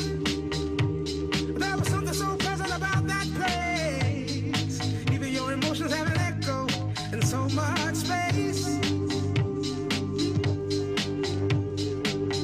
And when you're out there without care, yeah, I was out of touch. But it wasn't because I didn't know enough. I just knew too much.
Ladies and gentlemen, please welcome the 47th President of the United States, Donald J. Trump, and First Lady of the United States, Mrs. Melania Trump.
Glory, glory. Hallelujah.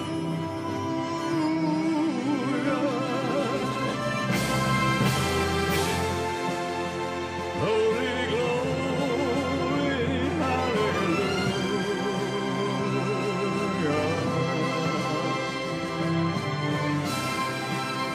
Glory, glory. Hallelujah. His truth is marching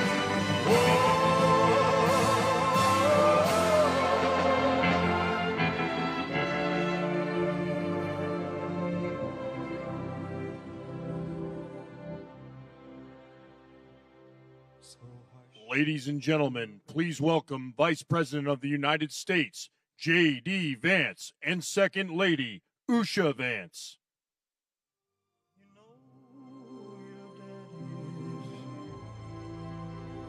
Bound to die.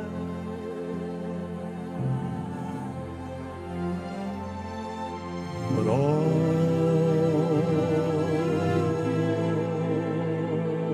my trials, Lord,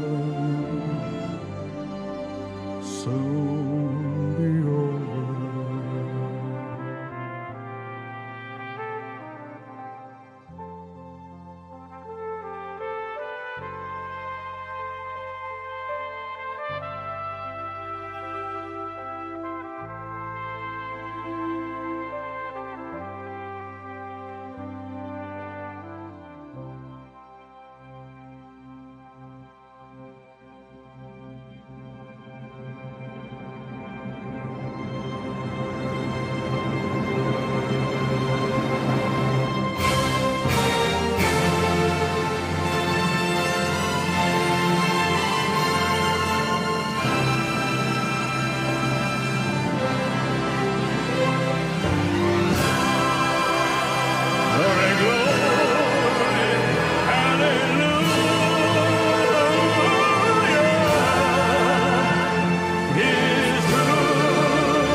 Ladies and gentlemen, please welcome members of the Trump family.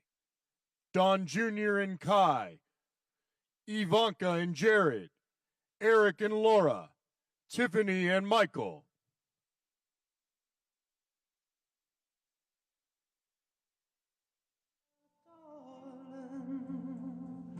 I've hungered for your touch a long, lonely time.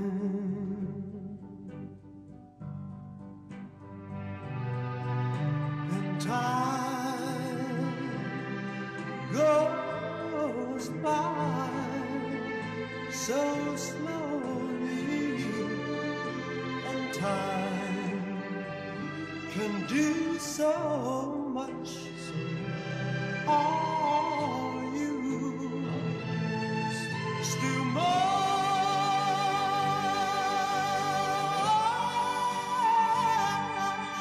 I need your love. I need your love. God, speak your love to me.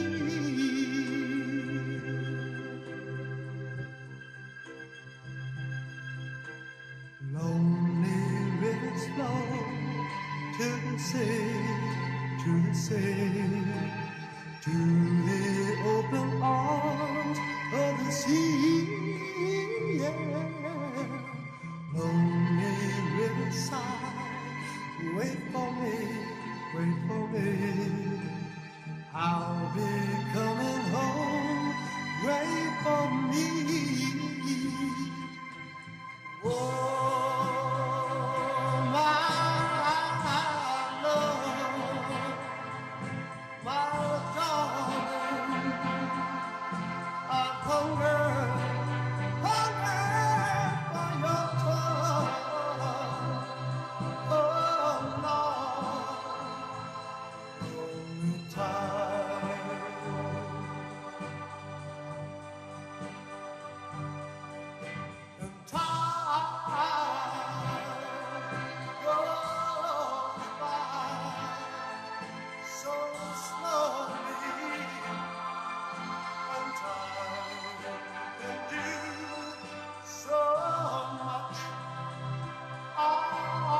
Good evening, everybody. How we doing? Are we ready to make America great again? I just want to say we're so grateful to all of you, so grateful for making sure that we made this election too big to rig, because that's exactly what we did, and we did it together. And of course, I want to thank my dear friend and I think the best president that this country has had, a man who has put everything on the line for the United States of America and gets an opportunity to serve this great country once again, President Donald J. Trump.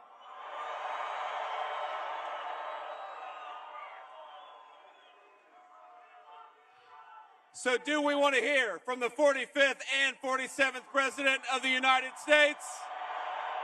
Take it away, sir. Thank you, JD. This is a hell of a day we're having, right? It began very early, and then we decided, we made a good decision, by the way, doing it in the rotunda as opposed to in about 4 degrees with the wind chill factor. That would not have been pretty.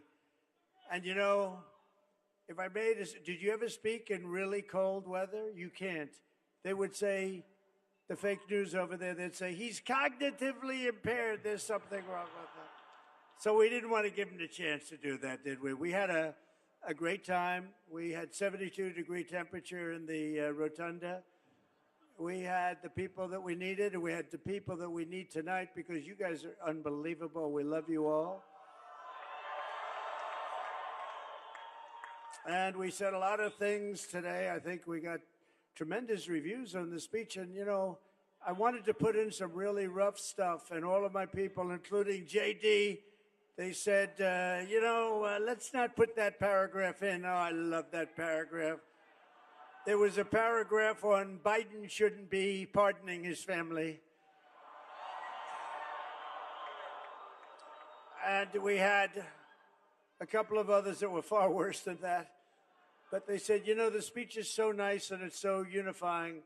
I said, all right, we won't do it. I'll do it about 2 hours later. So we've been doing it all night long. But, we're going to turn this country around and fast.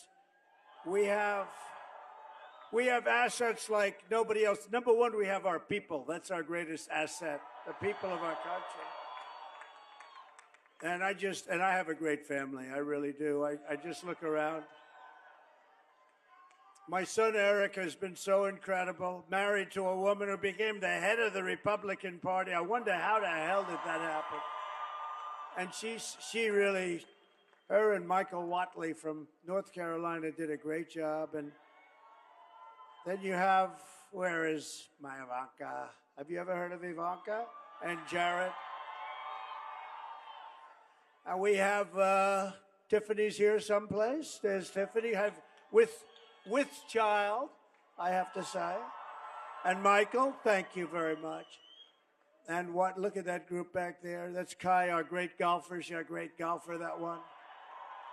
And Don and Chloe. Chloe, I don't know, Ivanka, she might be as good as this one. You have to see her athletic ability. You wouldn't believe it. You look at her, she looks so innocent. She's a killer. Chloe's a killer. And we have a great vice president, I want to tell you, and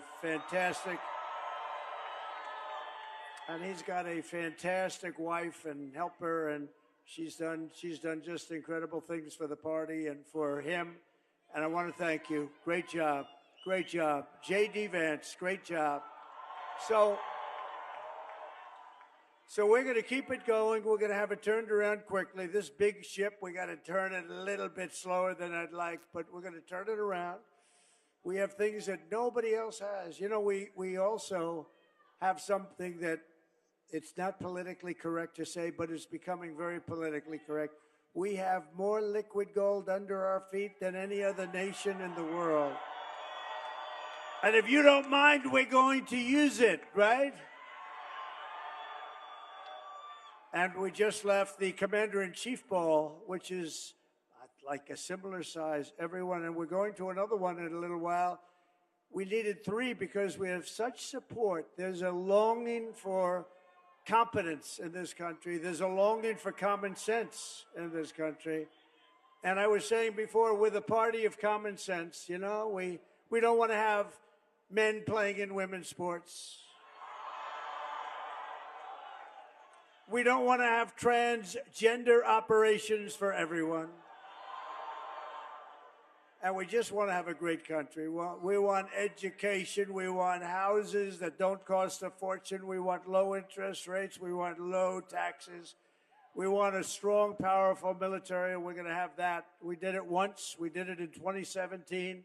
We rebuilt our entire military. It was giving away a lot of it. Can you believe it? Given away, so foolishly given away. But we'll have it back again very, very soon. And we'll be making some announcements. You're going to be so thrilled. But we love you all.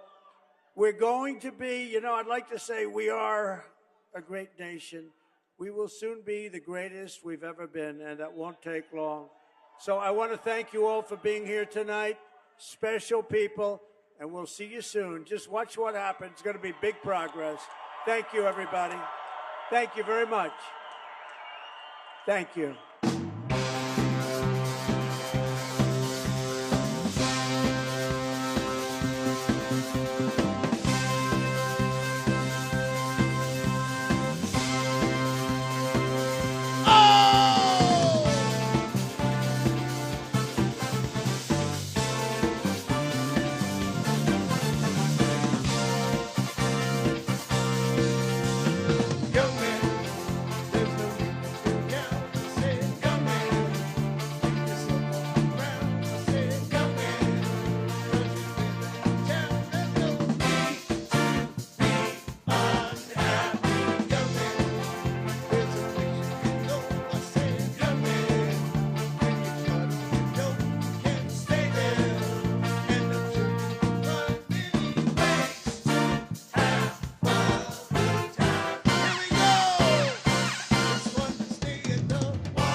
President Trump, Vice President Vance. Thank you, sir. Ladies and gentlemen, I just want to tell you, they've done something that's never been done before. So it was like about 30 years ago, and I'm trying to be nice. And they did well, but I'm not sure they hit #1. But you know what? They hit #1 for the last 3 weeks, and they are beating every other record, recording. They're the #1 show in town, and I want to just congratulate. You've been with this song a long time, right? I wrote the lyrics to it. You did. Well, you're a talented guy. #1, we love it. And you're #1 too. Thank you, everybody. And our country is #1 most importantly. Thank you very much. Congratulations. It's fantastic. Thank you, sir. Thank you very much. Thank you.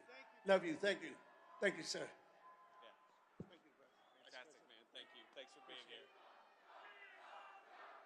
Right on. Love everyone. Thank you. Thank you so much. Appreciate it.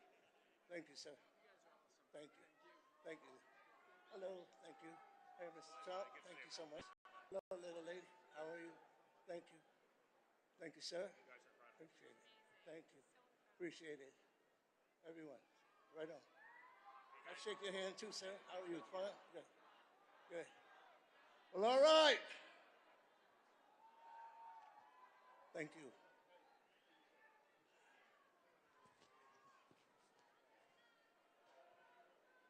President Trump and Vice President Vance. Give them a hand, ladies and gentlemen. We love you.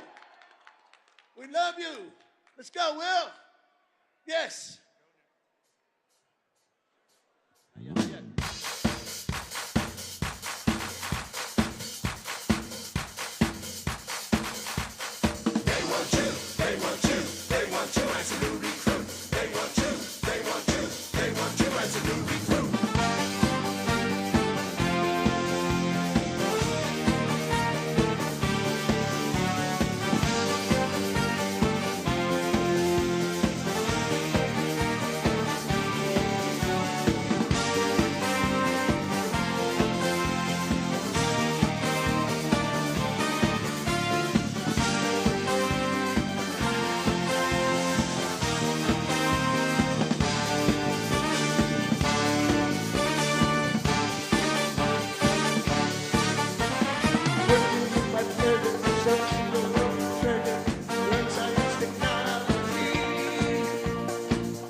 you.